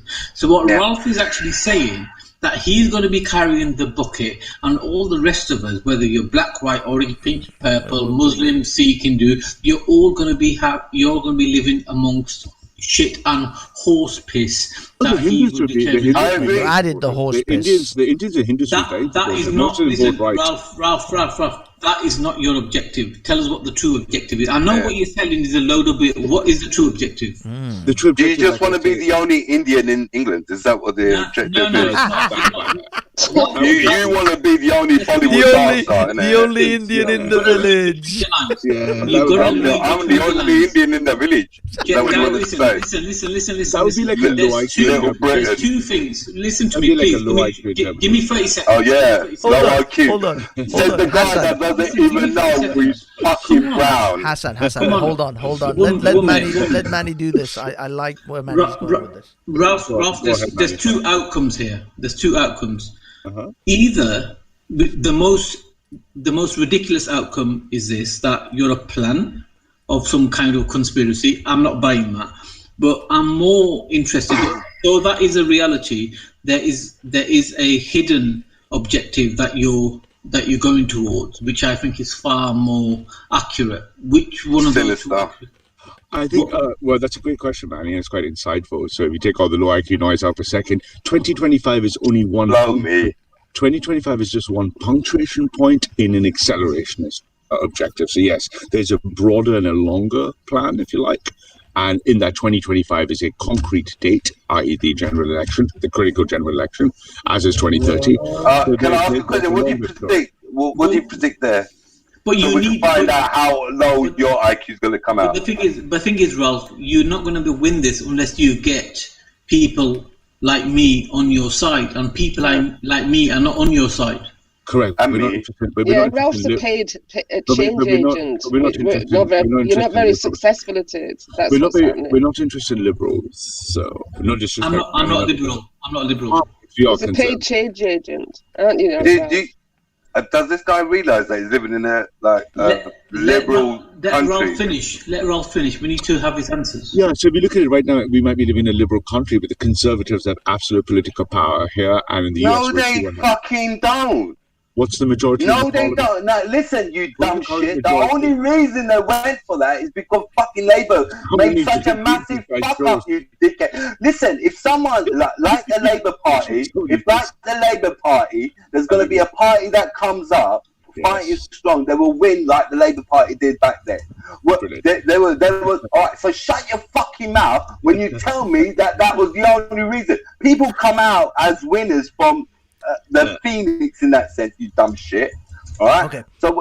So when you say that there's the only party is the Conservative, yeah, for now until one comes about that the people have already made a point in regards to the Brexit party. If you somewhat fucking remembered, you fucking dumb fuck, that guess what happened to that?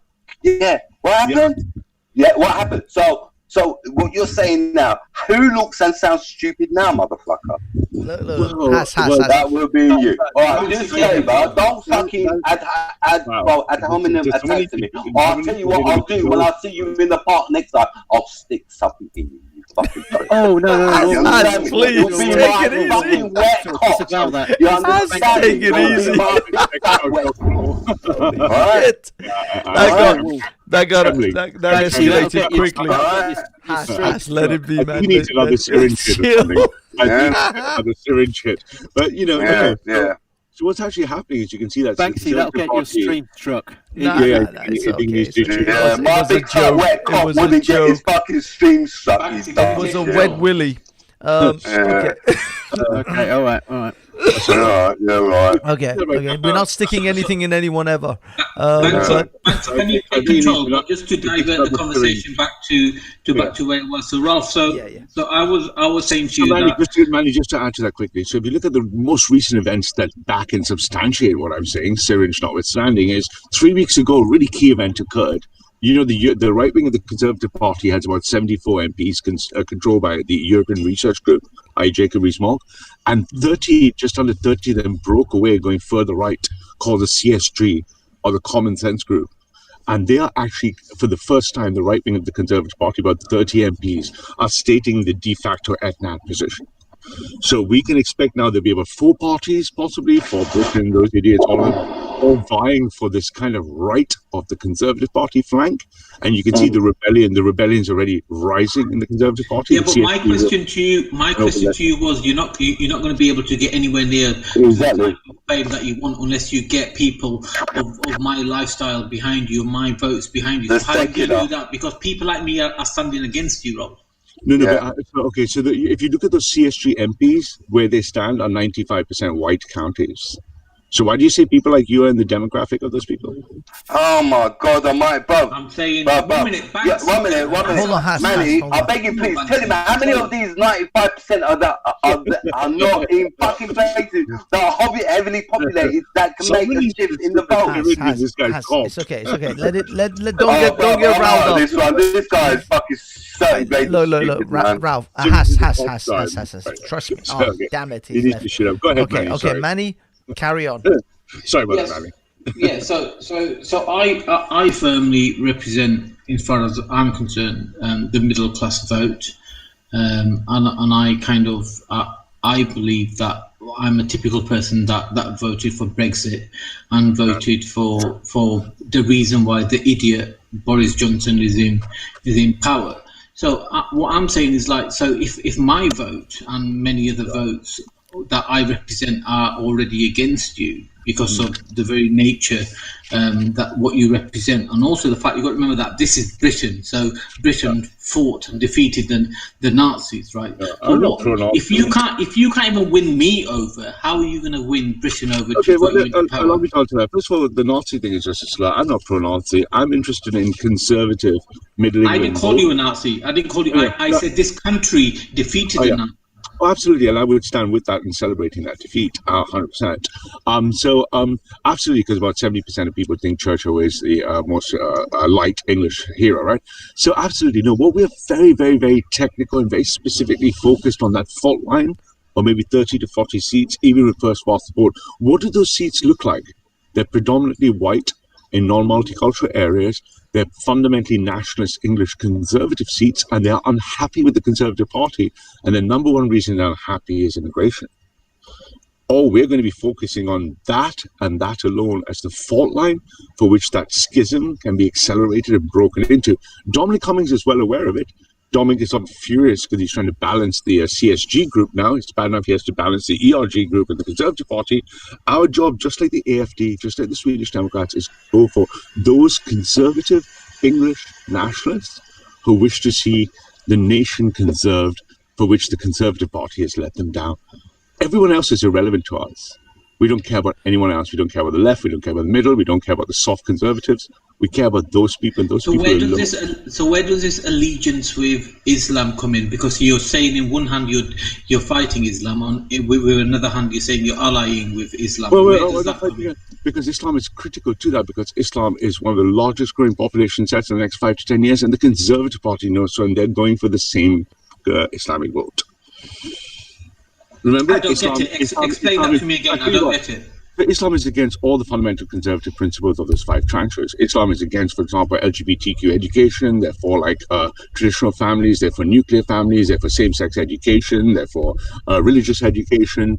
They're for all the exact policy fault lines that the CSG would be standing for. But they tend to be Labour voters. If you look at areas like Tower Hamlets, and you look at areas like Rochdale, they tend to be Labour voters, don't they? In the lower demographics, into places like Rochdale, etc., yes, but in the upper demographics, no, they're all Tory voters. And you can see so by just looking at what the Conservative Party is doing in areas like Winchester, in Windsor, in Slough. So affluent Muslim voters are not the ones that are in Tower Hamlets or Rochdale. But I thought that's where the major concentrations were. We don't care, again. We don't care about the seats that are already those types of seats. We're never going to be standing there interested in fighting those seats. We're interested in the conservative right wing of the Conservative Party. 30 to 50 to 60 seats are the target seats. The rest are irrelevant to us. So therefore, their demographics have no interest in us either. So Tower Hamlets will never be of interest to us. I have a very important... Wouldn't the kind of people that you're talking about, these are like professional doctors, surgeons, engineers, right, that are Muslims. Conservative. Wouldn't they be appalled by right wing, many of the more right wing people that you're familiar with, you go around with? Well, with those, so that's phase 2. As part of phase 2 was to audit and gauge the entire fault line in the population. I've made hundreds of friends in the right wing, or what you might consider the far right, or the Civnats and the Etna movement. The point was just to understand in a sample pool where all their policy positions were, where their allegiances, where their structures are. But ultimately, they were only a substrate in order to be able to create a proper political party that would never be like PA or anything. It would never be racist, sexist, homophobic, Islamophobic. It would be like the AFD. Just like the AFD detached itself from Pegida, in the same way, for example, for Britain hasn't managed to detach itself from the TR movement, such a party would be looking like a conservative party, not a racist party, a sexist party, a fascist party. But none of those things are electable net, right? I've got an important question for you, Rolf, and if you can answer this in a satisfying way for me, then you'll have my attention. And which is this: so would you be pushing for the re-establishment and the reinforcement of the British Constitution? We would be looking at ways to ensure once we have left. I need to find my charter. We'd be looking for once we have left the European High Court completely. So basically, we have final control of the Supreme Court. We'll be looking at formalizing constitutional reform. One of the big things we'd like to formalize. But would you bring back the likes of the Magna Carta? I don't think that would be. In principle, I would support such positions, but I don't think they are necessarily the vote winning. The vote winning thing that, if you look at poll after poll and all the data we have, the polls after polls from the NRX, we understand that the fault line first of all. Okay. Let's put it another way. Would you bring back? Would you enforce English common law more than any other type of law? Again, my answer would be more like this. The answer would be like, we would be ruthless about only those things that we would stress that were necessary to win seats. And I think my short answer is, well, that's got probably broad support. It isn't tactical. It may be strategic over 10 to 15 years, but it won't be tactical in 5 to 8. Are you trying to re-establish? May I ask? I've been sat quiet for a long time. No, come on. Could I ask you, Ralph, who is the we that you're talking about? We call ourselves the Neo-Reactionary Movement, so we are a very So small is that the Dark Enlightenment? Is that basically that? The Dark Enlightenment is like, if you like, Dark Enlightenment, for example, is the philosophy, and the Neo-Reactionary Movement are the people who are practicing variants of the Dark Enlightenment philosophies, and we're already in number 10. So by any count, maybe 18 to 22 people of the NRX and Dominic Cummings team, and the same with the White House, right? So we are shadowy people where we're not interested in the, I'm one of the few rare ones that go out. There are 3 or 4 of us. You don't know who they all are, right? And the most of us are in the back room crunching numbers. So basically, when we want to follow the money, when things like this happen, you have to follow the money. And you did say that you actually got a large, substantial amount of money from somewhere. Of course, fundraising. Yeah. No, it wasn't fundraising. You said you had a donation. I remember listening to that stream. More than that. But at the time, you were more or less saying that was going to go towards PA. But obviously, it wasn't going to go towards PA. Not only PA were to head towards party, it's going towards what I call the war room, which is a lot of tech that we're building that is behind the scenes, and I've raised much more money since then and keep raising money. Yeah. But money is secondary to our actual, first is the calculations, because the election's only in 3 years. The campaign will only kick off in 2.5 to 3 years. Yeah, and there's lots of people. So what's phase 4? What's phase 4? Then can we ask what phase 4 is about? Phase 4 would be prepping for the election run, and it's going to depend which variant of phase 4 would depend how successful phase 3 is. Like phase 2 was meant to finish in December, about a month afterwards, but recent events, it was almost the success of the noise they made on the right accelerated people, let's say, forcing the hand early, which means I've got about 2 months spare. We weren't expecting these 2 months, which is great news for us. But so phase 3, it's under the Conservative Party. All this is happening. Is what you're saying? The Conservative are doing it anyway. Our job is because there's only 2 ways. Either we use entryism as a strategy and enter the Conservative Party, and therefore effectively enter and penetrate those seats and those people, or we create, like the European parties have done, and directly stand against them. So the AFD stood against. That's why you wanted to go into PA. So you expected at the time I had to make sure that the far right were capable of either A, providing a credible thing that could become electorally viable, or knowing why they could not. Right. So can I just ask? I want to clarify. So any, say for example, any British brown person could potentially be returned to the country of their parental or grandparent. No, that would be the position of the far right ethno-nationalists, but that's not a vote. That's not electorally viable, right? Okay, so Mark Collette, for example, now don't understand that while they may win the meta-political battle on those things, they're not going to win an electoral battle on that, because just under 2 out of 3 Brits have one good friend who's either not white or a first-generation immigrant. So basically, Ralph is a paid change agent, aren't you? That's I prefer the term accelerationist, if you ask. Well, it's more or less the same thing. You infiltrating like people's, like different parties to change their minds into voting that a certain way. Not change their minds first, just to assess them so we can make sure we're the correct agent to change will come from. Because if you look, Ralph's basic model. My track record has been pretty good at that. Yeah, if you look at the AFD, you can if you trace the AFD's rise to power and success and all that, that is the underlining framework for Ralph's and the Swedish Democrats, and recently the Vox party came from nowhere into Spain, right? But Banksy, Ralph has no ally. Well, the thing is, he has. If you actually watch his streams, if you watch his, he has. Who stands with him? It's not a big bubble though, Banksy. Yeah. Come on, No. I agree with you. But the thing is, he's at least from what I imagine, his basis is he just needs a baseline support in order to grow from. He doesn't need to have 1 million people immediately. He But just actually, no, needs exactly. that foundation. It wouldn't be me. It wouldn't be Ralph. It would be, imagine a NatCon movement in phase 3 that is about to be conceived. Imagine the NatCon actually having a political party like For Britain or the Brexit Party. It will be that vehicle that will get the support. I'm Ralph. I'm just an elderly Asian migrant. Otherwise, To be honest, yeah. to be quite honest, like listening to this, I think a lot of people, after listening to this, would be saying that, you know, they'll be dubious about voting anywhere near the Conservative Party next time. I tell you what my issue is. For us. I tell you what that would be good for you, would it? Our job is to break the right hand of the Conservative Party. I tell you what my issue is, number 6. Just the AFD broke the right hand of the CDU, the Christian Democrat. I tell you what my issue. Sorry, ma'am, just one thing. They just split the same way. If you look at the AFD before, because the AFD were where we are now, and they didn't have any seats, and they were 2 years ahead of where we were in 2015 to 16. And what they did is they effectively cleaved off the 20-30% of the right hand of the CDU, which is the German equivalent of the Conservatives.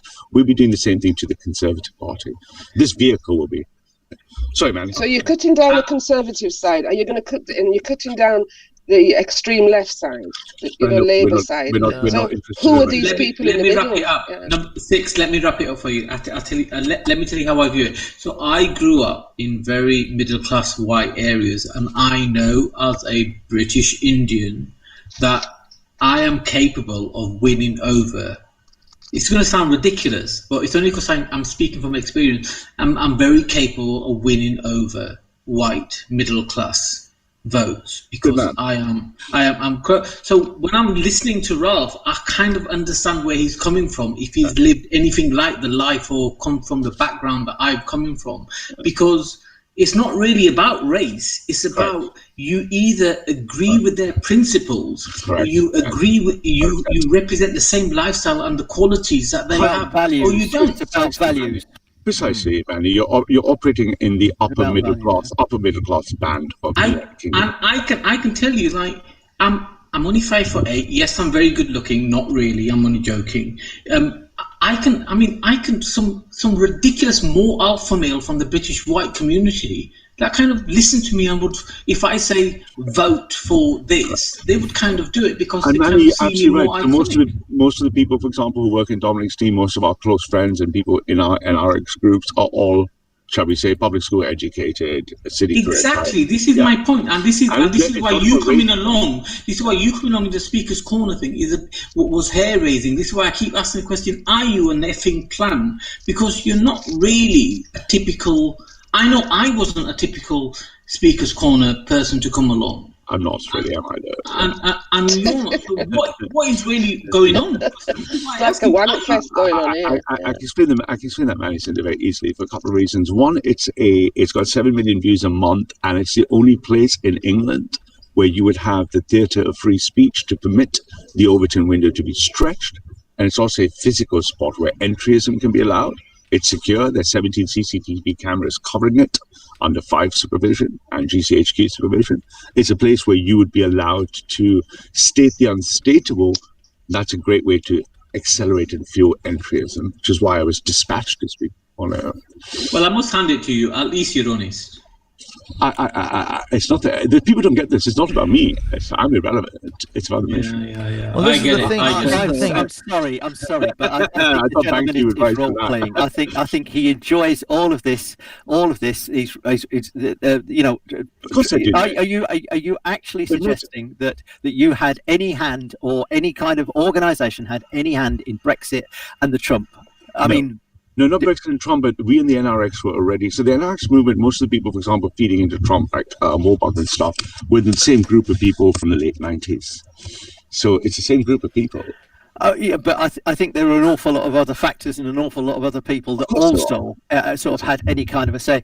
And the business about sort of uniting or disuniting, I'm not sure about. Is it phase 2, which is uniting or disuniting the right? The point of phase 2, and if you read back, I said the same things, and you can always check what I did 12 months ago. And 12 months from now, you can remember this conversation too. Phase 2 was about spanning the right and accelerating the divisions. I mean, I was the one who got the 14 circling. I was the one who sprung up all the community channels. Banksy will remember this. Moved them all into a hyper-accelerated state. Broke down the Civ-Nat division so that from the debris, we can construct what's going to be the necessary wall. with respect, didn't you puff up didn't you make the FNAT, CivNat divisions even greater? I mean, that's what you've been doing. 100%, yes. I was accelerating the division. So, as far as I can see, it's all broken down. They're all fighting amongst each other. Absolutely. And you see by my order coming out. Where's your benefit in that? Because because if you look at history, divide and conquer, people misunderstand divide and conquer as a strategy, both technically. What you do is you divide all the pieces, and people think, oh, you see the debris on the board, and it's from that debris you resurrect a new whole. Yeah, so it's basically the same as what Antifa are doing in America. Correct. In some ways, Antifa, though, it's not Antifa just a division of the far left, of the real left, for example, the Soros, etc. And their job was to break along identitarian movements and then unite them under banners. And so what somebody from the NRX is going to come in and he's going to unite, or she is going to unite the right? Is that? The left? No, we're not interested in the left whatsoever. I mean, Christopher. Right. There's going to be some special figure that's going to come in and unite the right. It won't be a party. It will be an entity first that they will come across. It will be an actual political party, which is already in progress right now as we speak.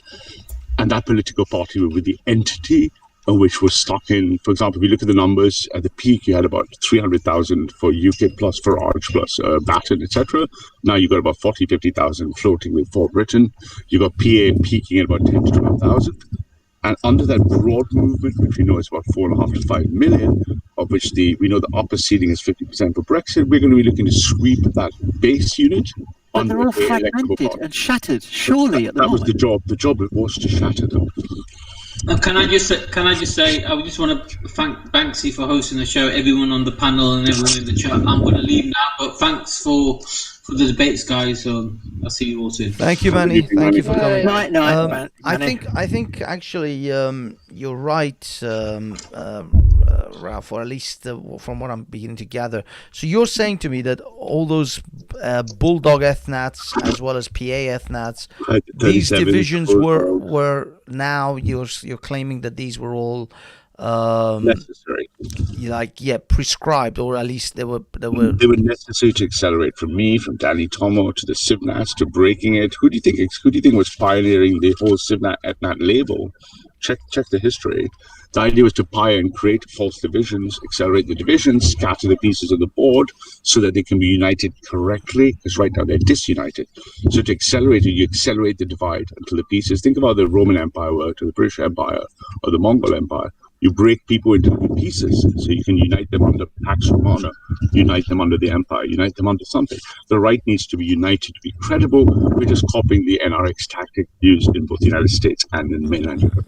So you're saying that whole Brutus video that you made about his mother, that was all pre-planned, right? That was all. That was done by orchestration behind the scenes of people like Simon Harris. We went in as good cop, bad cop. The idea was to find what were the credible alternatives to BA.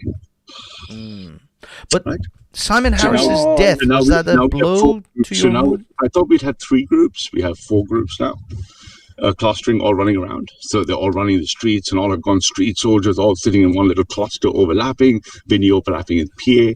PA is fragmented under its NATSOC versus non-SAC banner, and they're touching the boundaries of the general TR movement. Problem with the TR Heart of Oaks and all of them is that they have broad movement in the lower classes and the lower IQ, to be blunt, but they can't provide the solutions to. The only thing they have in common the only differentiating product position against the conservatives is they hate Muslims, which makes them not electable, right? And for example, the Muslims, the Labour Party, both Labour and Conservatives would go for the Muslim vote. So the idea was to break these pieces into the board. We were thinking they'd be like up to 3 or 4 pieces, but now they look like they're 4 little distinct clusters. I know all the IDs, all the names, all the groups, obviously. And now the idea is going to be right. Most of those people, when I speak to them all day.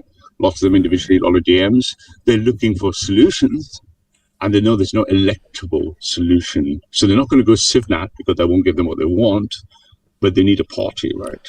But you're saying, I mean, because back in the day when Nick Griffin dropped like a massive black pill about the political route. But you know that's just a front, right? So Nick Griffin, for example, was spending tens and tens of thousands of pounds funding the Irish candidates. So he's just a hypocrite trying to make money, right? You know that, don't you? Well, yeah. I mean, I saw we found his financial trails. Yeah, no, not his grifting. We found his financial trails. He supported the Irish people who failed to win any votes in Ireland, right?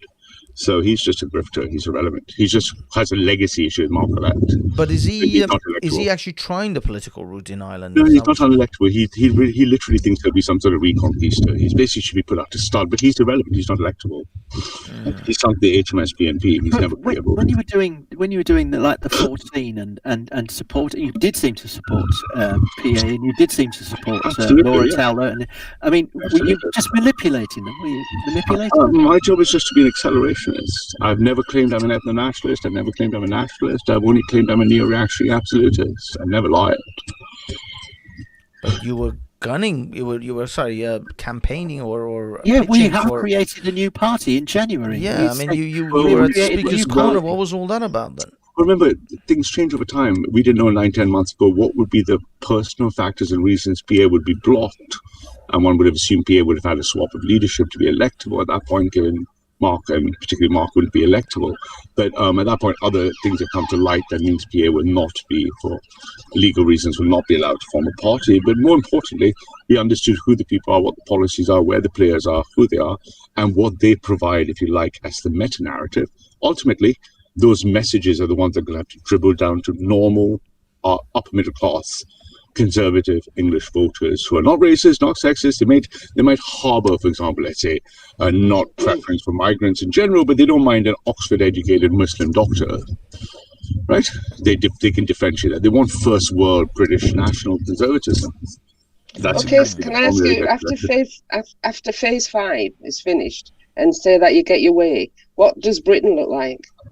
At that point, hopefully, we're coming out of the tail end of the world economy correction that's inevitable, and then there's going to be a long macro boom, and it looks like Britain is going to take something to 8-11% net GDP hit. So we're going to see a lot of pressure on lower service class sector jobs, for example. But the other side of that looks very good economically. So our job would be to be there, and once you're in Parliament, the idea is just to build on that, right? So it'll take 5 to 15 years to get the maximum possible seats for a national conservative movement. So it's about a 15-year horizon for that. So yeah, we're looking at a stronger economic Britain after it's gone through a lot of pain. You have to go through some pain first, right? So the lower echelons of society are going to be hurt a lot by what's coming. It's going to be a macroeconomic correction, right? So once the macroeconomic correction is finished, the new versions of tech coming in, the AI revolution, will fuel a new economic boom. So, but that thing's going to be about a 5 to 8 year horizon in the market. So what happens to the working classes? The working class will have to, we believe in our ultimate vision as true conservatives, we believe a better Britain will be one where their wages and costs of everything go up and wages go up even more so.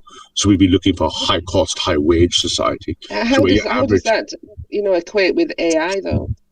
AI is going to be every 8 to 10 to 12 years, you get waves of technology that drive the global world market upwards. AI is going to be the next one, along with 3 other technologies that are going to rise. Everyone's going to ride that boat, right? But aren't loads of people going to be thrown out of work? Yeah, work is going to have to be transformed like any new technology. When you lost the horse, you lost the blacksmith, you lost all the secondary, tertiary devices around riding horses. The same way when AI comes, you're going to lose lots of secondary and tertiary types of sector roles, and new ones will be. New people will be trained for new jobs, right? Because AI is not just going to affect the working class; it's going to affect the middle class big time as well. Correct. It's going to help everyone, but the problems for the working class are going to be best solved by handling migration, because people forget migration hurts the working class the most. Right. So if you look at the polls, that are pretty solid along things like impacts of migration in the lowest working class. They're ones competing in the GP, in the surgery, in the school with multiple languages. They're ones competing in NHS wait times. The middle class don't care. I don't care. I've got Holly Street doctors. I don't care. But the working class people do care. And for them, the biggest solution would be a high-cost, high-wage, anti-globalist agenda. High tariffs, get Google and Starbucks to pay full taxation, for example, would be a national conservative plank, for example. Like you talk about the Tommy Tards, and you say that you've, sort of split them up. I don't think that's true that you've actually split them up. I'm not saying, I don't think Tommy has got a movement, but he has people, with a similar attitude towards them. Absolutely. They don't know where to go. So they're currently, if you look at we've got all the... But I don't think you've split them up. I think what's going on in the world at the moment is bringing them even closer together. But absolutely, but the working class is swelling. What you call the silent majority. They're coming closer. They're not the silent majority. They represent about somewhere between 450,000, the lowest number, to about 1.2 million in the total outer data sets. And what they're doing is, you can see out of the ashes, you've got the Richard Inman, you've got Heart of Oaks, you've got For Britain, and they're trying to form somewhere where those people's political interests will be served. But we don't see anything that's threatening for us. Where do you see Ricky Doolan falling into this, this game? Hopefully under the number 14 boss. Yeah. Banksy, I don't know what you think about him. I was dying to ask you what you think about him, especially with his evangelical situation that he has. I mean, that's a load of bullshit. He's grifting money from African Christians. We ran some of our guys ran some of his data. He's basically taking money on the back of African Christians. They've now changed from the Britain Lives Matters to another thing called Rising Up or something. I can assure you, he's a grifter with the African he's a total snake salesman, isn't he? Yes, he's neither Christian nor is he a patriot. But he's not important because he's just these little figureheads are popping up like Richard Inman, this, that, Heart of Oaks, Saga of a Card. But ultimately, the working class people the ordinary British working class people who don't have much money, but they gave Tommy a $5 or $10 for nothing. Those people need their political aspirations met somewhere. The Conservative Party will betray them like it has before. So they need to be pointing to something, and we'll get them under patriotism. But they're not our first and pride. They'll be like foot soldiers doing the work. But where does someone like Vinnie Sullivan and Streets and all these guys, where do they fall in this? They're all quite small fry. What's important to them is, see, when I did the whole 14 collectivization stuff, what was important to get about 50 to 60. So if you look at computer network theory, you need lots of little nodes of circling. Get the Streets, get the Vinnie to make a lot of noise because you get white cohesion. You get white collectivization around these people, but they're not capable of actually executing and acting power in any sense of the word. So they'll be like think of it as EastEnders nationalism, right? It's like, yeah. I see. But you must have saw that it was obvious that PA was like that, especially with Mark Collett being at the head of it. No, Mark Collett and PA was really important because Mark Collett's always known to be an electoral liability. That's not the problem. That's not the failings of PA. It's not to do with Mark. I spoke to Mark yesterday. Mark's a good chap. It's not Mark himself. It's going to be Mark has obviously got an electoral liability, but what Mark does have is he has two really critical things. He is the spinning network node of the entire alt-right across Europe and the United States, and he's looked up at by the Zoomer generation. Don't care about the Nazis, and the Zoomer generation are critical to us too. So that means boys who are 16 to 22, that vote, they look up at Mark Collett as legend. But right? Ralph, there's more people watching mukbangs and stuff than there are PA or any of your things. But more people watch cat videos. Exactly, that's what I'm saying. But in terms of you're talking about this as though it's like inevitable, but to me it seems like a fantasy because like I said, there's more people watching mukbangs, isn't there? Well, more people watch cat videos, for example, but that's not competing for politics. The people watching cat videos are not watching politics. Right? So the question is, why does the social media matter? Because remember, social media only spends 2.5 hours a day. We spend 14 hours of a day in our physical life disconnected from devices. Of the 2.5 hours a day, the alt-right matter because they control the edge of the Overton window. That's why they matter. And because we are on the right, if we were on the left, we'd have the equivalent symmetry. But because we're not left-wing, we don't care about the left. Or we're in the NRX movement, just ignore it. And where do you fit into this at the end, after phase 5? I'm just an elderly Asian migrant trying to make my way. Sorry, that's my tagline for phase 3. My job is to help protect and conserve Britain so that it can be the best Britain for my children and all our children. How is the establishment different from the cathedral? Because we've talked about this before, but I can't see. The cathedral seems to be the media, the ruling elite, the universities, higher education. It's the people that run things, and surely that's the same as the cathedral. Not quite. Not quite. So the cathedral is actually 4 organs. So if you think of it as an information model, it's the academia, because that's where you grow up and you get your initial set of messaging. And then there's the typical 3 estates of the realm. That's government and your business and your media operating in cohorts. So you like my next video, Ned, or if you ever watch my stuff, because I'm going to map out the cathedral and place it over the members of parliament and our Fortune 100 companies. So a lot of people can't see in their head the way we can. So a lot of people have asked me to draw it. So I've been drawing it out, and you'll be able to see, for example, how the global cathedral spans Labour and the Conservative Party, etc., etc. So the cathedral is global, and it is in all the 4 organs of power. And, for example, the middle, so the Blairites and the middle global homo conservatives are both doing its bidding. The resistance on the right is from the ERG group with 70 MPs. The resistance on the left is the 52 MPs for Momentum. So the 52 Momentum MPs and the 70 ERG group MPs are anti-cathedral, but about 400 and something plus the MPs are global homo cathedral MPs, spanning the political establishment. So the elites are just the best of those people, the priests in the cathedral, but the cathedral runs the priests. It's not the other way around. Andrew Doyle did an interview today with Peter Whitten. And he has a completely different, he has different politics from you. But it's quite interesting that he seems to think that the elite, the ruling elite, mainstream media, politicians, higher education, that it's the whole has become subject to extreme left-wing politics, and he actually says in this interview, and this is a left-wing gentleman. I mean, somebody a liberal. He says that I would concur. I would say that it's actually just become very, very left-wing, and that it's too late, that they're lost. And he actually reckons it's so bad in universities now. He suggests that we stop and start anew. Well, I don't know about the too late bit, but you're right in so much that the cathedral is doing 2 things right now. It is using COVID and everything else to accelerate its grip on power, i.e. to accelerate the progressive moving left as quickly as it can. For example, hurry up with the replacement, hurry up with these things to secure its power. If you notice in all the top 24 of the OECD countries, all the legislation passed under COVID, none of them have any intent to repeal the legislation, for example. So you can see that that's happening. If it's too late, for example, it's just a fait accompli. Speculation, because we can find counterexamples where that's not the case, right? So we in the NRX see the acceleration of the cathedral, we see the acceleration of progressivism, but we see that as accelerating the polarity and accelerating the split. More defacement of Churchill statues, more black people shot in the United States, more BLM protests is good news for us.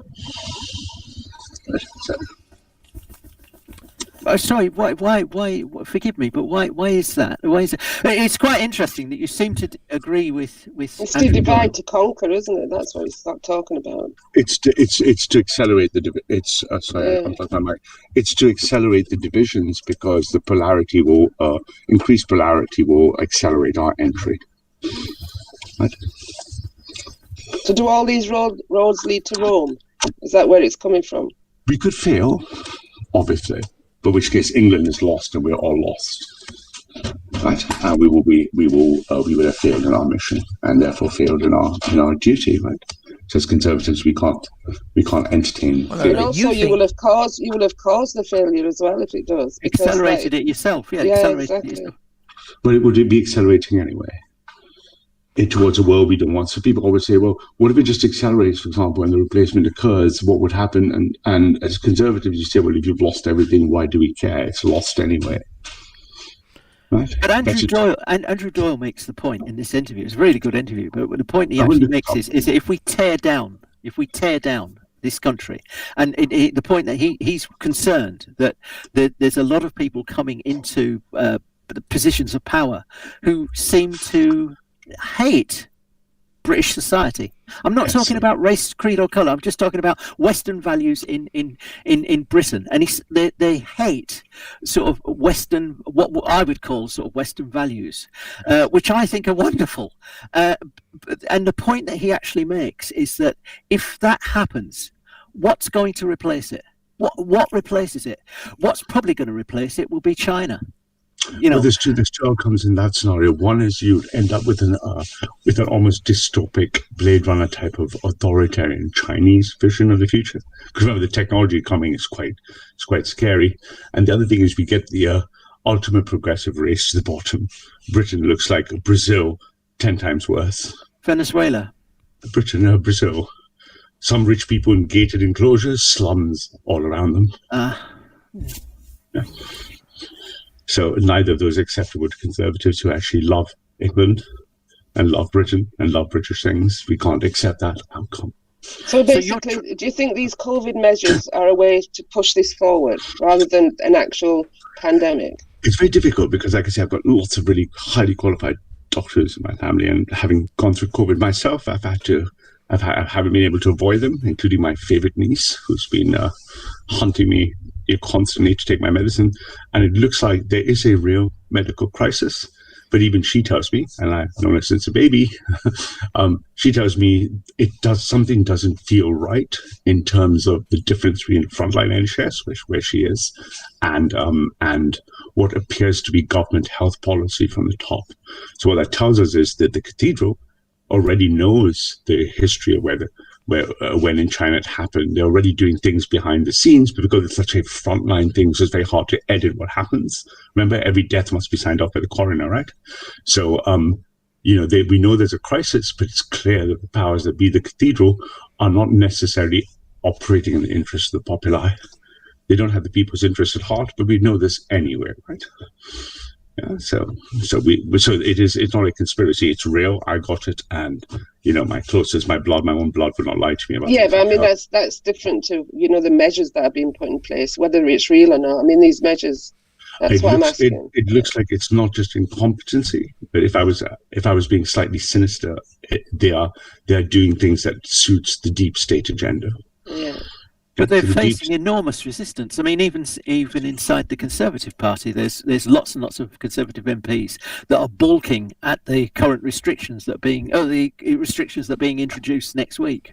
Yeah, but you see that tension. So I like to use the analogy of France, because when the Yellow Vests went, which was a populist movement spanning the left and the right in France, when they went against Macron, he did the same thing that COVID did, almost like a microcosm of COVID. He used to pull a lot of authoritarian powers to the French central government. That's what's happening in Australia, in Melbourne. Yeah, they're going to be pulling, the R value just crossed 1 again. They're going to be using that to pull up things that they're serving the deep state agenda, the deep state being an organ of the cathedral. They're going to be using it to pull in powers that they don't intend to return to the populi. Again, we like this in the NRX because it fuels the populace from the bottom, which fuels that kind of polarization, which fuels our entry strategy. Right? So I'm all for that. I'm for the people being upset about COVID. But they will reverse that. I mean, surely they will reverse it. It would be unquestionable. It would be unacceptable to the politicians for this not this. The argument is that this is a national emergency, and therefore they have to adopt national measures, emergency measures, for the duration of this emergency. And I believe that's the argument that they've made in Spain and in Italy. Right, and in France, and in Germany as well. I think the thing is that surely this is a short-term, temporary measure.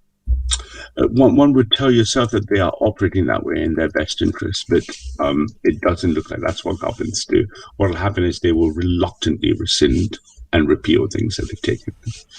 But that would, like you say rightfully, Ned, that will accelerate discontent in the rank and file, non-governmental MPs, because they will be listening to their constituencies, and all of this is going to keep accelerating this tension to 2025, right? So phase 3, by the time phase 3 is done, phase 4 is going to look fairly juicy, so to speak, right? Because we expect a lot of discontent by phase 4.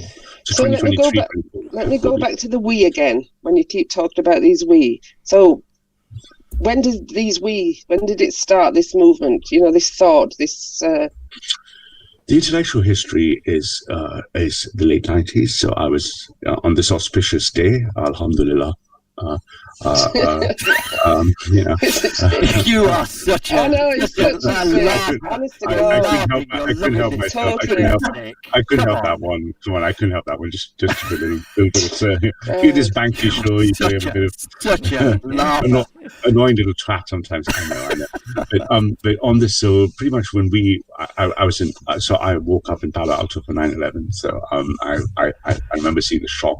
At that point, a couple of key things were happening. A lot of us in the techie philosophy game had just started getting enough computing power to model politics, and we started being disgusted by the way the Bush had started off these crazy things like Bush coming out of the White House saying Islam's a religion of peace and the cognitive dissonance. And we realized then that in the next 20 to 30 years, this technological future was going to accelerate into us. So that was the birth of the intellectual part of the movement. It then dissipated into about 5 or 6 organs, if you like, that seeped its way across the 90s. Surfaced in many ways was the formation and the foundation thinking behind things like the alt-right, and eventually into things like Trump, and eventually into things like Brexit downstream.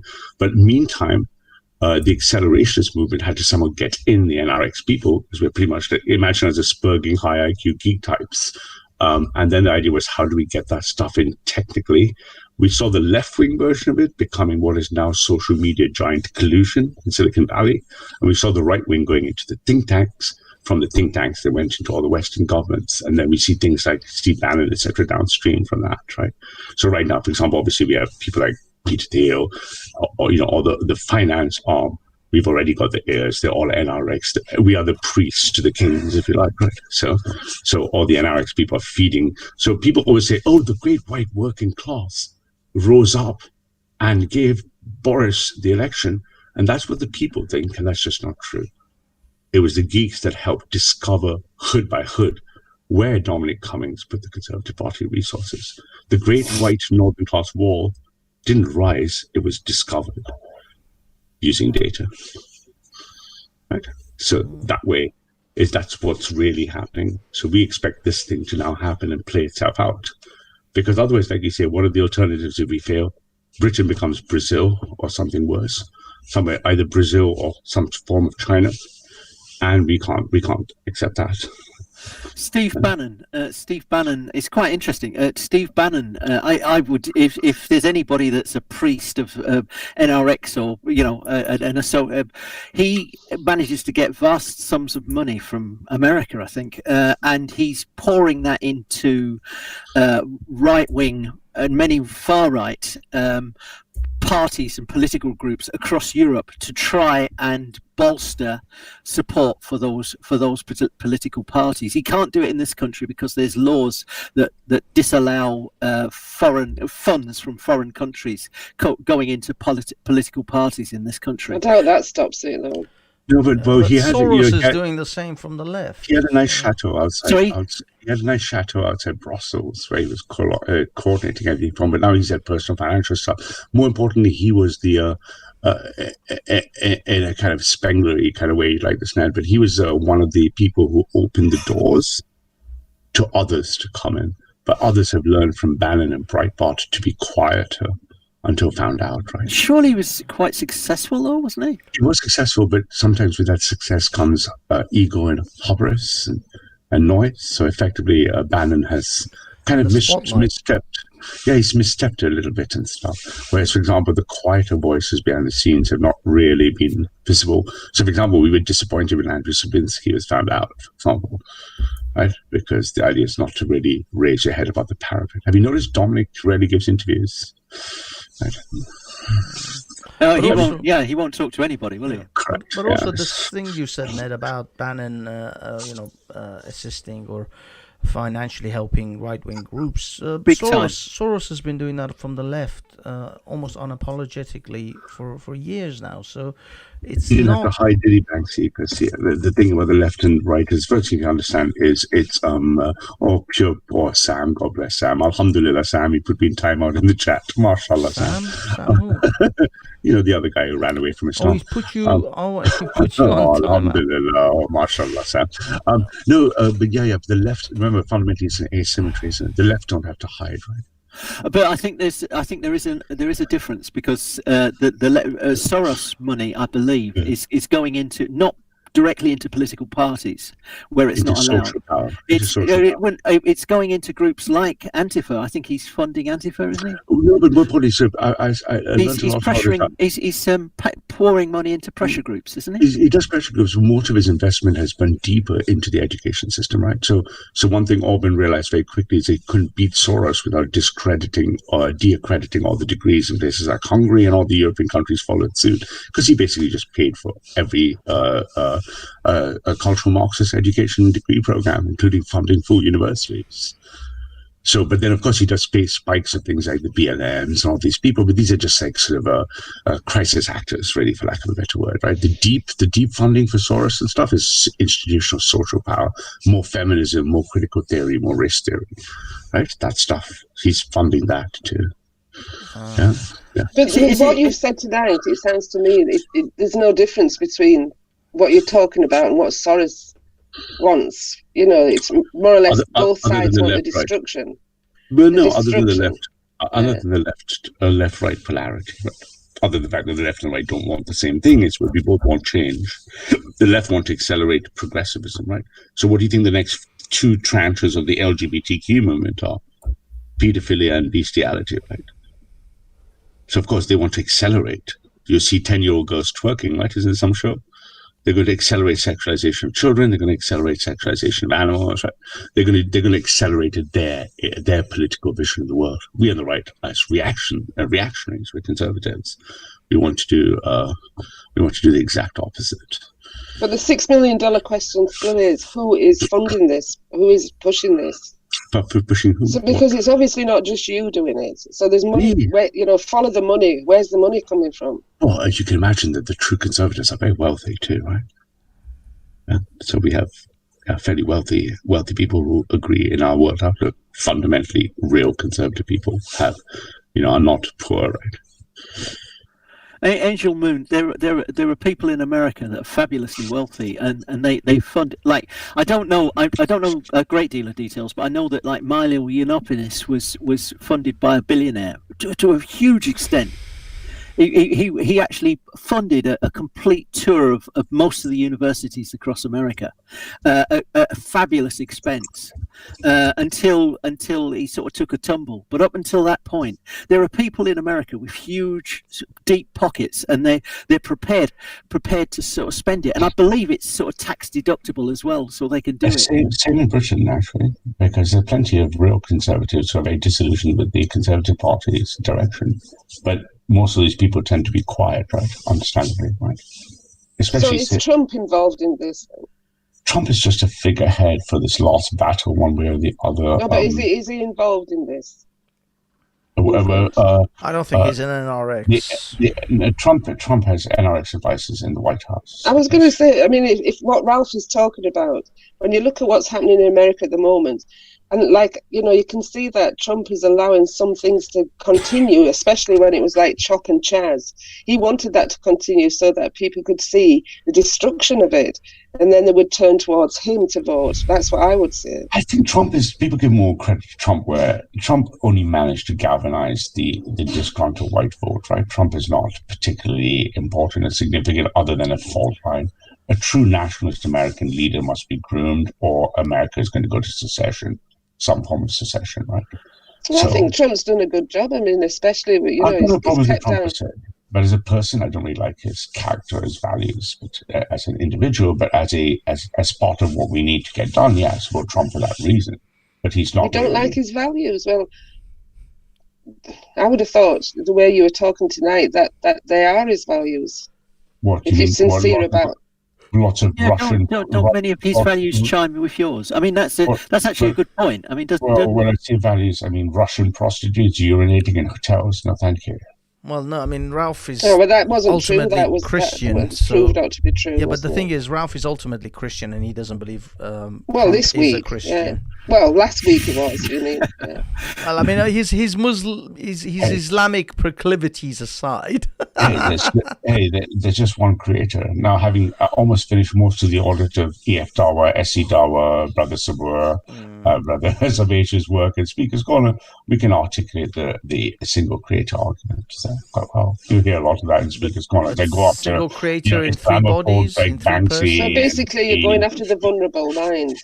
In Speaker's Corner, as much as I like Banksy, I have to go up to people who are clearly being Islamophobic in the park. But I mean, to choose somewhere, if you've got this major big plan, to choose somewhere like Speaker's Corner, which is a petri dish of most extreme, like crazy people, really. Indeed. So why would you waste your time with them? Why would you waste your time on these people? It's only a place where it's guaranteed you're going to have the maximum diversity and the maximum indication of what happens to all of Europe when the Great Replacement is complete.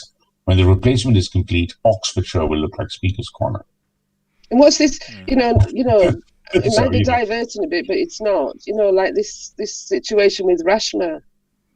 My sister Rashma. Salam alaikum. Yeah. One minute you're shooting her, the next minute you're both inshallah-ing each other, and I've apologized. And also, what's this other number?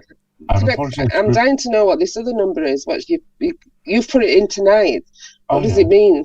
I can tell you that in a second, but first of all, I've apologized now, and I will apologize repeatedly and vociferously to any Muslim who I might have, for my political journeys, have offended. So, alhamdulillah.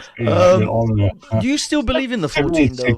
786, sorry, I'll get that in a second. 786 is the numerology for Bismillah ar-Rahman ar-Rahim, the opening lines of the first 99 names of Allah. Oh my God! Ralph, you're role playing. This is LARPing. Unbelievable! I don't think it's LARPing. I think it's trolling. Come on, this is not LARPing. LARPing is role playing, but I think he's trolling. 12 months ago, he said the same thing about 14, and I have hundreds of people descend with 14, and that was PA with 10,000 people. Do you think I'm not going to have 786 with 1.5 billion Muslims? Are you crazy? Oh, God. We're going to paint this down in the names of all the Nigerian names of Allah. Are you not just having fun? Are you not just having fun winding us up? Wow. But Ned, people say that about me, but I tend to always, unless something goes wrong in my life, I've always tend to be a happy, kind of chatty. Yeah. So happy. No, but are you not winding us up? Ned, let me give you my my analysis of Ralph. Ralph is an older, bored, upper middle class person who's just a little bit bored and lost in life, and he, at the moment, I guess, I don't know, maybe his wife's business is not keeping him as excited as he wants to. He's just semi-retired, looking for something to do, and he's found these poor little 16-year-olds, which he's now coached into becoming some kind of ethno-nationalist, which has jeopardized probably most of their future of employment anywhere in the country, and he's now trolling the Muslims because he's just a bored rich guy who doesn't have anything better to do. Banksy's insightful. There's the kind of Ralph's just troll bored. He should have gone and slept with the waitress and bought a motorbike, something to do with the midlife crisis. there's that theory. But no, I think you're very loyal to your wife. I've met your wife. She's a lovely person. I think you don't have any need to go anywhere else. She's but I'm using something like some sort of trope, sleep with the waitress, or kind of like buy a motorbike or something. But or worse, there could be something even more sinister that I'm not even telling you, James. That's probably true. So the interesting thing at the back of all of this is that you do have Dominic Cummings, peace be upon him, right? And the thing is that he does seem to be following some form of neo-reaction. I may be mistaken here, but he does seem to be following. I assure you, not just that, his entire team is neo-reaction. The advertisement that he had for his team was incredible. I'll make it easy now. He was advertising for people because it's very hard to find people that say. And he said, "I don't want optimistic public school humanities graduates. Not Oxbridge, not PPC types, none of those types. No, I want somebody with. I want people with maths degrees or science, physics degrees.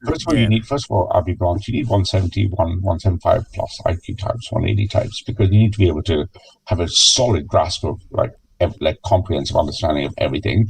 Plus, you must be able to be technical enough to know that when you have limited resources, like the Conservative Party, you're going to have to know where to put the resources. We now know from enough, like I like to when I insult Nick Griffin, I think he has cephalological syphilis. You must have enough understanding of psephology to know where in that electoral science you're going to be able to, one, place your scarce resources, and two, in the hyper-accelerated social media age, you're going to have to spin and twist millions of different message variants over that population. That requires precisely. To do it precisely. And he seems to have done that with Brexit. No, exactly, precisely. Not even that. That's what I keep trying to tell people. It's like, I know you'd appreciate this, Ned, is that there was no great white working class war that rose up. It was discovered. And it was discovered by the same skills that we use, for example, to do automated risk calculations, forex exposures, really high-end quantitative mathematics in the city. Those kind of people also share, high enough IQ share the same political, let's say, leanings, even if they're not very political, but definitely have that kind of clinical, technical ruthlessness, right? And so you don't think he's just a one-off, like an exception? Dominic his job is to keep the Conservative Party in power. But is he a one-off? Is he a one of a kind? He's super. He's definitely. I'd rank his IQ up. He's much smarter than most people think he is. He's probably like a 180 or something, 170, 180 type of guy. But he's Are you saying Dominic Cummings has a higher IQ than Isaac Newton? Yeah, Isaac Newton's IQ is only 160. Yeah. And you're saying that Dominic Cummings has a higher IQ than Newton. Yeah, there weren't IQs in Isaac Newton's time. Just a bit. No, it's like an estimation of the kind of. So lots of people on Dominic's teams will be close to my IQs, 190, 200s, and so example, Kasparov's IQ is over 200, Magnus Carlsen's over 200. So because the smarter people get a lot smarter, right? So basically, Ralph, your great achievement, in the phase 2 was getting everybody to write 14. But, all those people that are writing 14, they're in literally an echo chamber. I know, so it's not going out to the wider population, is it? No, that's not true. For example, just the March Up the Hill, for example, the PA banner had 14 million hits in Britain. Well, I have to say, I used to, Angel Moon, I used to also believe that these right-wing... Elron is someone I love and trust. With Marvin Elron.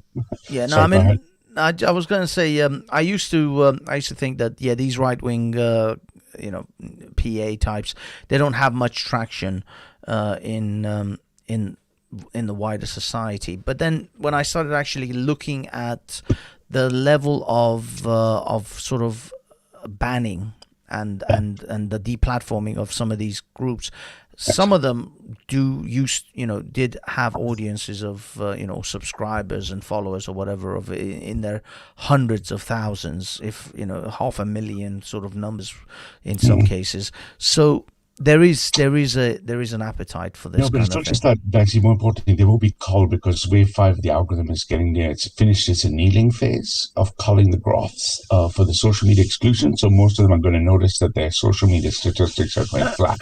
Sorry, you're using English, but not in a way that I know. Could you please just break that down for an idiot like me, please? So social media, you can think of islands. You think of the railway network, right? Think of the social media graph like a whole railway network. Yeah.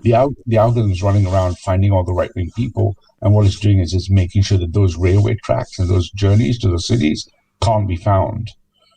So the majority of the remaining people outside the alt-right, so if you look at even mark out everyone's numbers, they're going very flat and static. And that means once the rest of the world don't get to see them, one by one, it's just going to knock them out. But so it's like if you sort of put a search in YouTube for Tommy Robinson, nothing will appear. Is that right? Correct. And but more than that, in deeper sense, it's trying to find all those people. But what's going to happen to the alt-right or the dissident right is they are creating the community and the cohesion necessary to ultimately feed us. And my job in the next 12 to 18 months is to be able to take that support from what's going to be left of that and then feed it to the correct political expression, which will be in an electable, sanitized version of the nationalist conservative movement, which will be a party. So there'll be no Sikh hiding, there'll be no gas to Jews, there'll be ordinary, just like the AFD did or the SD did, ordinary, electable, conservative, nationalist people. Now, the people in the current dissident right in the next year, from that pool of people, will have that culture of community and cohesion that's being accelerated, and from them the natural leaders and the natural high, what we like to call in the right, we call them high optics or peak optics is our slang. The peak optics people will be the ones that lead the other silent majority out of that into the mainstream. So right now, for example, with White Lives Matter and everything, they'll be fired, they can't show their job, they'll be fired from their job, they'll be socially shamed. So they can't, for example, take the next step towards political power. So they remain meta-political. In the next 12 months, we'll see a couple of initiatives will be started, including myself and others, and we will then be taking that, like the Pied Pipe of Hamelin, leading out the high optic people out of that movement, because they would have done the great work that the dissident right is doing by stretching the window and taking that into the sanitized version of the nationalist principle that, we want Germany to remain for the Germans and the English for the English in a electable conservative fashion. Saying gas to Jews, for example, will not get you elected, ever. Or get you even associated, or get you fired from your job, right? So there'll be no gas in the Jews. Well, I mean, saying that got Count Dankula convicted, didn't it? Well, yeah, but he didn't get him in jail. Count Dankula was never going to get elected. And if you look at it, even Sargon and Tommy couldn't get elected. Right? Yeah. So those are the but ones Tommy did manage to get 40,000 votes, though. You gotta at least be impressed with, as an individual who had no support from any media source. He ran on as a solo person, no political party affiliation, and all he had was name recognition. And to get 40,000 people. The problem is he was always the tail end of it. Fundamentally, what unites people like For Britain, Tommy Robinson, DFLA, what is their thing? So if you look, I wish I could share my screen. I can show you the exact fractal lines, differentiation. Yeah, you should have the option. If you want. But if you see the differentiation of the 5 tranches of progressive left, what is their problem? Their problem fundamentally is they're doing the 5 things that stretch the Overton window that can currently disallow them to have power. So I don't want anyone to say, what about Dresden, revisionist Holocaust numbers, if that's the real Brian of London, cookie jokes. None of those things are going to get you elected, because ordinary British and German people, English people, they don't wake up in the morning and go, hey, I tripped, I stubbed my toe, must be the Jews. Similarly, they're not going to say, hey, I know Raheem Sterling's not English, but I don't want to string him up. So the dissident right is powerful in stretching the Overton window to gauge the mimetic space in which these ideas come out of, but ultimately their sanitization into normal national conservative principles, which would include conservative Muslims, conservative Jews, conservative Indians. Those would be the ones that would allow that It sounds like total babble, though, Ralph, because one minute you're saying that you need the far right, that you've encouraged them. The next minute you're saying that you need to destroy them. I didn't say anything for this to happen. No, not at all. Well, you just said that that you're hoping that. Perhaps you misunderstand me. He is the far right. Yeah. No, so people always think divide and conquer as a 2-step operation, and they misunderstand both history and the mathematics of it. Divide and conquer is actually a 3-step operation. You divide, then you move them on to little pieces, and then you reassemble a whole. Most people only get bent out of shape by the division bit, because they see the lack of unity or the destruction of unity. They don't extrapolate to the reconstruction phase, right? The resurrection phase, the Lazarus phase, the Phoenix phase.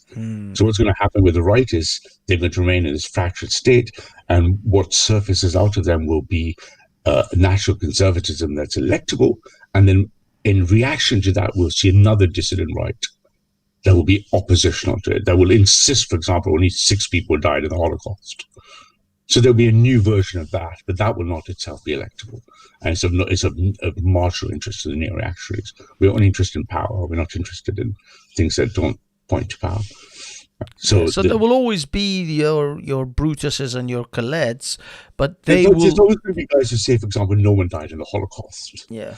Right? And those people, for example, are, and you're never going to change their mind. They're literally going to think that, they're literally going to say, hey, if the Nazis were resurrected and there was an nth Reich, they'd want to fight on the side of the Reich. That's understandable. And I've got mates like that. I appreciate that. But they're never going anywhere near power. And ordinary Europeans won't agree with them. This is the thing. I noticed, Angel, that Ralph moved, systematically. Although I say, he's mostly just a bored old rich middle class guy who's walking around. Yeah, he's looking for something to do, and he discovered this little internet YouTube lark. But generally, I did see him, like, he chummied up to the Danny Tomos and all the Tommy Robinson crew, and then slowly started to move them over towards PA, and he chummied up to PA, and he got on some live streams there, and he grew his platform a reasonable amount, and then he managed to get James and Matt Fwaz and a few other people from the PA Colette gang over to his particular I'm not there to recruit people, Banksy, though. I'm not, again, be very clear, my channel, this is not for me. I'm not interested. I can shut my channel down tomorrow and make no difference. I know, but what I mean is you're in the game of winning friends and influencing people. It's a data that matters, and it's a transformation of people's opinions. But yeah, I mean, you're shifting people over. So, like, you start with Tommy Robinson's fans because Tommy Robinson's fans are likely to be already more on the right than going after some LBC listener or some friggin' Black Lives Matter member. So what's the point? You've been banging your head against a wall with an Antifa, with Lister. No, so, my job, they're just annoyances in the way. Lister don't realize Lister much, and they're just helping me. Yeah, they're just what I mean is the more they come at me, the more they those guys over is a waste of time. With them. What I like to do, I just don't have the time and resources. I like to accelerate them. I like to see more BLM to the left. Activity. That's what I mean. You want to accelerate the left. I want them to do more what they're doing. Yeah, I want them to continue. So I said that to Lister. We ran into him, Jamie and I, in the Extinction Rebellion thing. He's like, I've got to tweet out, fascist, beware. And I can't tell him how many times I've told him I'm not a fascist, but he's too thick to realize. And he said, well, what are you doing? And I'm like, well, I want Extinction Rebellion to kick off. Yeah. And I'm looking around, I'm terribly disappointed. They look like middle-class home county girls who just are out there for a bit of a hug and a sing-along. Like, why aren't you taking Antifa and G8 tactics and throwing bottles at Parliament or something? For God's sake, do something, right? Well, this is the thing. For you and sort of extremists, the actual Antifa types and the BLM extremist types, they're perfect because they are you want them to be further and further extreme. You want society to be further and further polarized. The people who probably annoy you the most are the pesky centrists like us, who are always sitting, playing the center field. Not annoying so much, only because you're like not even gatekeepers. You're like the sort of soft tissue in between. That's what I mean. That's what I mean. So we make things a little bit tougher to accelerate. It's not proper resistance. It's more like you're the bits that it's like if you have two sides of a field and we're looking and look, Banksy, when Posey Parker was there 2 weekends ago in the corner and you had BLM enter and it was the full theatre of circus, right? You had the people shouting trans women are women, trans women are men, and the cross currents were there. You didn't see many of the liberals get up. Few people tried to do a bit like Steve tried to do his little bit. But then I tried to troll Steve, God bless metrosexual television Steve. I tried to troll him saying, hey, what if I troll Posey Parker? And he said, well, you can't troll her. She's anti-woke culture. And you're right, Banksy, that's the annoyance. I'm like, because you're saying then you won't troll someone to the right or left of you. You're just insipid. Right, you're just you're insipid. You're incapable of. But what I mean is that we're the swamp that bogs you down every time you come in and try to accelerate the left or the right. The centrists bog you down in this fair and balanced sort of mode. The great news is that you guys are dwindling both in influence and size. I don't know. I still think there's plenty of centrists that will bog both sides down long enough to hopefully get some sanity back in the world, but as the far left like to say, rightfully so, hey, liberals get the bullet too, yeah. Yeah, well, as the centrists get the bullet too. But the thing is, this is my whole thing is I'm not here to necessarily be this wall and a block or a hurdle, but I'm just enough. I just have to bog you down enough with centrist ideas and keep that marsh plane going long enough for you guys to just not really you say make that, it. But that's like your theory of me and the motorbike. I think you're just trying to keep it going long enough so you can die while you enjoy your whiskey and women. I don't think what you I really mean give is a shit. all I need to do is just keep you treading water long enough for a few generations to simply see sense and recognize that both sides are insane, and that the real place to joy keep is to be like Banksy, right?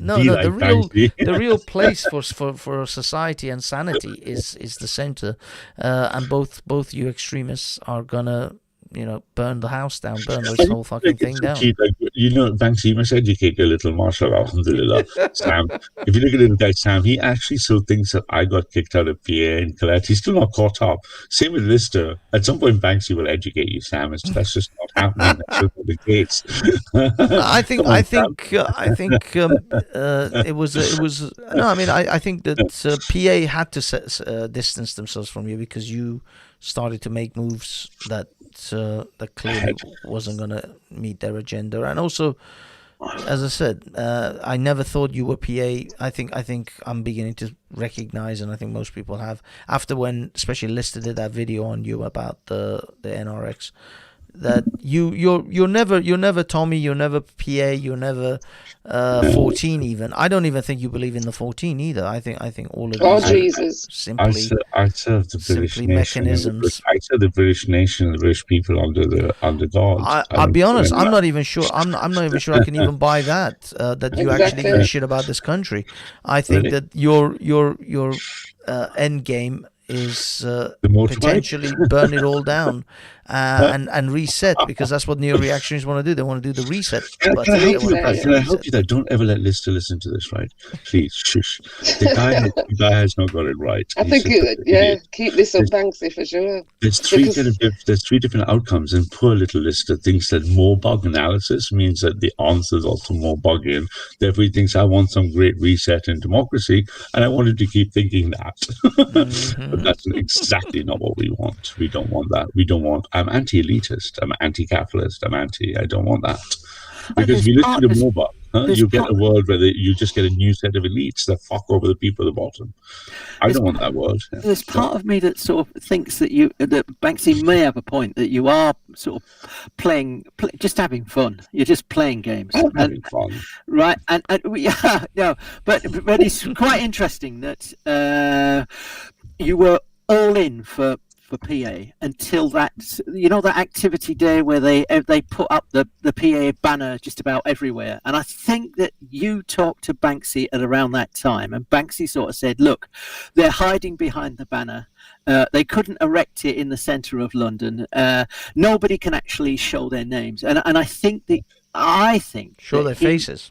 He actually hit you with some truth bombs, and that you sort of realised that actually PA is unelectable because because their message is sort of anathema to most people in this country. Yeah, and therefore you did a sort of 180, 90 degree. You did this massive change.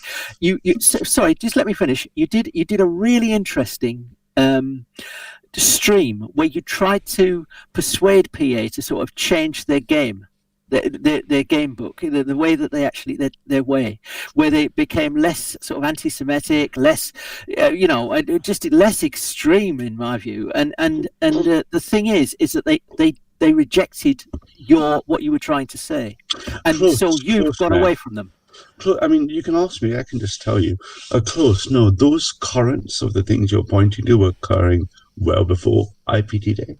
So remember, it's the other way around. It's not me reacting to PA, right? It was never me reacting to any of them. We have an agenda that, come on, when Joseph introduced me to Mark, Joseph was right.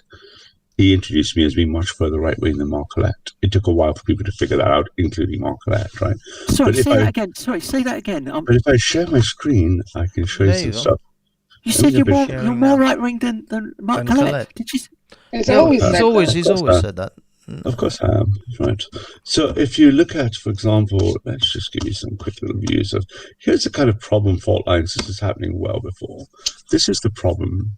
Can you see that? Yeah, I can see it stuck in the stream. Watching Ralph's graphs always reminds me of these COVID graphs. It could tell you anything.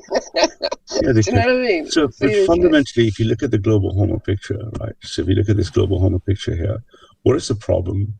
Is that identity, which is a key principle in identitarianism for the success behind all the parties in the right in Europe, is that none of global homo, include the UK party, Brexit for Britain, none of them accept identity. So as a consequence, none of them can handle replacement. Do you see that over there? The nationalists, which go into 3 sections, there's 4 columns, you'll see this in a second, they then go to national socialists and full Nazis. Oh right? my God. And their problem is the 5 tranches of the left, racism, sexism, Islam, hating Jews, hating gays, the conservatives and global homo party, Islam is the only fault line for these people here. And these people are basically out of the market. So if I jump into the consequences of that, to use your real name and to be in public with no hiding, or to avoid being fired, shamed, banned, you can see where the fault line is between the nationalist movement and the inability for the civnats to make traction. If you then look at that in terms of being able to express yourself, you can see very quickly that where PA sits is in the soft fault line of what's needed for the global home of the common sense working group to have a credible political alternative to pull these through.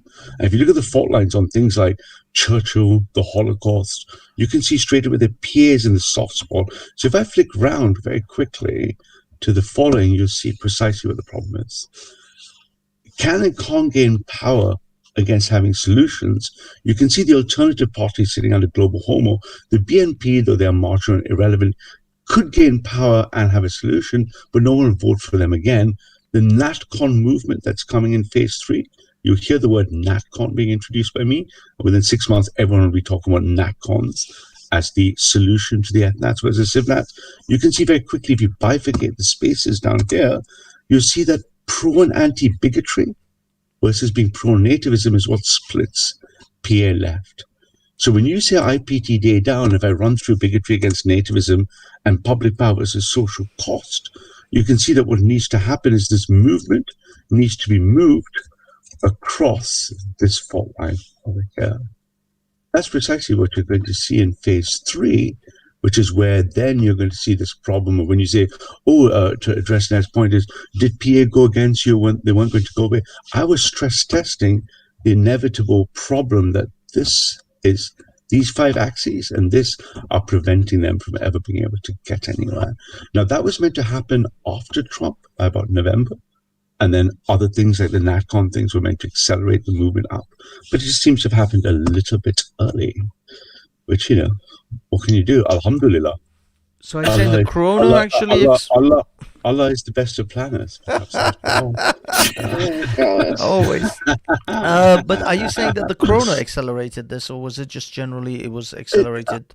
I think it was accelerated because, you can't control all the events. You had the 37 grand getting ahead of themselves. You had the listers screaming. You had the fact that the inner fascist core didn't know what to do with me because basically they couldn't handle me. And then the problem with Mark and Pierre is if I put on my McKinsey hat and if I had to audit the alt-right or if I had to audit the civnats, if I use the standard Harvard management technique practices that you teach at Harvard MBA in the first year, you can see that they fail the organizational challenges. They're running as a cult of personality. They're running under dictatorial person management versus policy management. They don't have the ability to scale. So those problems were surfacing and accelerating. Then you have the wild cards like the listers, the Mercians, all these people running around. And very quickly, that looked like it was coming in too quickly. So it made sense to kind of push it over. What's this one where you're saying, yes, I can understand that you're trying to influence people's consciousness. So, but why are you adding soul? What's that about? Oh, that was something else. I'm going to do a 3. So that was not meant to be part of that. I'm doing that's one of my many working slide decks. I'm going to do a series of videos and talks this year in the Park and Phase 3 of what can fight the cathedrals. I'm going to do Islam versus the cathedral, Judaism versus the cathedral, or the blues. And I'm going to do the Christianity versus the cathedral. And part of that, we're going to have to speak about blood and soil, which is essential to the ethno-nationalist movement, to the nationalist movement.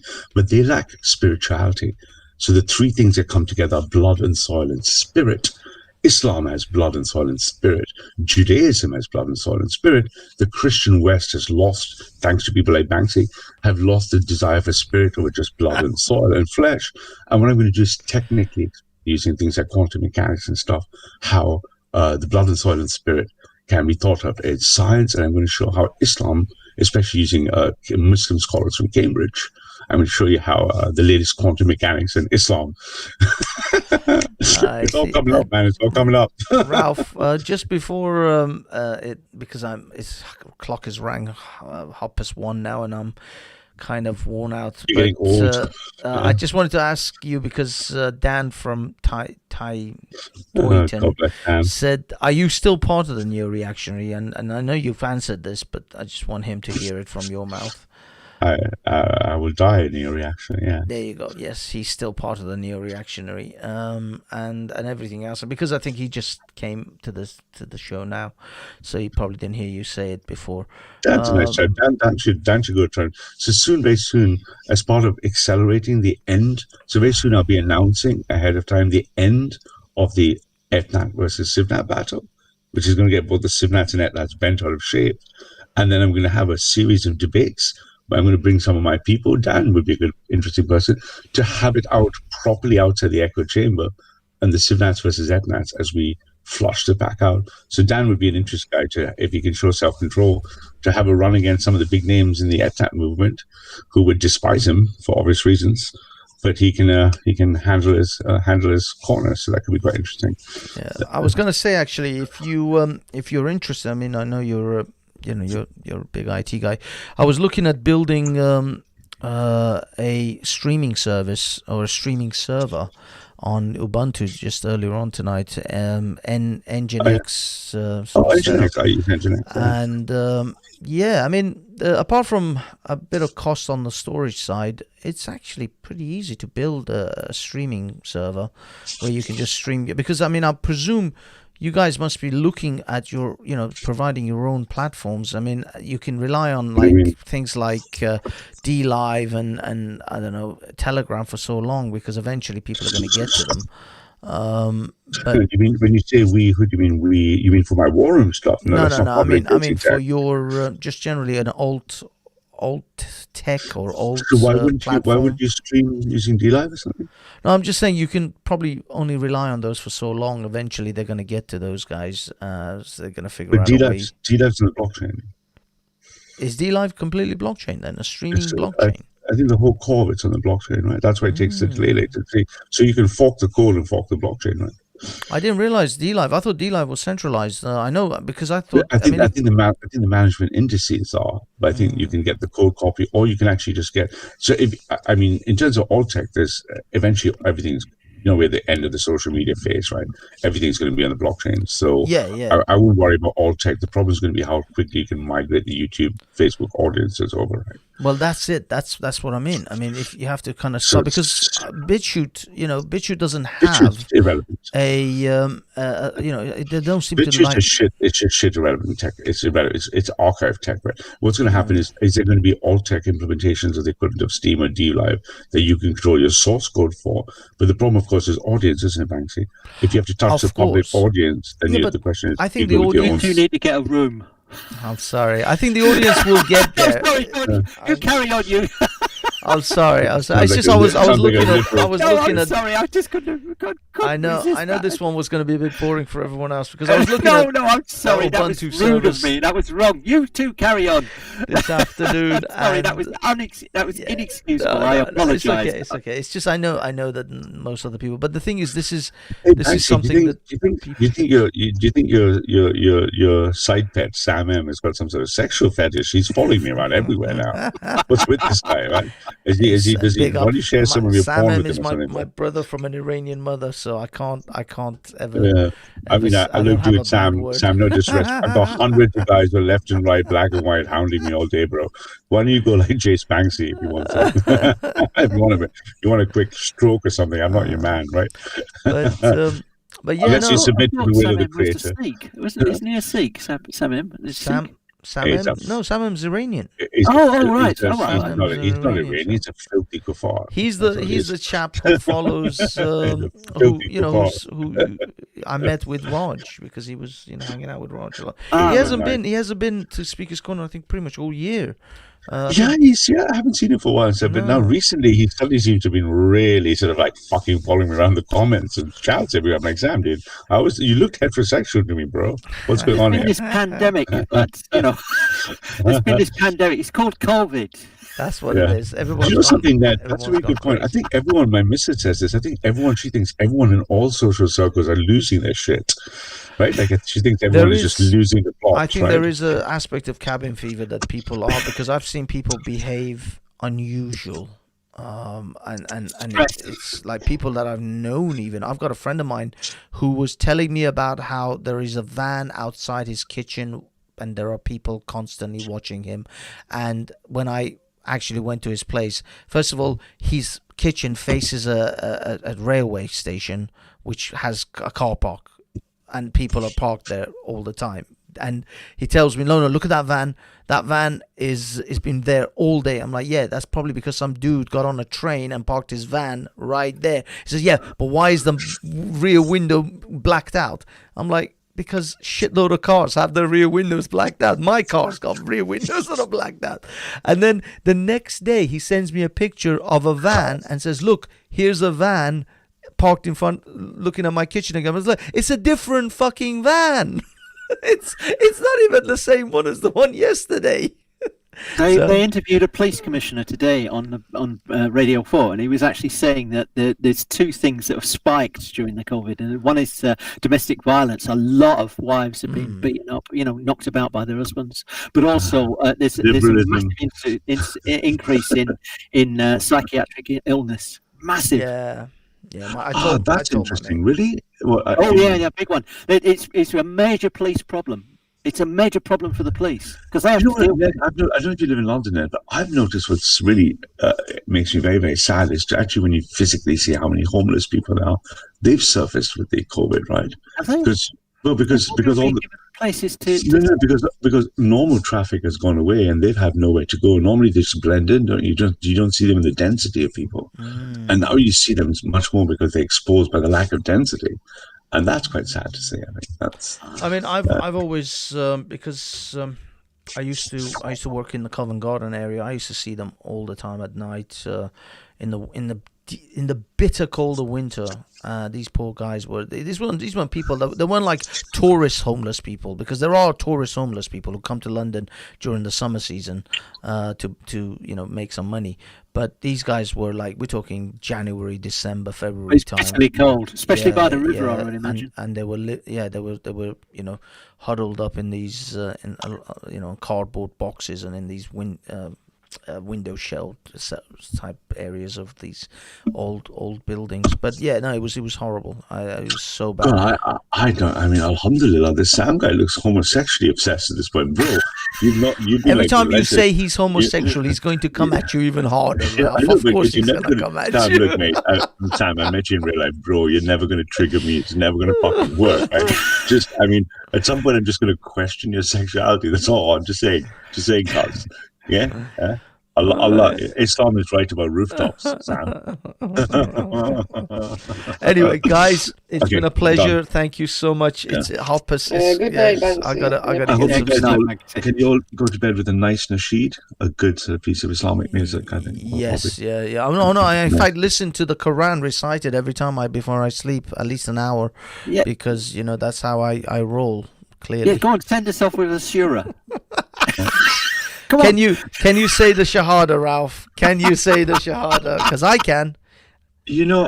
Do you want to follow me? Do you want to follow what Ashhadu? I don't know the Shahada, but I'll tell you what really, really matters. If you just bear me one on the way out, may I share my screen just on the way out? And I promise, Banksy, it won't be a minute. But I think what's important to understand, when you look at the will of the Creator and Allah specifically, right, you've got to understand that that Islam wasn't just given to the world for one person or one tribe. People think it's for Arabs and stuff like that. It really isn't. It's for everyone. So I think it's important to understand. Let me just share my screen. How does it work on this new thing? 1 second. Let's go share. I think the share icon was here. Was it? Share your screen. So it's important that this is particularly for you, Sam, and you think it's because I'm triggered and I can show you I'm not Sam, but this will hopefully take you to where you need to be, right? So this is a lovely American girl, right? There you go, Sam. This is for you. Right, Sam? Are you ready for it? Did you click the sound button?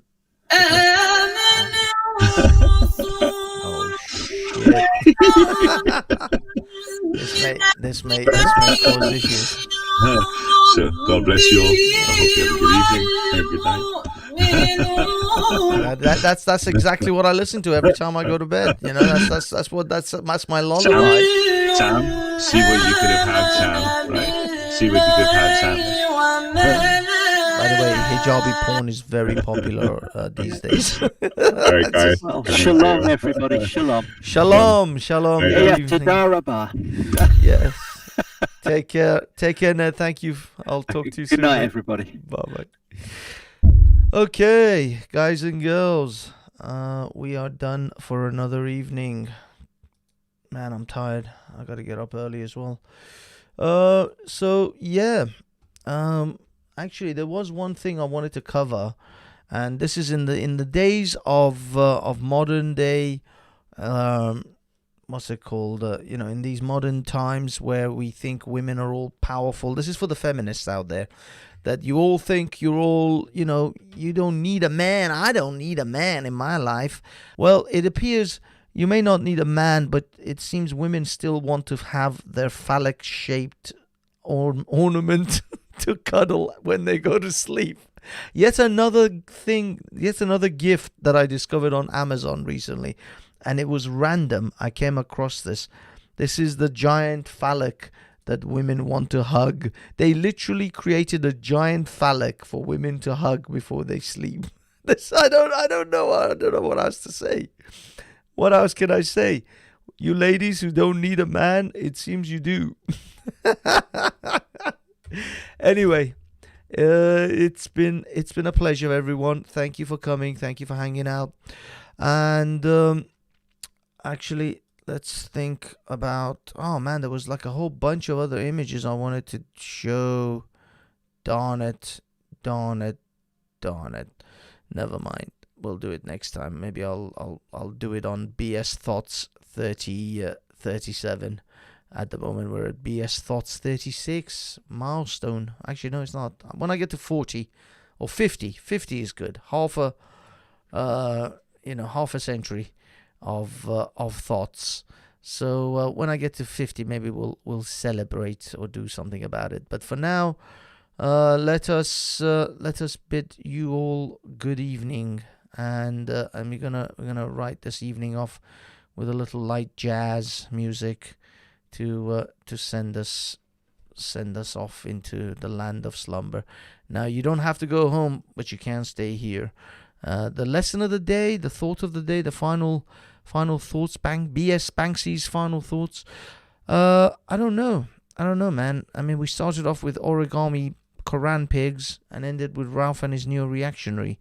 A lot of conversations took place, and I'm not sure what to think of any of it at the moment. All I can say is David Wood knows how to fold paper really well. Muslims, try not to be all sensitive. Relax, chill a little bit. And non-Muslims, also chill a little bit. But I think, is this something that's gonna play? I don't know.